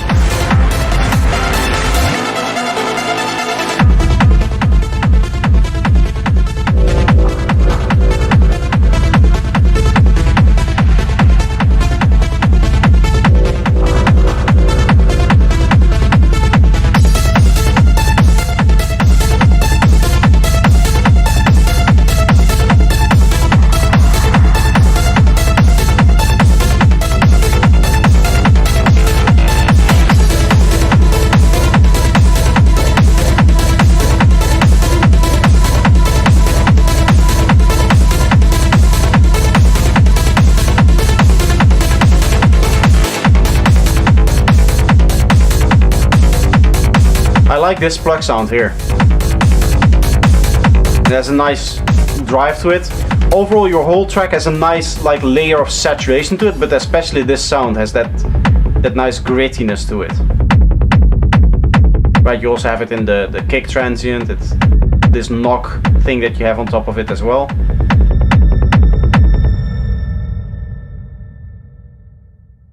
That is a very long reverb rumble kind of thing, and I don't know, like from what it looked like from the waveform, it looked pretty clean. If that's going throughout the whole track, then it wouldn't have looked like that. So I'm assuming that it's resampled for the rest of it. But if it isn't, I will hand you.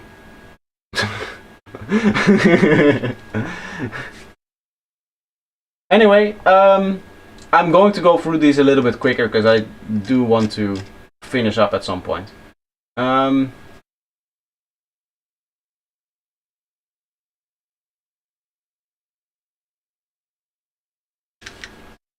Well, I care you can brickroll your master at 12k, too many raves. The reverb was resampled as well. Yeah, okay. That makes sense. So that's there's like a tail towards the end and then it's there. Makes a lot of sense. Because the waveform, I mean, it looks very clean. If you really want, the only thing why you would want to have your reverb a little bit like tailed off towards the end of the beat, right, of your techno kick is so that then the next transient of the next kick, like it wasn't a problem in terms of the transient being masked at this point. What the problem now is if you want more punch, that the bass kind of stops playing right before that kick transient starts playing again.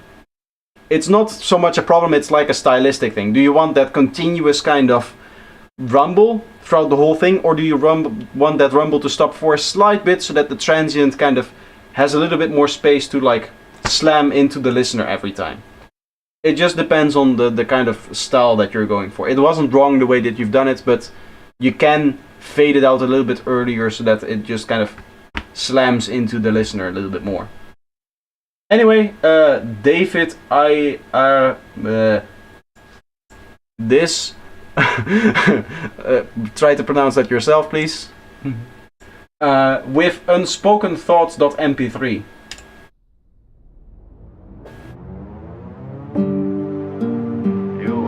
Like LSD? Yes. I like this. Because, for one, it nice guitar thing. Myself that I didn't know. It kind of informs me. It sounds almost sad, this part here. What goes on? It's kind of funny how it flows between tracks, right? It tells me what I like. What do you like?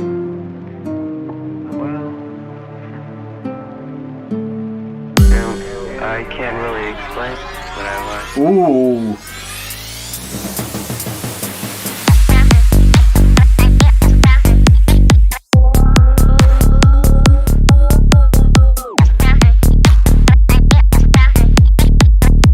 Here again, the resampling, it just means that your bass should probably stop a little bit earlier. You should probably go, I mean not here maybe, but you should fade out so that this thing just is at the silence line. And the same is true of your kick. Your kick should be silent right here. If everybody is beautiful, then there's no one who's, say, dangerous. You can see it here on the transient. You see how the transient gets pushed up by whatever the kick is doing?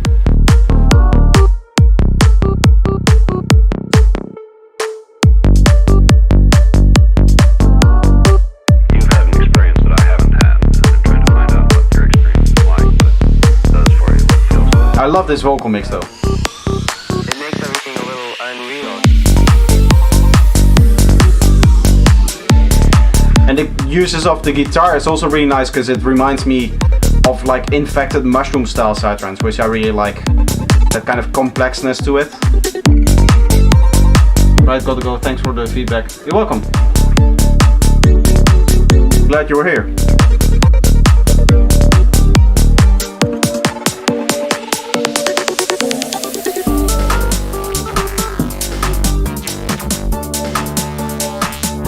This is very Infected Mushroom feeling. I mean, not the strength of the kick and bass, they tend to be a little bit more old school with that, but all of the instrumentation here.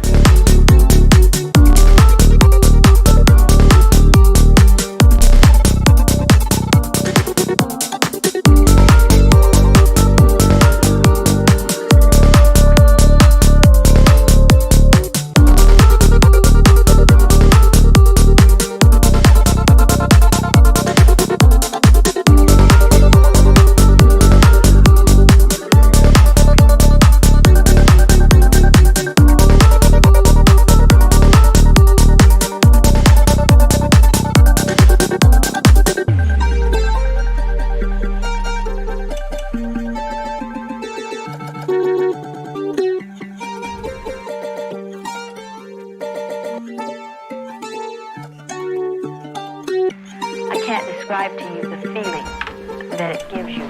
when your son says to you, can't you feel it? God is everywhere.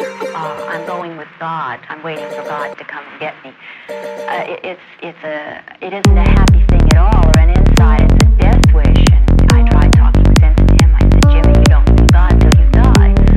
But here again, you just can clean this up more, and then you get more punch out of all of your transients.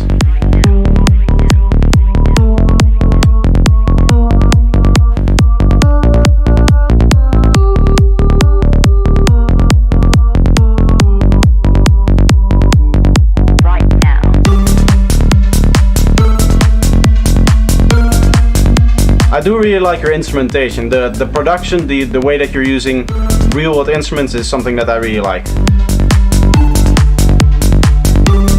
I agree, Greedo.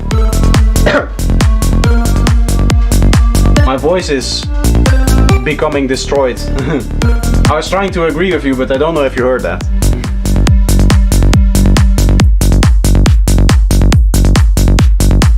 In my opinion, that is the point where you should probably have a little bit of a fill.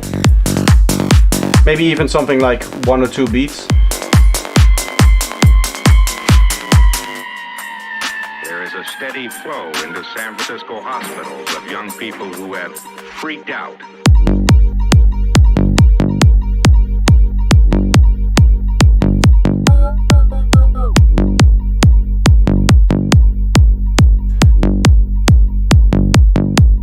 No, this is technically correct. Like, the phase alignment is correct here. That was what I was thinking. Like, the phase alignment is off here, but I think this is just very strong sidechaining on here.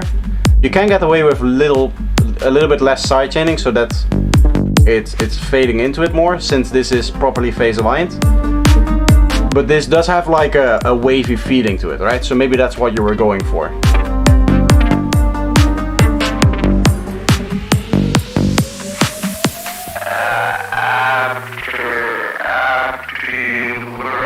I'm also out of drink.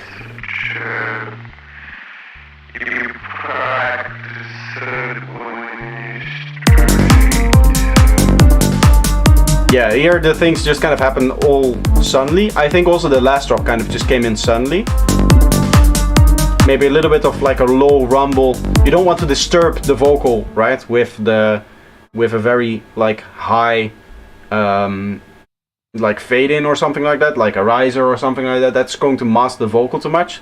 But maybe with like a lower rumbly thing, something that just rises up till the kick, till the first kick, to prepare the listener for it, or like a small drum fill or something like that, can really help prepare the listener for I would say the drop that is about to come. You're welcome, David. Thank you for your submission. Okay, how many do we have? We still have 3. Okay, perfect. We have Magic Cloud by Alvin Tapp. Let's see. This is not a long one, but it's okay. Why is this so quiet? Ah, it's just not... But still. Even for a non-master track, this is fairly quiet. But SoundCloud is at maximum volume, so there's nothing that I can do here.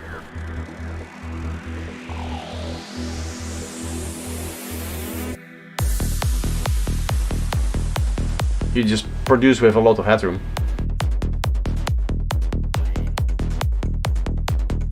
Nice bass layer. I like that little lucky thing.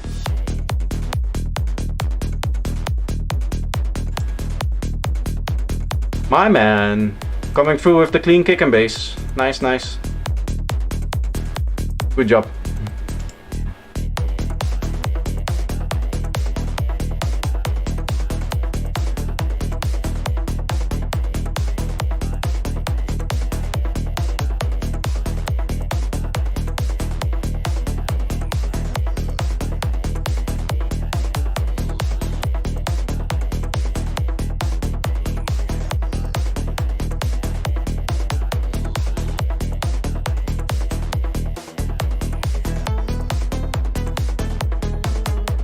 Not a nice use of like a real world instrument like that.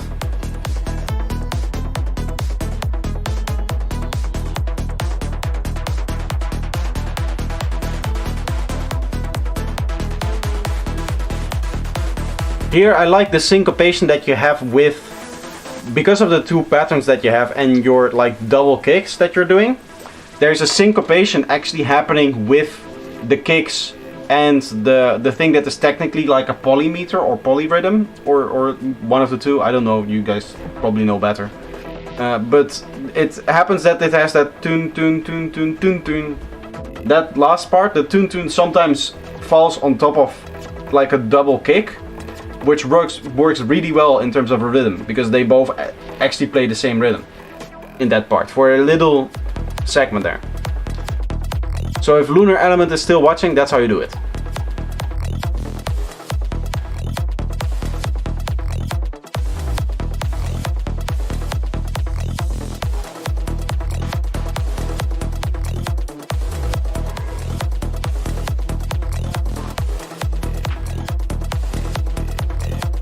Yeah, I'm really starting to get tired now.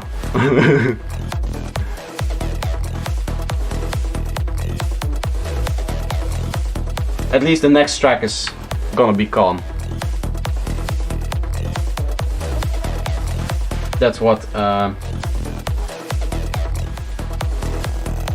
what's he called again? New guy here. Magic Panda. That's what he's saying.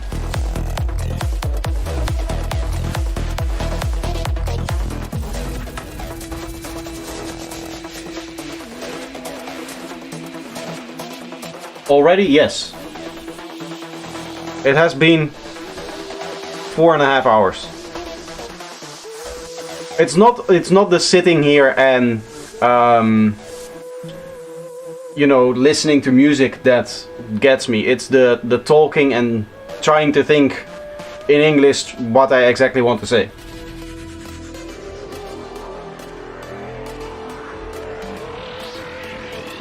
And it's dealing with all of you guys. That is the real tiring part. Every time I see something purple on the screen kind of moving upwards a little bit, that little purple like dot kind of going up, I think to myself, oh god, he spoke again.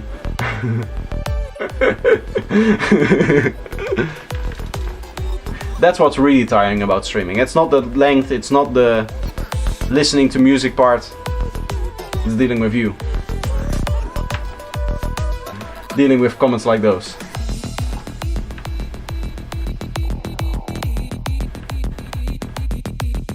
I like this.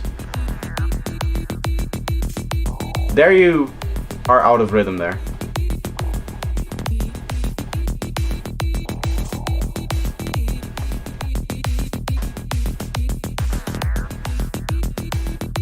Was that just that one shot that was like, just that one part of the one shot that was like out of the rhythm? I don't know if you accidentally like moved the clip in your DAW or something. It just kind of started at random.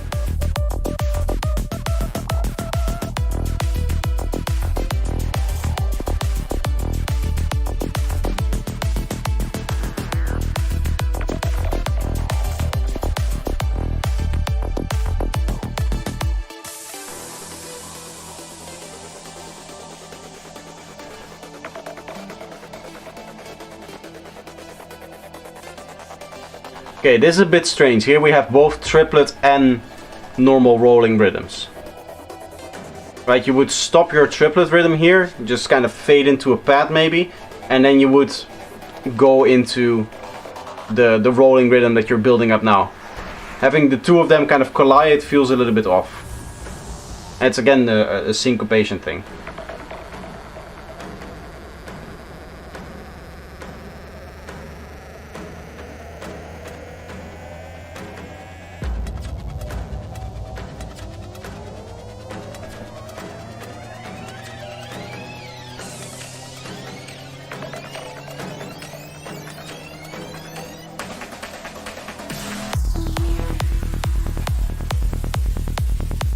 Let's see, the cleanness between. Yeah, between bass notes, you still can resample this. Right? This looks a little bit wonky overall, I would even say. It's probably this bass note kind of influencing the transient in a strange way.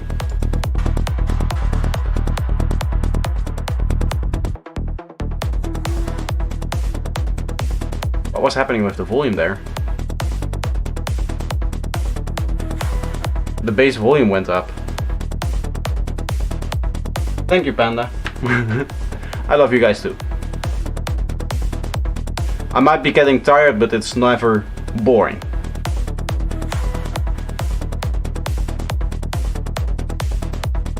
Is this part looking better? No.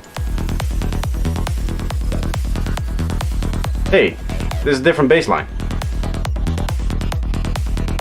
This is already like better. You could fade this out a bit earlier, a bit more. This is already cleaner than what we had before. I would use this bass line also in the other part that is rolling.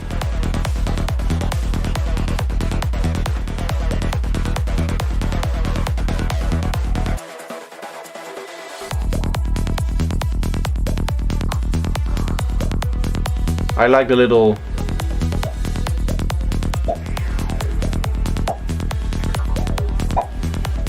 that sound. I hope that's how you synthesized it. You just went close to your microphone, went like, and you just dropped that into the track.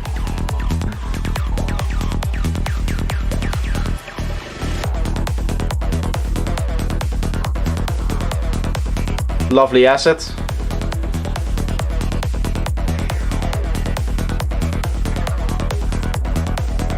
One of the final things that I want to give you as a tip is that maybe your track can be a little bit wider.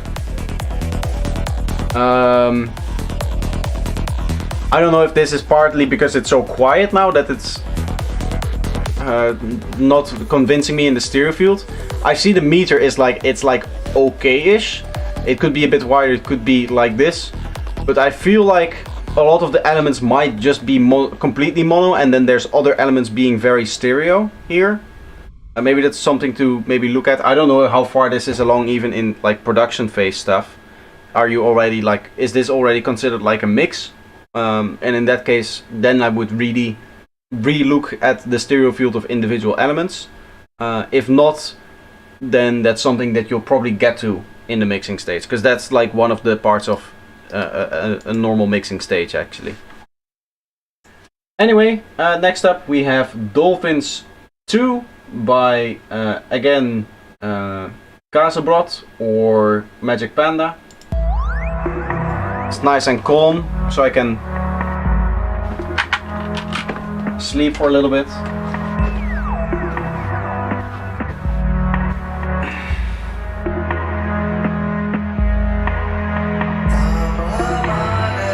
It's not fair, right? If I start sleeping during my job. It's not a fair thing to do. I'll stop it.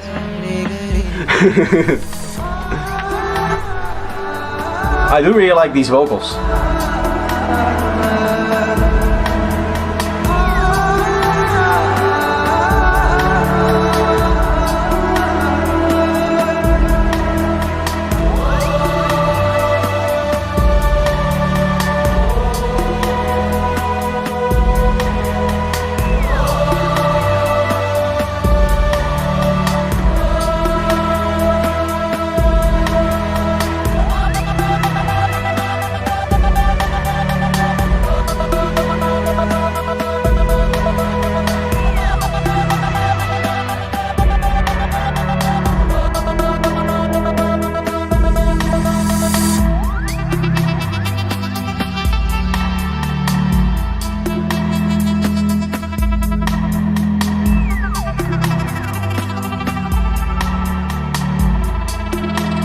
Binaural audio is really working. This is the kind of thing that you hear with like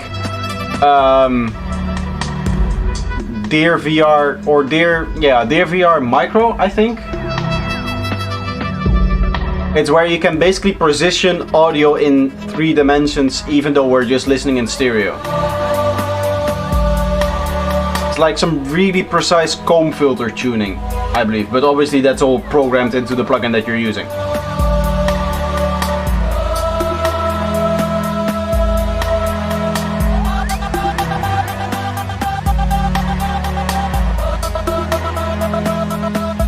Yeah, there's multiple plugins for this. What binaural really means, by the way, is this. Left ear, going in here, right ear going in there. And there's some tricks that you can use in terms of timing, and as I said, the comb filter tends to, like, the comb filters used in that tends to allow you to position it like around the left ear and the right ear. But your panning and the three-dimensional stuff that makes it go around your head in like this axis is all done both through just like volume, but also timing, right? So like the millisecond difference between when the sound hits the left ear versus the right ear. So that's the technical explanation between like the around your head, and then the comb filters are used to kind of position it this way.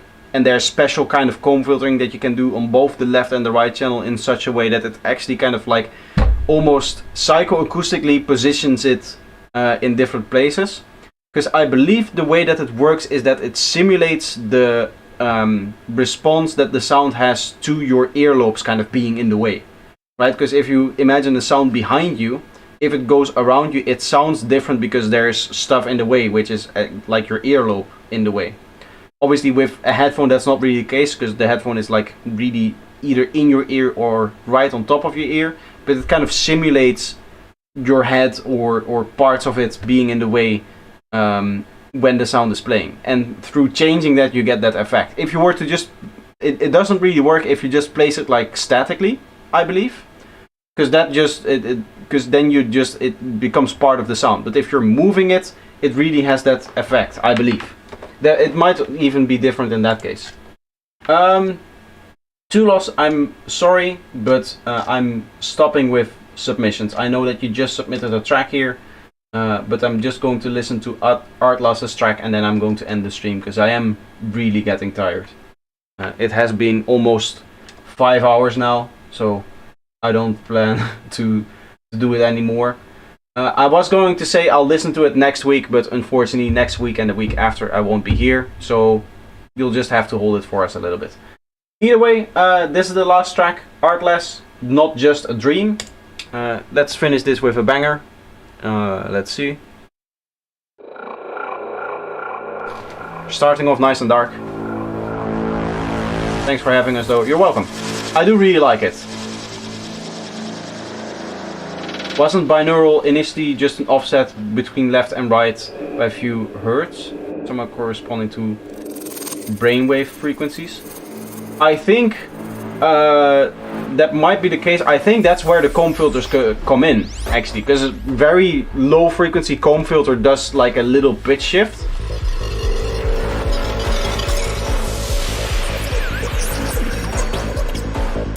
I need to read up on it again, because I had some of it in university, but obviously like I dropped out, so I wasn't the greatest at it, as you can see.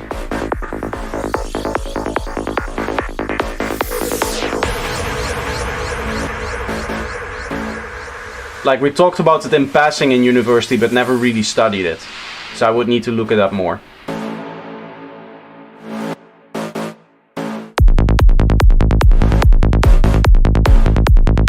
I like this. Nice tonality. Kick and bass is nice and harmonious with each other.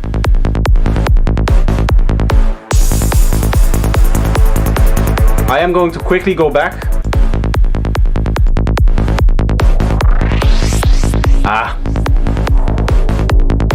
Kick is not fading here, but I like to see a bass line that is resampled. Just do the same with your kick. Just fade out the kick a little bit earlier and then you're all good.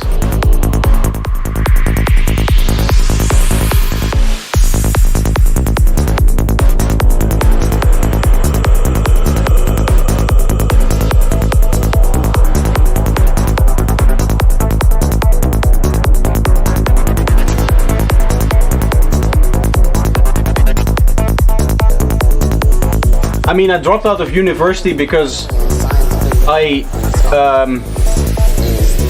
decided to just go for the music. Because this is really what I wanted to do.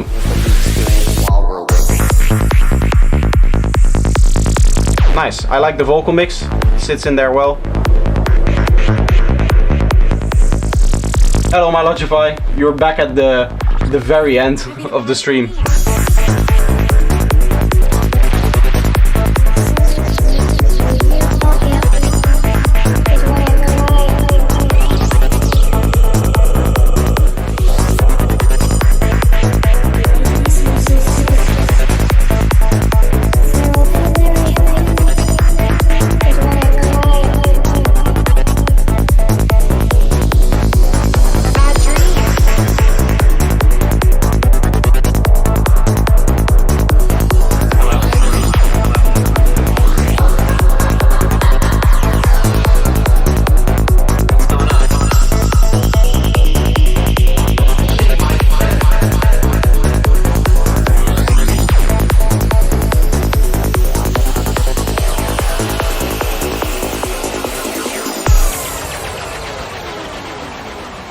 Can you come over here?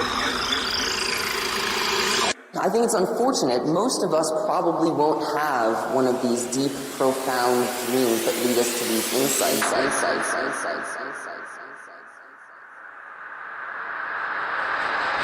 And I don't think it's because we're not capable. I think it's because most of the time we're not really paying attention to our dreams.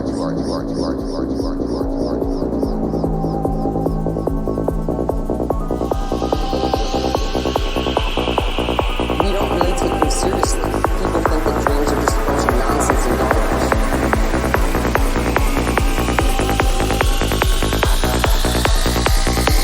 We wake up and shrug it off and go about our days as it never happens. Here towards the end, the vocal is getting a little bit suppressed. So you can just put the vocal in here if you wanted to.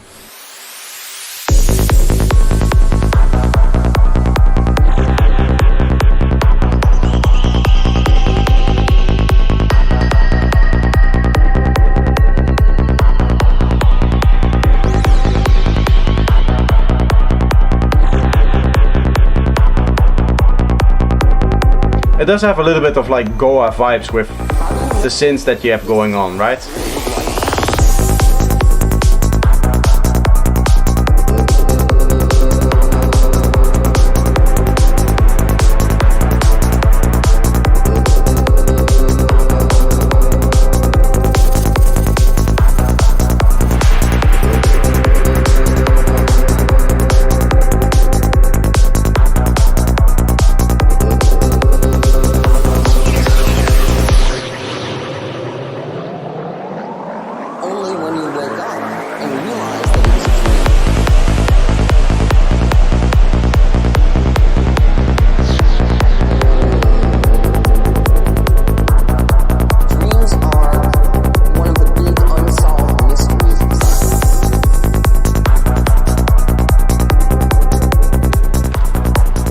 Nice little play there with the hats.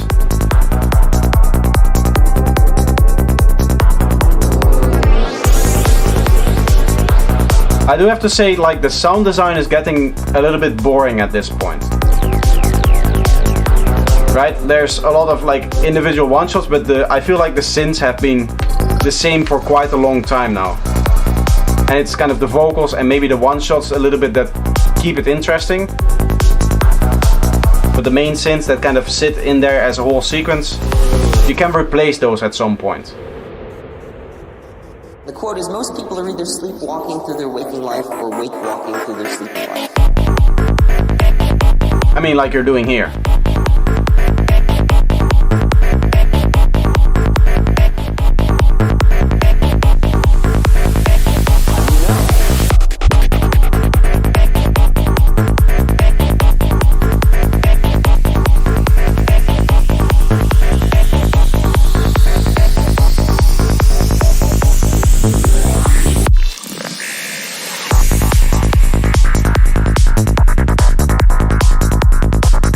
I think one of the issues with those very loud effects that you sometimes hear, like I hear that in this track as well, is that, for example, you have that slide going into this section of the kick and bass, right? In this section of the drop.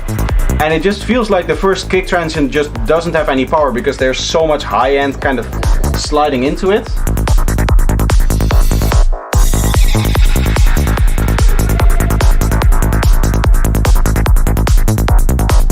It feels like that takes up all of the space of the transient as well.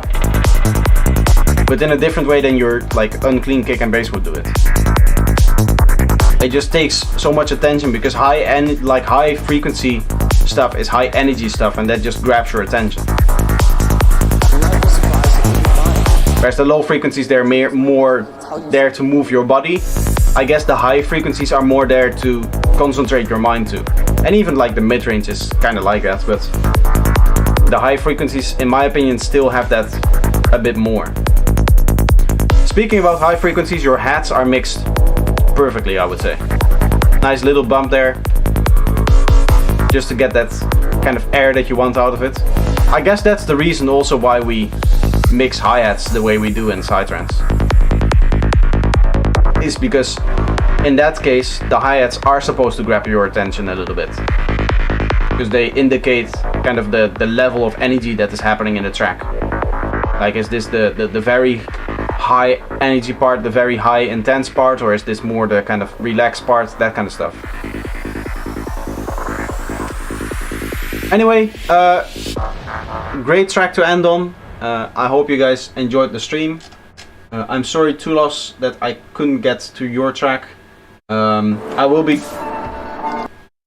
going away for a while, so there won't be a feedback stream for 2 weeks, as I'll take a little vacation. All of the videos are going to continue, so there won't be a lack of videos. In fact, this might be the best week in terms of video production that I will do. First of all, in 2 days I will be uploading the Spin Twist Records track breakdown, the track that I played earlier in the stream. And then after that, the 13th, I think, I have it planned, I have it scheduled now, there will be the massive kick and bass tutorial, the video that everybody should look out for, because it's going to be amazing. It's 3 hours 18 minutes, so it will be on a Friday, I think, so you have the whole weekend to watch it. But yeah, thank you guys all for hanging out. I hope you had a nice stream. I'll post some pictures in the Discord every once in a while of my trip. But yeah, that's going to be it. See you guys. Bye bye.